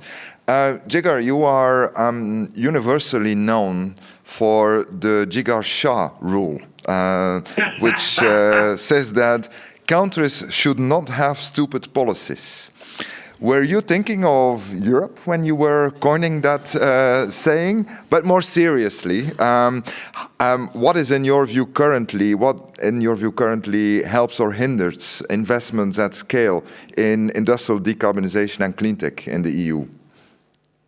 Well, I've never lived that down, I think. But look, I think that we are in a unique time where affordability matters, right? And so we cannot continue to spend huge amounts of money on commercializing technology. And I think you saw that with the hangover with the costs of feed-in tariff programs or some of these other types of programs. I think we have now moved to much more cost-effective programs like Contract for Differences and some of these other types of programs, which I think has been really quite rewarding. But I think the other piece, as we've discussed, there is a perception that there are preferred technologies. And I think it's important when we try to do industrial decarbonization that we actually follow the lead of the private sector who is trying to decarbonize and to see what technologies they want to do. I think the second thing I'd say is that we need much bigger checks, right? I mean, to decarbonize industry, these have to be billion-dollar checks. They cannot be smaller than that, I think, at the scale at which we're working. And I'd say the third piece is that we have to build institutional capacity to implement a two-stage process, one short-form process and one much longer-form process. Today, the EU has a bit of a black box, right? You submit a tremendous number of applications in, that information gets sorted, and then it goes to an expert panel. The expert panel says, here are the winners.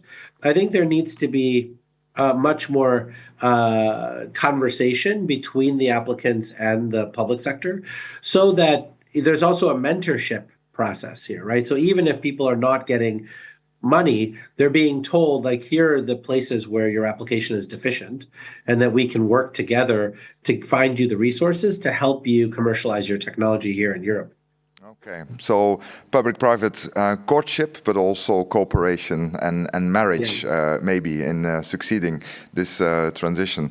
How can we, you think, better align public investment, public incentives with the interests of private capital to foster these large-scale investments in sustainable technologies? And maybe also in that regard, we often talk here in Brussels about blended finance, combining grants, loans, and equity.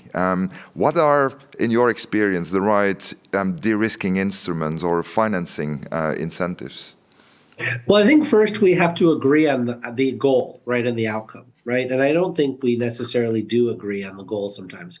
For me, the goal is the bridge to bankability, right? So you take a technology that you know works, and you figure out how to take it across the bridge to full mainstream acceptance, right? So the first step of that bridge is first of a kind deployment, right, which may require some grants and blended finance, as you suggest.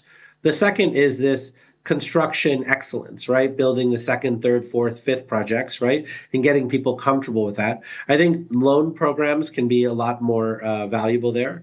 The third is this, infamous,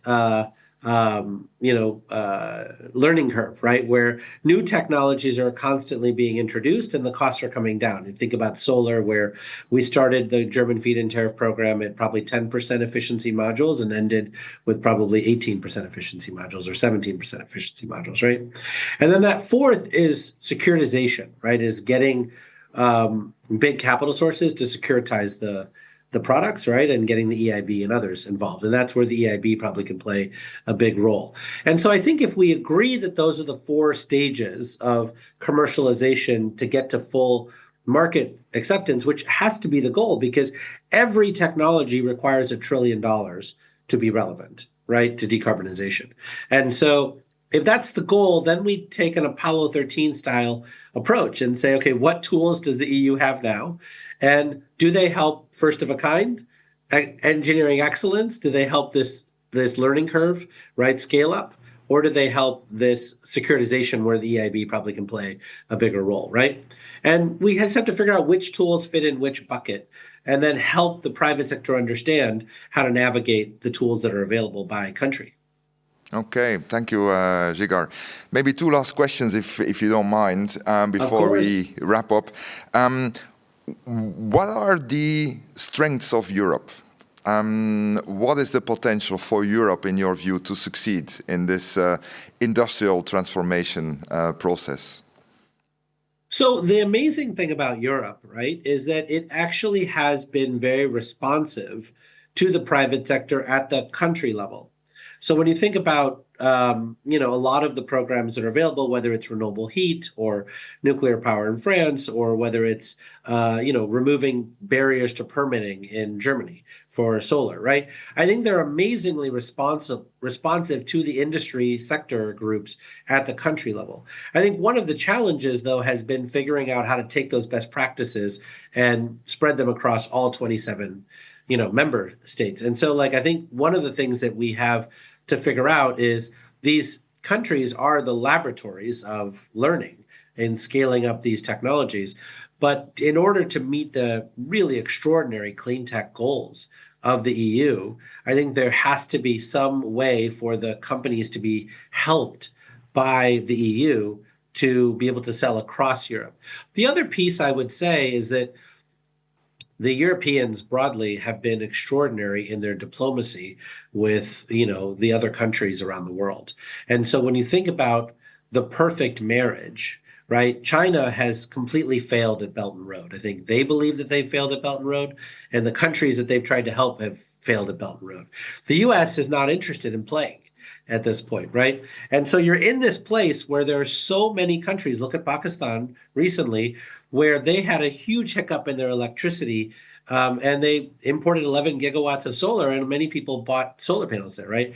This is something the EU is uniquely capable of facilitating, bringing in very low-cost equipment from China, but bringing all of the hands-on support at the local level to help many of these countries use the services that the EU is extraordinary at. The EU has been great at the services economy and figuring out how to make a lot of money at helping many of these countries not decarbonize, although that is the end result, but actually reach electricity abundance, which is what they need to grow their GDP.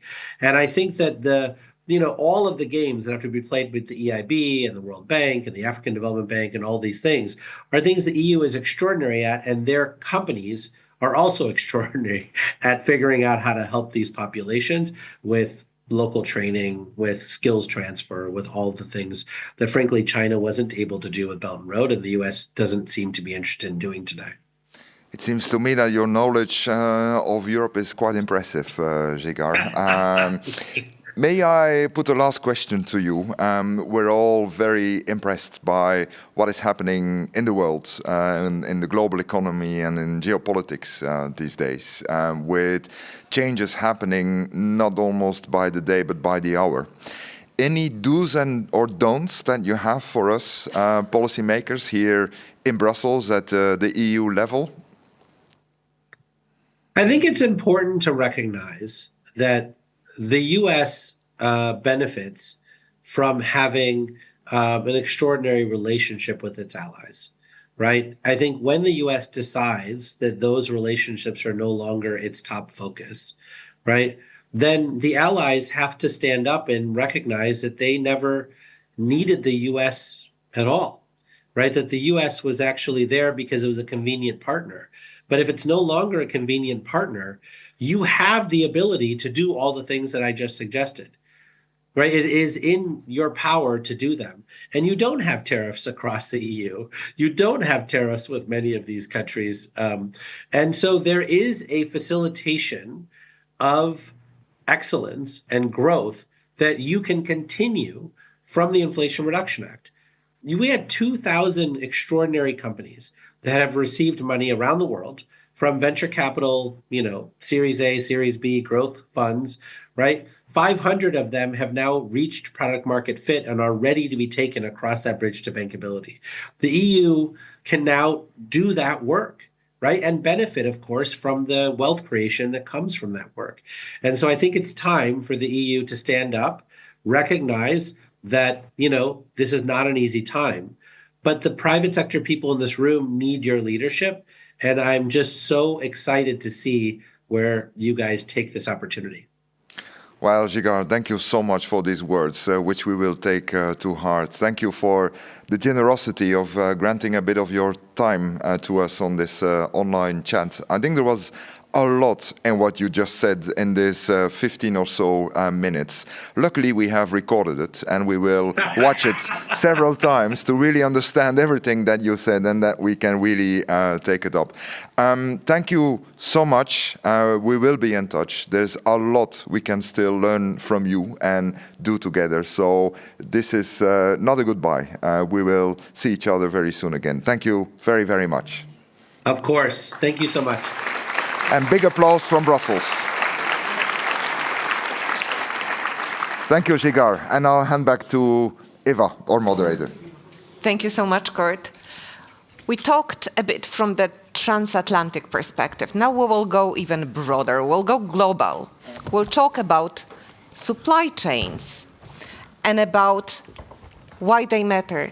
You already heard a lot from Lara in the previous session about decarbonization of supply chains. Now I would like to invite Joaquim Nunes de Almeida, Director at DG Grow, who will moderate the next session. Joaquim, the floor is yours. You can invite your panelists.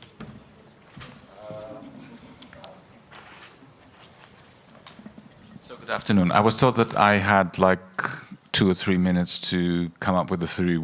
That would be the Please moment, do. right? And then invite the panelists in. I'm never sure I get these choreographies right. So the department I manage in DG Grow is mostly turns around how to get Europe to succeed in the decarbonization of industry, and resilient supply chains are very much the big talk, in the sense that the discovery of the last 5 years has been that it matters where things are produced, that we should care about which places produce which things, make sure that we have secure supply chains, but also that we have a bite at the cherry. Europe doesn't want to see itself disappearing from the industrial landscape as a result of high energy costs, high decarbonization costs, etc., etc. We want very much to exist in the. We want to have a thriving industrial landscape. It's always a difficult message to pass because it doesn't mean that we want to keep every industry that exists alive, but we want there to be a fair chance for industry, and including energy-intensive industries, to survive in Europe. This has led us to do things like the establishment of resilience criteria on auctions and procurement in the Net Zero Industrial Act. This has led us to come up with 52 strategic projects on critical raw materials that will be subject to facilitated permitting at national level, and will lead us to we will be coaching these projects as the alternative lifelines for Europe's security of supply and resilience. So these are more or less the things that keep me busy and have kept me busy for the last years, and in which I'm happily working with. So I would now invite the panelists. We've got Laura Cozzi from the IEA, the International Energy Agency. We've got Tobias Gehrke from the European Council on Foreign Relations. We've got Elena Bow from EIT InnoEnergy, and Stefano Lorenzi from the Tango Project NL. You're this courageous man who's trying to do a gigafactory. Not trying to do, you're doing a gigafactory. You did a gigafactory to do solar panels in Europe. Yeah, you know, it's quite something. So exactly. So now to go back to the order of the questions, and starting by the order in which I introduced them. Just looking at the moderator, we've got an hour, right? So, and I started, yeah, okay, we've got an hour. So it's quite fine. So, and can I count sort of until 5:20 or? Let's make it 20, and then I'll take a couple of questions from the floor. Okay. And we'll finish. Fine. So, Laura Cozzi, what do global supply chain data and projections tell us about Europe's vulnerability to concentration risk in clean tech materials and components, manufacture and trade? Tell us how good or bad it is. Thank you very much. Thank you very much, Joachim, and good evening, everyone. Let me start by really thanking DG CLIMA and Cineo for this wonderful day. At the IEA, unlike many other people here, so we don't lend money. We don't have money to lend. We don't produce things like others here, but you're sitting on a huge amount of data. And I think that today actually data matters hugely to get the facts straight. And facts are actually becoming a very rare commodity. So maybe I'll start by starting with explaining a few things about the value of clean tech to Europe, then going exactly to the question that Joachim said about the risks, and then maybe 1 minute on opportunities. So I think we need to remind ourselves at the end of the day. I think Kurt at the beginning Slido had a lot of words there. Let's make them a bit more concrete in numbers. So if you look at how many jobs clean tech created in Europe since 2019 to today, we are talking about over 500,000 new jobs. So 1 in 20 new jobs that Europe created over the past 5 years were in clean tech. So if you go out, meet 20 people, very likely one of these 20 people is actually employed in clean tech. This is not a small story. It has helped us decreasing import costs. In 2022, we all remember what has happened. We paid actually 700 billion. This is an incredible number, 700 billion in natural gas and oil imports. Today, we are at 400 billion. And the difference, of course, prices went down. But if you look just the deployment of solar and wind last year, 65 gigawatts of solar, very significant amount of wind. For the first time, Europe produced 75% of its electricity clean. And what this meant, we avoided 20 BCM of gas. If you're not familiar with the BCM, that means Nord Stream. So in 1 year, what we installed in solar and wind avoided what we need to import on Nord Stream. This is huge. Although I don't resist asking you, but a lot of people would say, but we've just replaced the dependency on Russian gas on Chinese solar PVs. I'm coming to this in exactly 1 second. Exactly 1 second. So before going to this point, which is exactly my next one, you, I think, have all seen that actually in China, clean energy technology manufacturing and deployment is accounting for a significant portion of new economic growth. So studies were showing 10% of new economic growth in China is actually coming from clean tech. We don't speak much about the role of clean tech in Europe. It's huge. In our estimate, depending on the year of the past few years, you are between 1/3 and 2/3. So clean tech is not a marginal story, it's an economic growth story, it's an employment story, and we have the data to prove that. Now, what have we done? Have we really moved from a Russian gas dependency to a Chinese dependency? Except for that gentleman there. Except for the gentleman there. Well, the fact is that if you look at clean tech supply chains and you go from critical raw materials to refining to manufacturing, but the situation is a bit dire. So it's true that China holds the large majority of critical minerals, of copper, of lithium, things you need for the batteries. It also is in an even stronger position for refining, it's true. And it's even stronger for clean energy technologies. But why did that happen? Very little domestic resources, huge amount of money for import dependencies, 500 billion they're still spending every year on oil and natural gas. So there was a real choice to move into a low emissions clean tech area. So does it mean that we cannot do anything? So I think that actually Europe is doing and can do a lot. The market from clean tech today is 700 billion, and we are expecting this to grow to 2 trillion in 2035. It's not true that the situation is dire in every sector of the clean tech. It's absolutely not true. So we need to go more granular. Solar, commodity solar is tough. The cost gap is large. So it's difficult. But we have leadership. We have leadership in grids. The technology that Europe has in grids is much better than nearly anywhere in the world.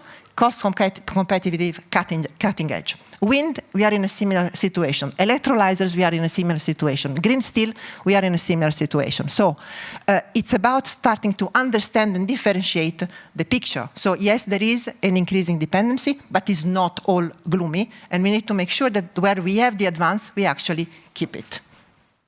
True. Although there's not much green steel. I agree with all your, yeah, true.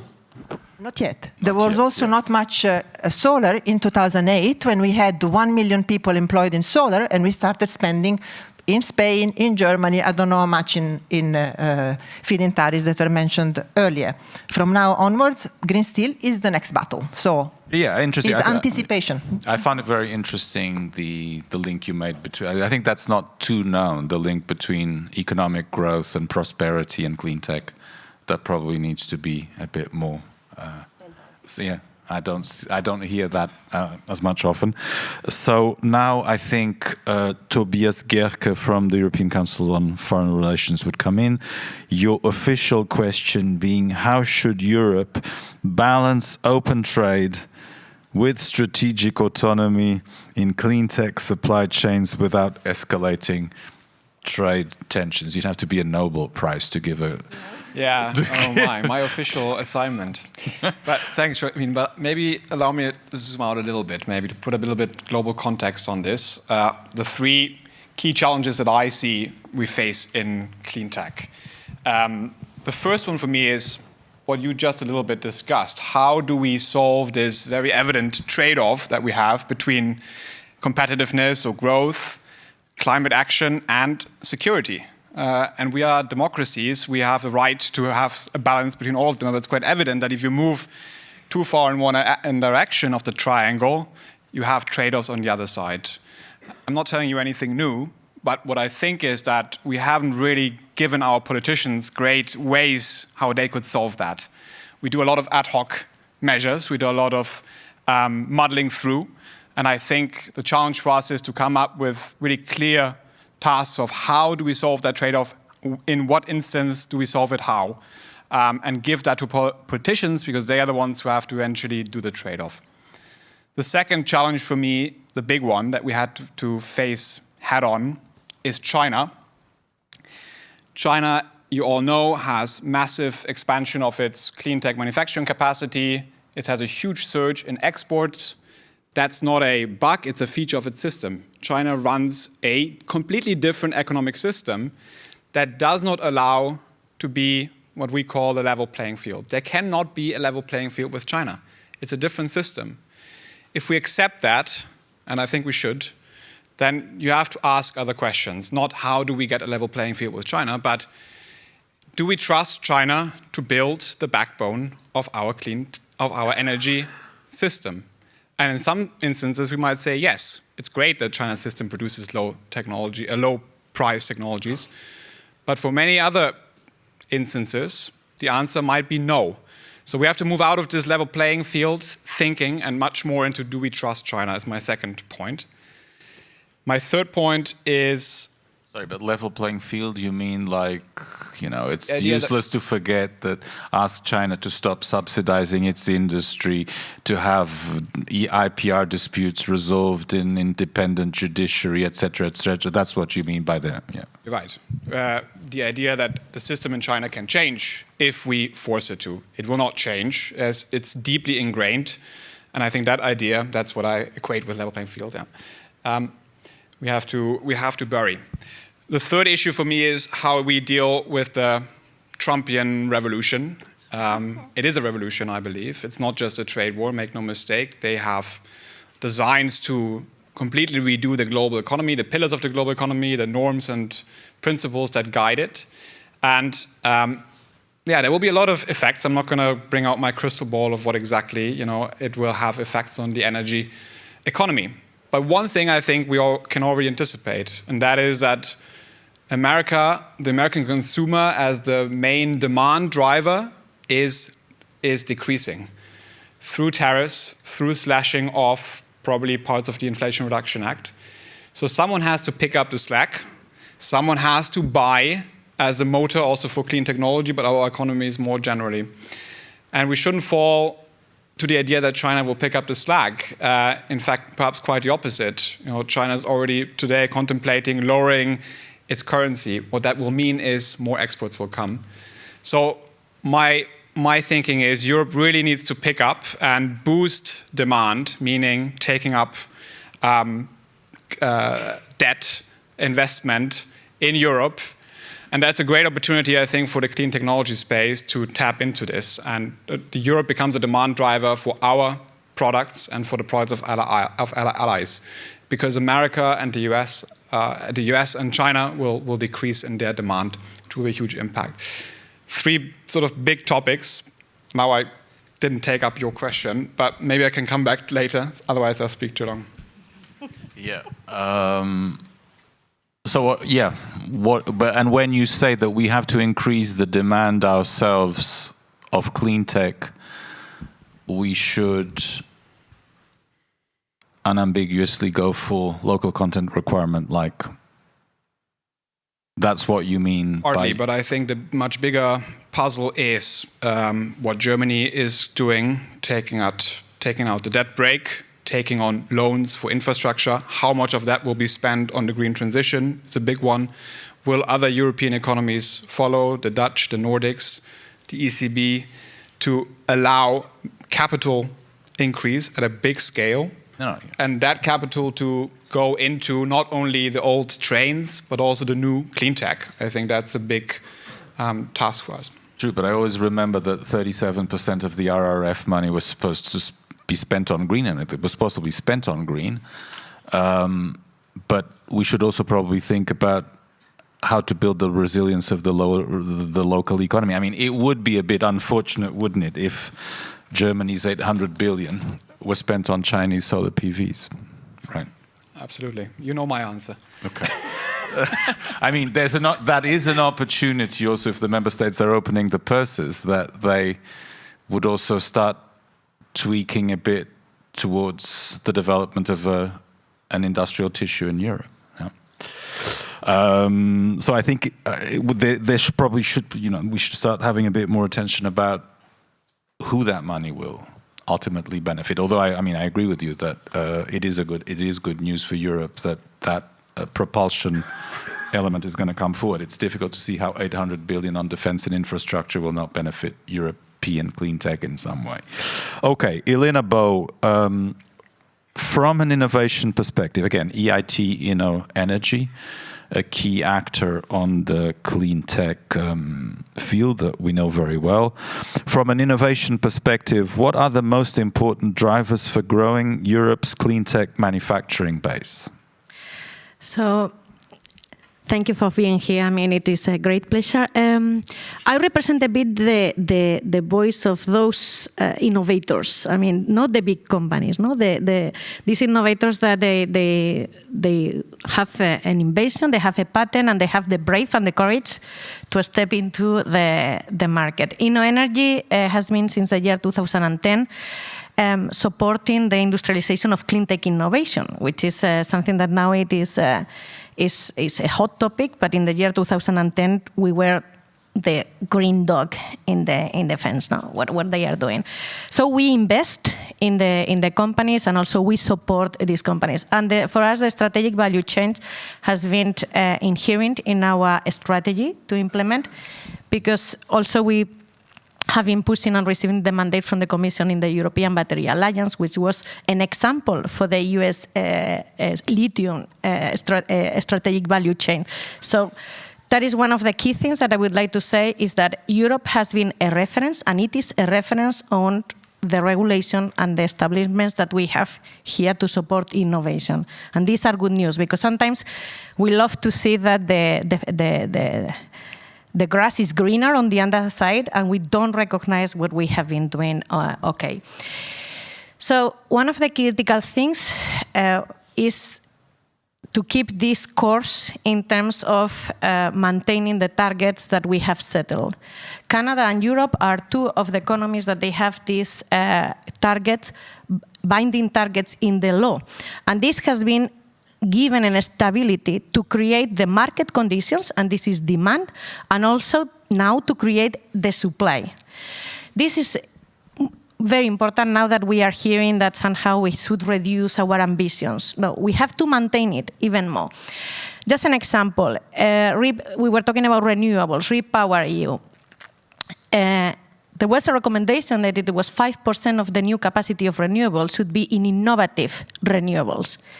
This has created for a lot of entrepreneurs in Europe a completely different analysis, because suddenly their business plans has somehow a market that it was warranty. And this has made to talk with off-takers that they are saying, hey, I want you wave energy, tidal energy, offshore, to be part in the future of my power. No? This is very important, because then, as they have been explained in the previous session, now we have the financing. An investor needs stability. And what it is happening today in the US is dramatic, because the VCs there that they have been investing in business plans with an IRA, now they have a big question mark. They don't know to what extent there is going to be this business plan is going to be able to happen or not. So this market stability gives also the security to the investor. And then the final aspect, I think that it is also very positive. We have some regulations, for instance, like SAF or ESAF, that we are leading globally. Because at the end, American airlines will land in Europe. And so somehow, I mean, this is something that we have some kind of regulation that it is making to change a bit the scenario, also to push others in order to follow some of the rules and to implement some innovations. This would be one of the key aspects. And the second aspect, I'm talking about with my colleagues about China. In Europe, we have lost the capacity and the skills to manufacture. And we have to be honest about that. I mean, it is for 2 decades, I mean, it was services, that is fine, we are very good at services, but we cannot forget that we want to be an industrial Europe. And I think that that is important about the clean industrial deal. So we need to be very honest with that, and we need skills, we need training, but also we need to be aware that we have to learn from the other ones that they are really proficient on it. And one is China. I mean, just an example, I mean, even if the subsidies, taking the European, the battery value chain, in China, the scrap level, and this means proficiency, is around 1%. The scrap level, when you are manufacturing. I mean, here, it is around 35%. This is something that a business plan, economically, in terms of materials, is a destroyer. So we need to learn. The equipment, I mean, we think that China is like China, the image that we have many years ago. It is artificial intelligence type of machinery. I mean, we are very far, I mean, they are very far away from our level. So we need to be aware of that, and then to prepare also coalitions, collaborations, reciprocal collaborations, so that we, our innovators, also learn from China. Thank you very much. Thank you very much. Final list of speakers. I was just scribbling here on my mobile phone a few questions for the four of you at the end of the round. So, Stefano Lorenzi, based on your project experience, what are the key barriers to scaling up European manufacturing of clean tech and the critical components? The often heard criticism is that Europe is great at inventing, but it's awful at scaling up. Yeah. No, Joachim, thanks for the question. Let me just say a couple of words about what we have done in Italy, in Catania. We have built the first gigafactory of solar modules and cells. We have an installed capacity of 3 gigawatts, both cells and modules. Actually, some of the people from Innovation Fund are, as we speak, they are in Catania to check all the expenditures and the assets that we have bought. We have hired 600 people. There are a couple of thousands of people who are moving around the factory. So it's a big thing. Building on large scale manufacturing is complex. Myself, it's 1.5 years that I'm on the project. It's a tough challenge, but it's possible. We have the know-how, and more importantly, it's not just manufacturing. What we are doing there, it's a lot of innovation, and I wanted to show something concrete, not just words, to show what we're doing there. So I brought a couple of things with me, if any of you was interested to have a look more closely at the end of the panel. So this is the half cell that we built and we manufacture in Catania. Is fully bifacial, very flexible. As you can see, is a new way of doing cells. 90% of the cells that come from China are based on TOPCon. This is a new technology, heterojunction, which is using amorphous silicon, which we pioneer in Tristan since 2018. And we believe, if I make a comparison with the telecom world, which is where I come from, this is 5G, where the rest of the world today is mounting 4G. But more importantly, this allows us to already plan for the 6G. And I brought another couple of things here. This stuff here is perovskite. It's a new material that we synthesize. It's not difficult to find on Earth. It's not natural, you have to synthesize, but you can see the LED here. These are not powered by battery that I have, but this is the artificial light, and the reason why these are on is because the perovskite captures the violet blue portion of the light spectrum differently from the other cells. And what we did in Catania, we combined these two cells, the one we are producing, with this new perovskite, and we created one of the first and more performant in the world cell, which is called tandem, which combining the two cells, so as a bicycle with two riders who cycle both, we hit almost 31% efficiency, which is one of the world record. More importantly, we're not doing that just for the sake of writing papers, which often in Europe it's one of the main goals of research. I've been a researcher myself. I didn't have white hair, dangerous. But we are very good at doing that. What we have to do is to create the connection between research and innovation and industry at scale. When I went to Catania, I was astonished because I could see, for probably the first time in life, such a big industrial scale, 3 gigawatt, and at the same time a lab with other people. We have a collaboration with French Research Center, with the Italian Research Center. So there is a nice opportunity there to build the 6G already, while we are producing the 5G, and the rest of the world is the 4G. The US is probably at the 3G because they're running behind. So I think this is a big opportunity window, but Chinese and everybody else will catch us up. So we need to take it. And we are very proud. We are also very lucky, I have to admit, to have a big utility like Enel backing us up. Because we need help for this sector. So we need to help ourselves as Europeans. Otherwise, we will not be able to capture all these opportunities, technology, innovation opportunities that are in front of us. Today, price, at the pricing level, you cannot beat the Chinese, not even with the better technology. They are so far away, so I fully agree with what you said, that you cannot beat them because they're even dumping. They're selling below cost nowadays, PV. So we need to have a regulatory framework and some adequate incentives which will help us maybe not to build or rebuild the level playing field, but to catch up and start this industry to scale. Otherwise, we will at Risan stay alone, but we will fail collectively to reshore knowledge and production of PV in Europe. But without getting into your commercial secrets, you said it's impossible to sell at Chinese prices. You're not selling at Chinese prices, and you get a market. Well, I mean, today we have some special incentivized area from the Italian government. It was a kind of first start, but we're very concerned because the big tenders, public tenders, even in Italy and in other countries today are happening without any reference to local content, to made in Europe. And as I said, I mean, without any known price criteria, which will help us to bridge this gap, we'll be out of market.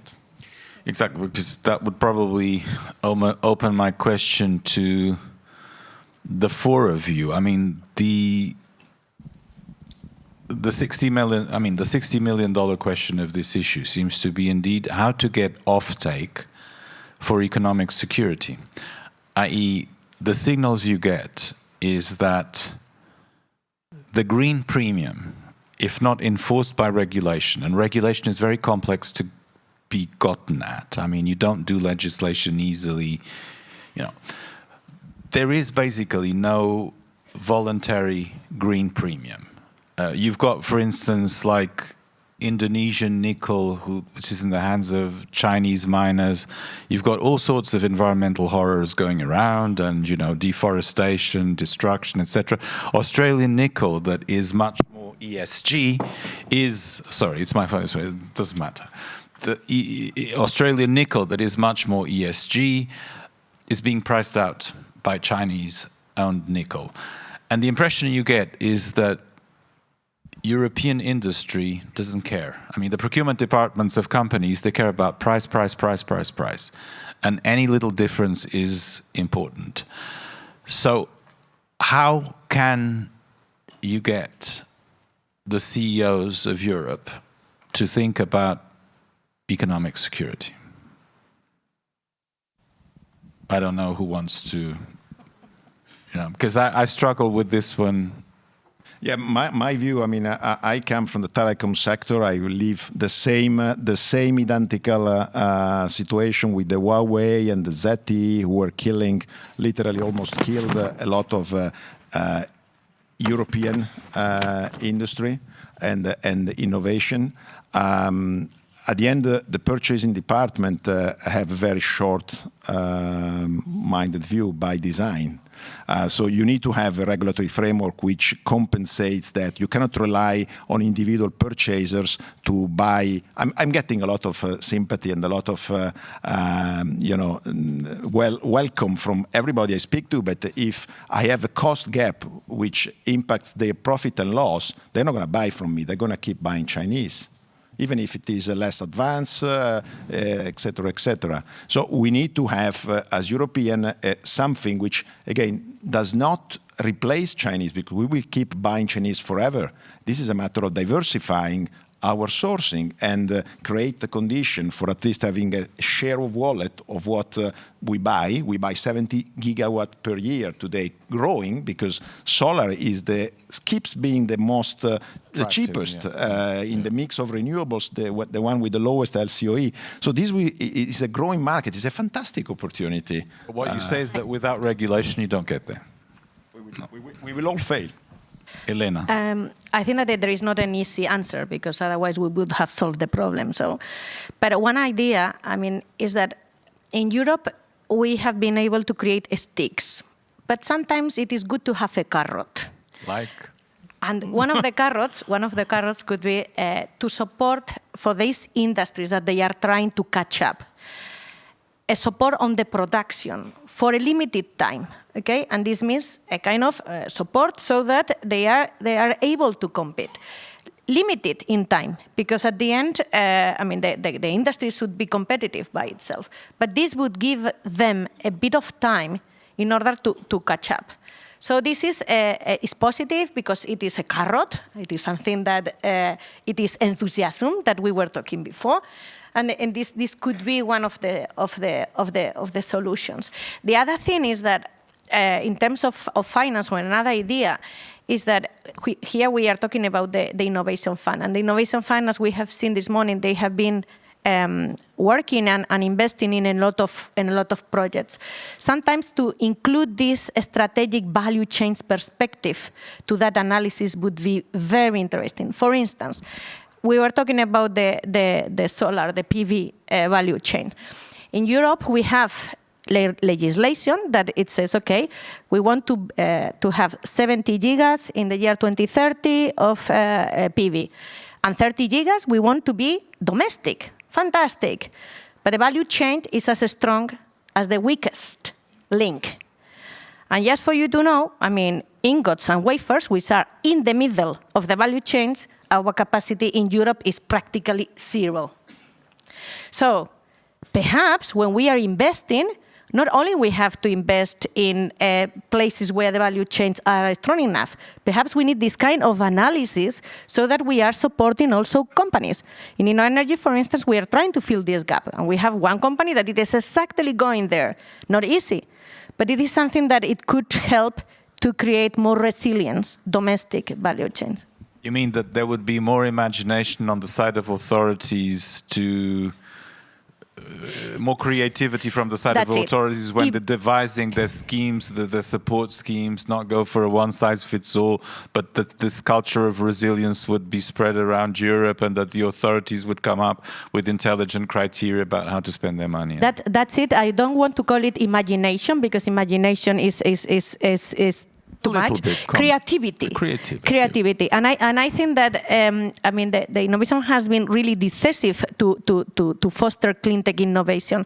The thing is that probably the analysis is done case by case, isolated. One opportunity would be to analyze more in the strategic value chain perspective, because Maria von Stegra is one of our companies in the portfolio, and this is she was saying. Iron is the key thing. So, iron, why green iron? Because it's the feedstock for all the steel manufacturers. So that is why we invested in Gravity. We created Gravity exactly because none of the incumbents wanted to step into that arena. So I think that this strategic value chain perspective is something that we can include in our financial models and instruments. They are there, the instruments. It's just to use a bit of creativity to enhance them. Thank you. Tobias, what would be your... I agree with needing both regulatory sticks and financial incentives. Maybe building on your point on financial incentives, I think the great example was the Inflation Reduction Act. It gave money if you cut out China from your supply chain, but you didn't have to do it. If you don't do it, you just don't get the carrot. Now, the problem here is, I suppose, we can't really do that at this scale at the European level. We don't have these kinds of funds, so member states need to, when they give national subsidies, which there are quite a few in the EV space, they would have to follow the same scheme, which I know you work on and try to do, I suppose, but I think that is one way to give incentives to use different suppliers. But I think there need to also be sticks. Should a supplier have the same market access? If we draw 80% of a raw material from the same supplier, why does this supplier or origin have the same market access as the raw material from Australia? Can't we scale market access depending on whether you are a resilient supplier? After you the example you gave, right? After you import more than 60% from a single source, a tariff should kick in. Why not? This way you don't cut out an entire supplier. You say, after a certain threshold, we're not resilient anymore, and there needs to be a payment. And that payment could be a tariff, a scalable tariff, in my view. So, yeah. That's an interesting idea, a scalable tariff. So you would sort of freeze at sort of historical levels, and if it would go above, you would have to pay a tariff or something like that. It's basically what you try to do in the Net Zero Industry Act, where you say over a certain threshold, 50%, member states should change, right? But you just said, member states, please reconsider where you purchase from. And they will say, well, I might have... But you could also say, rather than everyone having to reconsider, you put a tariff that kicks in at a certain level of import from a single source. It forces the diversification, yeah.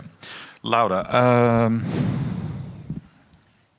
Yeah, maybe I can come in on a couple of things here. First of all, I think the solar supply chain and example is by far the worst situation in which Europe is in.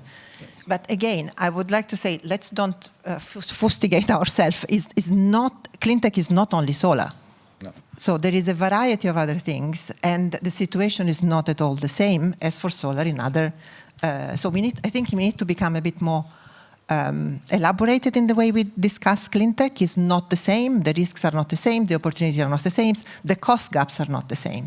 So I take another example in another part of the spectrum, heat pumps. We produce basically everything in Europe with European companies or with very good allies, and there is very little exposure to security issues. There is another issue, there is a deployment issue, and so what you need to apply for heat pumps is not the same thing as what Stefan is facing today, where he can produce 3 gigawatts, we are installing 65, and China has 700. So it's completely, the scale, we are talking about something completely different. I think that Elena said something incredibly important. Strategic supply chains.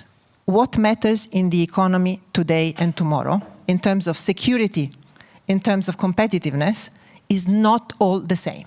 I'm sorry, is not everything has the same centrality to things. So, and I think that as much as we can say we love solar, I believe that any country that is not able to produce their own batteries will have countries that are not functioning. You need batteries for everything. For the security of the electricity supply, you need batteries for drones, you need batteries for everything. So I absolutely think that what has been done in terms of the battery ambition to 2030 is essential, and that has to be a very big the picture on battery is not fantastic. It's not so bad, but it's not so bad either. So I really, so we have done Give me good news about batteries. I give you good news about batteries, absolutely. The situation today is that we are still importing from China, and we have a cost gap. But if you look at the project pipeline to 2030, we are nearly going to be self-sufficient. And with the new battery chemistry, we can close around 40% of the gap. And if you include the shipping, we will be very close to closing the gap in the 2030s. Good. So I think that what we have been doing in certain areas is absolutely very good. There is one final thing that I want to say, because, and I think this is important. With the title of the conference in Cleantech, the reality is that it's clean energy technologies we're talking about here.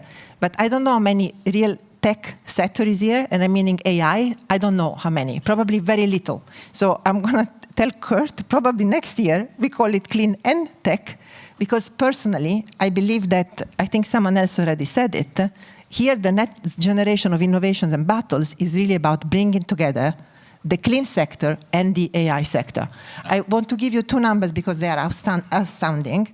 Currently, the energy sector is far behind everything else in terms of uptake of AI, only around 2%. Far behind. Far behind. Only 2% of companies are basically having, energy companies are having an uptake of AI. And the potential is huge, but huge, huge.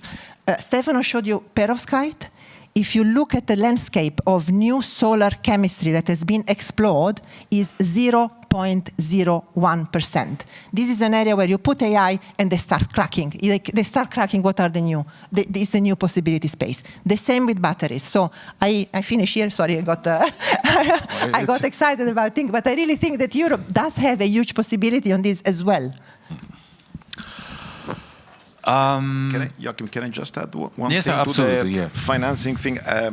I think we're very grateful to Senia because we got 100 million incentive in capex and another 100 million approx from the local Italian innovation fund. But I like to say that capex incentive are not enough. I mean, today, if you don't, I know that the OPEX incentive is something that is very unusual in policy making. But DG Grow, you can talk about. But today it's not about capex; it's about OPEX. Yeah, somebody told me, you give me the factory for free, but still I have a problem. My business plan doesn't work. Yeah. So we need something to capture that. And just one comment with Laura. I agree totally with you in the sense that when we are talking about industry, each industry is idiosyncrasy. I mean, has their own idiosyncrasies. But our financial instruments are the same rules for everything. And that is why, for instance, in the batteries, when they say sometimes, but where is exactly the innovation? The technology innovation perhaps is not there. But there is a lot of innovation in terms of manufacturing, processes, business models, and so on. So the thing is that sometimes we are playing a new situation with instruments that they are not adjusted to the reality. And this kind of idea about different industries have different challenges, I agree. And it is also about, that is why I was saying also the production, the help on the production. Possibly, before giving... So when just to look at the moderator, the end of the session is at 5:30, right? 5:20. Okay. So no, I will. Oh yeah, I was going to ask you. So my next easy question would be try and define strategic value chain and strategic industry, or to come up with an operational concept of. I mean, what would, in your view? I mean, if you could say shortly, because I should give the opportunity for the room also to ask. I mean, in a few short sentences, what, in your view, are industries or value chains that Europe cannot not have? If I can have a stab, already said before, batteries. It's the heart of the automotive transition, huge jobs, local productions. We have a chance to be competitive. It's also an important factor to take into account, whereas for general solar PV production, we can't, except for the more cutting-edge thing. And wind, I think, where we have a leading industry that is at the brink of being destroyed by China if we don't take good care. So these are, I think, two industries very clear. But both need, I think it was also said by Elena and others, very different policy mixes. Batteries, we are in a catch-up phase. So the policy mix is catch-up policy, meaning the market access needs to be limited to let investors come to Europe.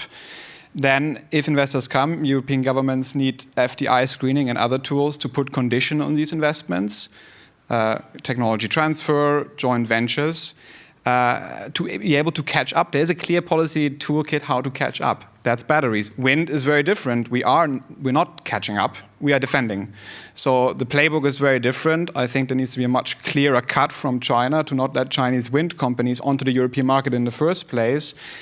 And some other measures. Just to say, we need very different playbooks for the different industries that I hope will flow from the clean industrial deals with the automotive action plan we already have. Okay, so you would be batteries, EV, that value chain and the raw materials related there to wind. Other different views from the three of you of what would be? I would add, I completely agree. I would add the steel and fertilizers. I mean, everything that has to do with the carbonization of the industry is super important, and two of the major ones can be those two. But in general, it should be, if we are talking about a clean industrial deal, is the carbonization of industry. So now we are using a lot of, the hydrogen is a solution for some industries. So that is why I'm talking about the carbonization of industry, because the technology, that depends on the industry. So it's not just that because we have a hammer, everything are nails.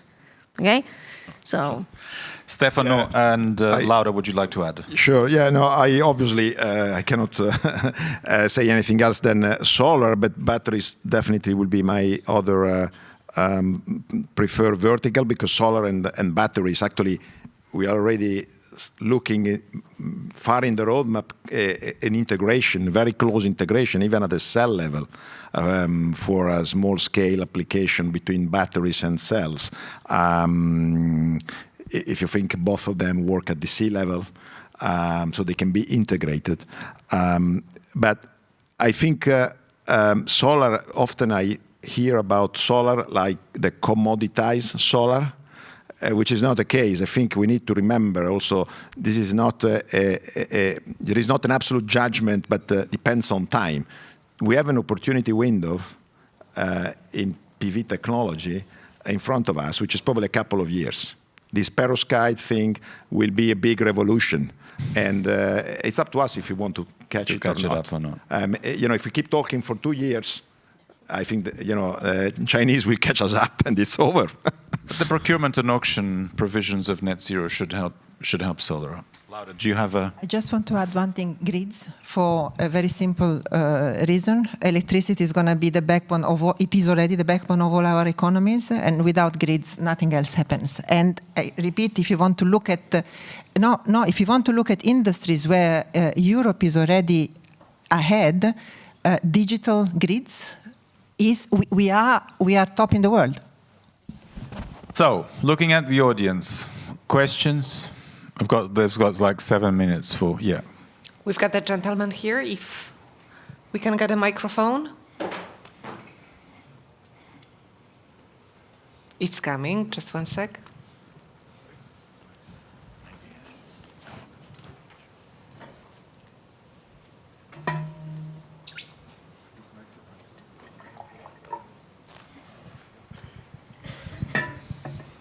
Good afternoon. I am not from Europe, and I come from a marine industry, the slowest to change and decarbonize, and I have innovation in the marine energy tech. So I incorporated here to access the Innovation Fund, and I'm thankful for this opportunity, which is doing already something great by bringing young minds to Europe. Then when I look at my business model to scale up, hopefully it will be a success story. Marine energy is heavy labor intensive, so it makes difficult sense to build a business case to actually make the manufacturing in Europe. So we have to go back and do it on site to be favorable economic terms, which is everybody does. And again, you face a problem how to finance it, because it's impossible to finance such technologies. So maybe it should be some mechanism we buy the tech from here, for example, solar panels from Italy or engines from Germany, and do manufacturing where we come from, to leverage the benefit of both sides. And this is what is global economy. So today, this mechanism doesn't there. I talked to the gentleman in the previous session from EIB, he told me, sorry, we cannot even take your application. So hoping we get passed through, have a viable product at sea, clean tech, How can we scale up within what you're trying to beautifully make? Thank you. Does anybody want to try and give a reply to? How can you, if I understand, how can you scale up marine technology? Marine, right? If I understood you. Which is purely labor intensive. Well, we have invested in marine. I mean, wave energy converters, tidal energy, all these kind of aspects. This is what we consider the innovative RES, and it has. I mean, why we are doing it? Because it has a huge potential. It has the potential to provide 10% of the energy that the world needs. I mean, so that is why we said, hey, we have to try it. Indeed, the Innovation Fund has, supported some of these projects. I mean, five of them, and one it is Core Power, which is a wave energy converter that today they are producing electricity in the coast of Portugal.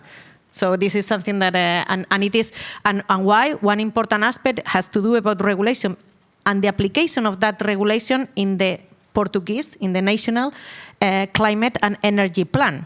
So one thing is to have regulation, and the other one is the implementation, as in this case. So I am going to tell you that we started supporting this company in the year 2011. A long time ago, because we take this technology very, very early stage. And I can to tell you that it has been a journey for the entrepreneur. But at the end, I mean, the thing is that what we are trying to do is to de-risk the opportunity and the business case. And the risking is not only the technology, but also the off-takers that we have been putting, other financial actors, access to finance. So there are, at the end, it is a journey where it is capex intensive, and you need good partners in order to start the risking. So at the end, you cannot do it alone. The instruments that Europe has, we are privileged to have these instruments. Even they need some kind of creativity, and we are seeing a lot of opportunities. But this is something that it is a question to come here and to start working. I mean, indeed now, many US innovators and companies, they are coming. I mean, we have started receiving calls, say, hey, because our market is finished there, we want to go to Europe. So this is something that it is happening, that Europe is becoming an attractive hub to talent and to create. And you are welcome. I mean, come and. Tobias, you wanted to add something? Yeah. No, just maybe the way I interpret your question is, what's the international dimension of Europe's clean industrial policy? Just two numbers. Yeah. Is 300. The daily rate of a marine technician, welder or fiberglass in Europe, is 300 euros per day. In Lebanon, it's 30 euros per day. So why pay this gap and to manufacture here? Why the same technology can be made for 1/10 the cost? So, however, if you want to buy, for example, fuel cells, or because I'm the hydrogen sector, or electrolyzers, you have to buy them from Europe. So why don't you make us buy them from Europe and you manufacture in Lebanon and win both financial situations? Today, this cannot be set. I have to do everything in Europe and pay 10 times more, which eventually doesn't make a business case. Yeah, although if I can, the labor, manufacturing is becoming a component which is less and less important. So you cannot just look at labor. You need to look at cost of energy. You need to look at permitting, a lot of other things. Just the general comment would be, you need an international dimension of the industrial policy, a way for Europe to finance not only infrastructure, as we find with the Global Gateway abroad, but actually manufacturing, like the gentleman says. And for me, that's what we have on the table, the clean trade and investment partnerships. That's a way where Europe needs to make money available for these kind of ventures. Some other countries are doing it, by the way, the Americans, the Japanese, they're financing production in third countries like you are asking for. We are not doing it, we're only doing the base infrastructure. And I think that's a clear target to move to. I don't know your concrete example, but I think that's the international dimension of our industrial policy that can't be forgotten. Do you have to finish now? We can take one more question from the room. From the gentleman. Gentleman here in the gray jumper, yes. Yes, thank you very much. My name is Jamin Tao. I'm a project leader at Flanders Make for particularly Horizon European project. So perhaps I should start by saying that I was originally from China, so I'm kind of linked to both sides. I'm quite interested in this clean industrial deal. If I may link back to the opening speech by Kurt, that there are also strategic agreement with other emerging economies, such as Thailand, India. And how do you put this clean industrial deal against these agreements? Or concretely, how do you draw the line between where you want the industry, or which industries you want in Europe and which you want to leverage out of this agreement? And the industry does not come by itself. If you draw a line, you still need to make it attractive to invest in here in Europe. So I also want to know what is the competitive edge that you think Europe has for these industries, especially in terms of return on investment, apart from providing subsidies or providing carrots or sticks, in terms of other factors. For instance, reliability can also has economic value. And as an even third step, we have the industries here, how we can keep them here. Just a few kilometers away, there's an Audi factory being closed beginning of this year. So that links also back to providing maybe subsidies to operational, let's say, OPEX. But then, are you also, by doing this, creating non-level playing field? So that is somehow I want to learn your insights on these three steps, meaning where do you draw the line, and why do you think Europe is competitive, and then how do you keep them here? Yeah, that's There's my a question. rich bunch Thank of you. questions. I don't know who wants to.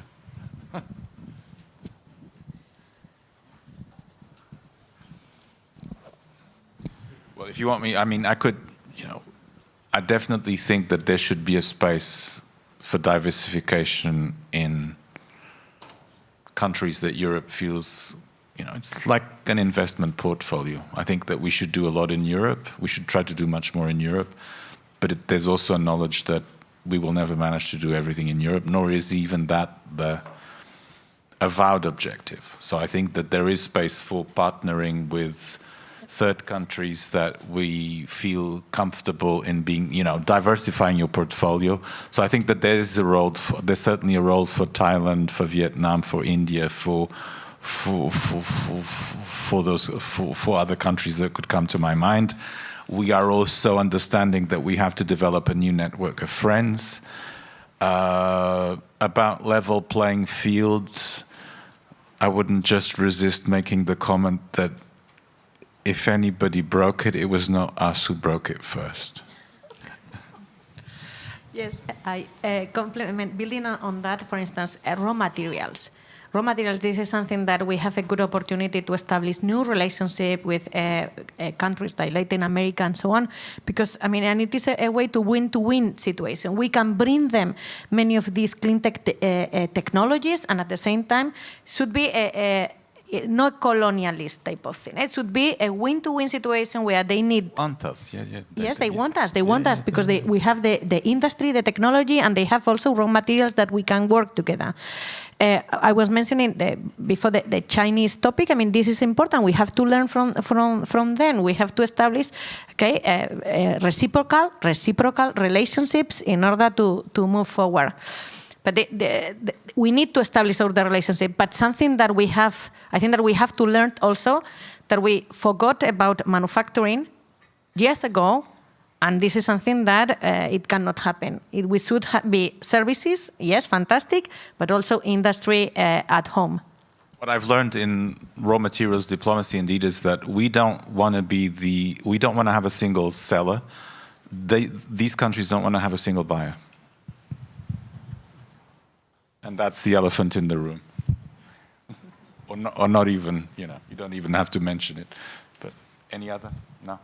Should we close it here? Or Laura? Can I just say something that's not related to the question, but going back to the way maybe Kurt opened, and he said Europe is boring in a very positive way because we respect rule of law, because it's predictability and we know what's happening. So this is a great virtue.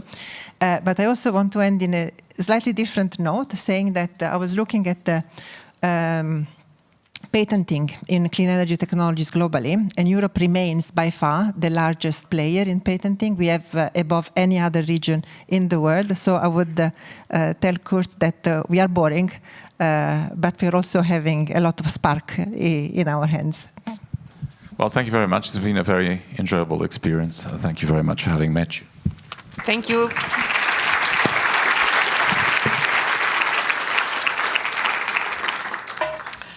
And to wrap up our conference today, I will invite Kurt to the podium again for his key takeaways from today's very, very insightful discussions. Thank you very much, Eva, and thank you to the panel. Dear friends, colleagues, partners in clean tech, or maybe I should now say partners in clean and tech, having listened to Laura. It's a great pleasure to warmly thank everyone who contributed to this day, which was certainly not boring. I hope you agree with me. I really would like to thank the colleagues from CINEA, who have done a fantastic job in organizing today, but also do a daily job in managing the Innovation Fund and implementing it. My colleagues in DG CLIMA, who are always working with CINEA and steering the whole program in the best possible way. Colleagues from across the Commission. Joachim is here representing DG GROW, but we have many colleagues from other services. I would like to thank the technicians who made this day so faultless, and also the speakers who have been inspiring throughout the day, and all of you, friends and partners, for being here, for participating, for listening. It was, in my view, a very rich day. We have heard lots of stories. We have had very good policy messages and feedback. We have seen inspiring projects. We have had motivating networking moments, which gives us the confidence that there are many of us committed to act in this space. And we have had a lot of learning today. I liked what Robert Winslow said earlier today of Ivor, that we are driving down the learning curve. That's exactly how I see it, and I see the role also of the Innovation Fund as really a catalyst for innovation. The Innovation Fund is obviously not the answer to everything. It's a small piece in a very large puzzle, but it really can make things spark and catalyze investment and action. I'm often struck, as we heard from the representative of Stegra this afternoon, that a grant from the Innovation Fund has really catalyzed a lot of other possible developments and financing. And so I think we need to look at not only the technological development, but also the finance innovation, the regulatory innovation, business model innovation, as some were saying, social innovation, governance innovation, etc. And that's what we hope to continue doing with the Innovation Fund. I am asked to close this conference. I will commit an act of insubordination. I refuse to close this conference, and I suggest we adjourn it to next year. Next year, we will have another conference, possibly on clean and tech. But I adjourn it so that we keep the dynamic going of learning from each other, working with each other, inspiring each other. I was asked by Eva to say what I learned, what my insights are. Well, I'll mention 3 insights from today. First, we learned what climate action is about. And to explain this, I will read a quote from a participant today, and I checked with him, and he agrees that I use his quote, a message that he sent me, Paul McCormack of Hydrogen Ireland. So I opened the quote. Climate action is no longer the exclusive domain of environmentalists. It's the frontier of economic opportunity.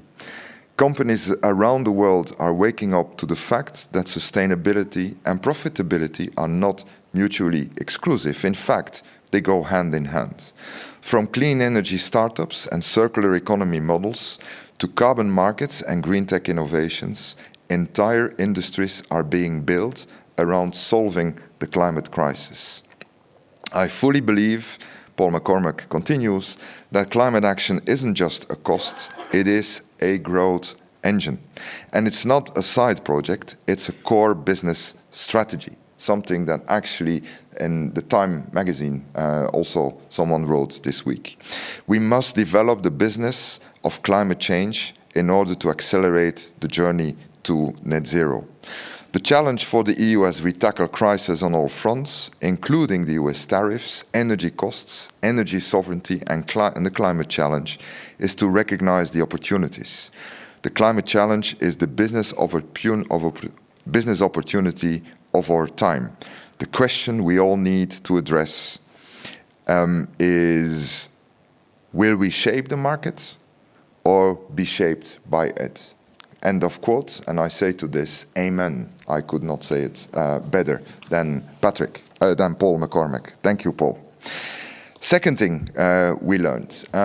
What we learned is that we pretty know well what it takes to succeed in this industrial transformation. And I immediately add industrial transformation, not preservation, as someone pointed out this afternoon. Decarbonisation is about much more than cutting emissions. It's about modernizing our economy, modernizing our industry so that we make it fit for the future. Many technologies exist, many regulations exist. Some are saying there are too many regulations, but we make ourselves boringly predictable. What we now need to do is to have the right courtship between the public and the private sector so that we build the business cases that mobilize the massive investment that we need and that we want. And that, friends, is at the heart of the Clean Industrial Deal. That is the promise we give, and we now need to turn from promise to practice all together. And I believe it's very important in this that we ensure that climate innovation and entrepreneurial success will win from climate politics. Because preaching and moralizing about the climate challenge will not do it. We will need to practice and prosper in order to win the climate argument. We need to make sure that Europe is the continent of choice for investing in a clean and competitive industry. The clean industrial renaissance, as our president calls it. And then maybe, picking up on what Henry Lawson said this afternoon, maybe we will then see a return and a Foxit, the fossil fuel exit from our economy. And that leads me to the third thing and last thing I learned this afternoon. We are not alone. The EU is not alone. The rest of the world is watching us. As we speak, there is an organization of the world in two camps, the fossilization camp and the electrification camp. As we speak, Mr. Trump is readying an executive order for a coal renaissance in the United States. And he has invited the European Union to wipe out the trade deficit with the US by buying 350 billion euros of liquid natural gas. I see that on internet, some economists are calling this a new form of economics. It's not Reaganomics, it's Wackonomics, according to some. But we have to make clear that the Paris Agreement is our compass and that it is working. before the Paris Agreement was agreed, we were on track for more than 4 degrees warming. We are now around 3 degrees warming, and we can get it down to less than 2 degrees if all countries implement the commitments that they have taken.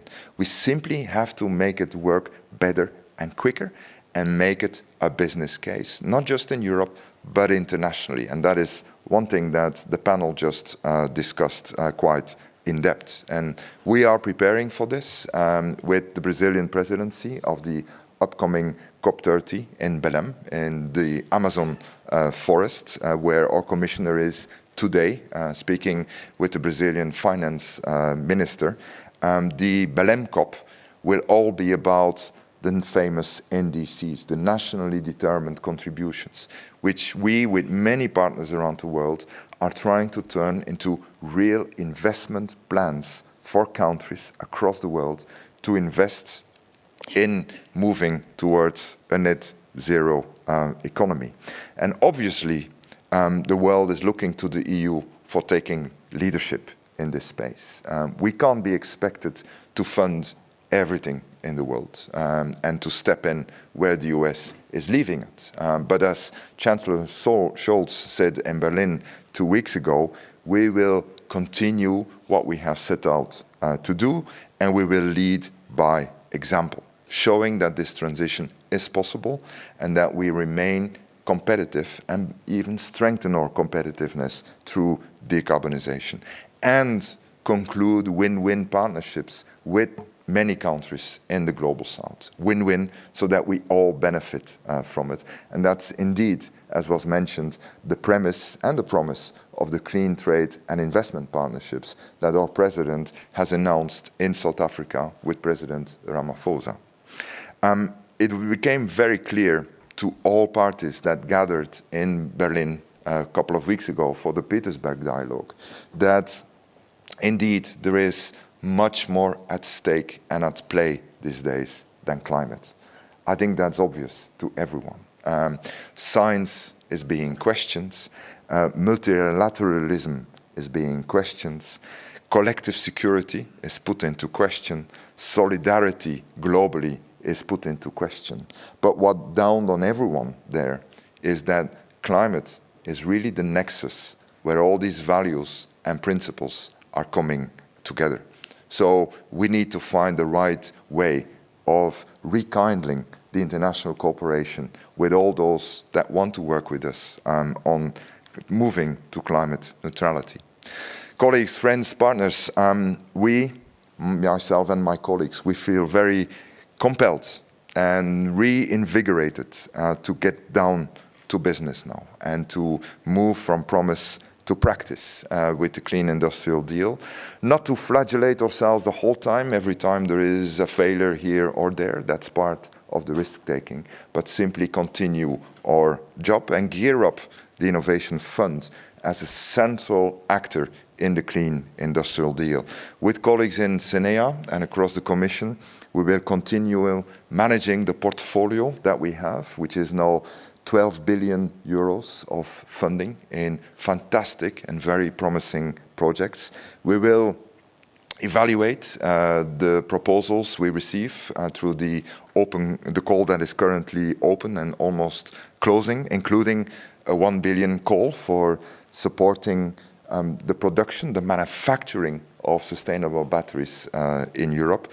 We will be preparing the new calls for end of this year with an unprecedented budget of 6 billion euros, including a pilot, as I said this morning, on decarbonizing industrial heat, as preparing the ground for the Industrial Decarbonisation Bank.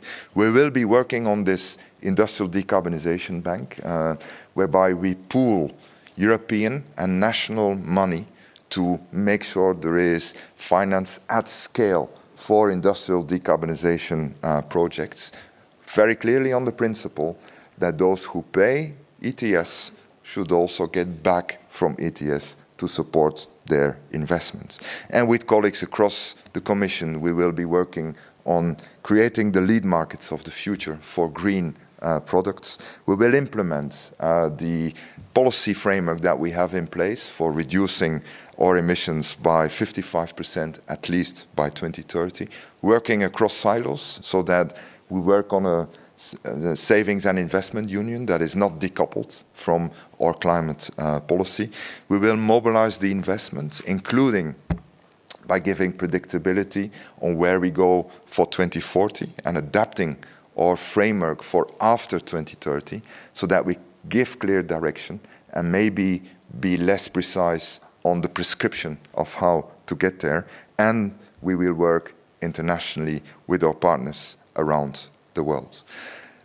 Colleagues, partners, friends, this brings us to the end of a very rich day. This is not the end of the story. I feel that we turn a page and we move on. Many, many thanks. Go back home safely and let's keep in touch. Thank you.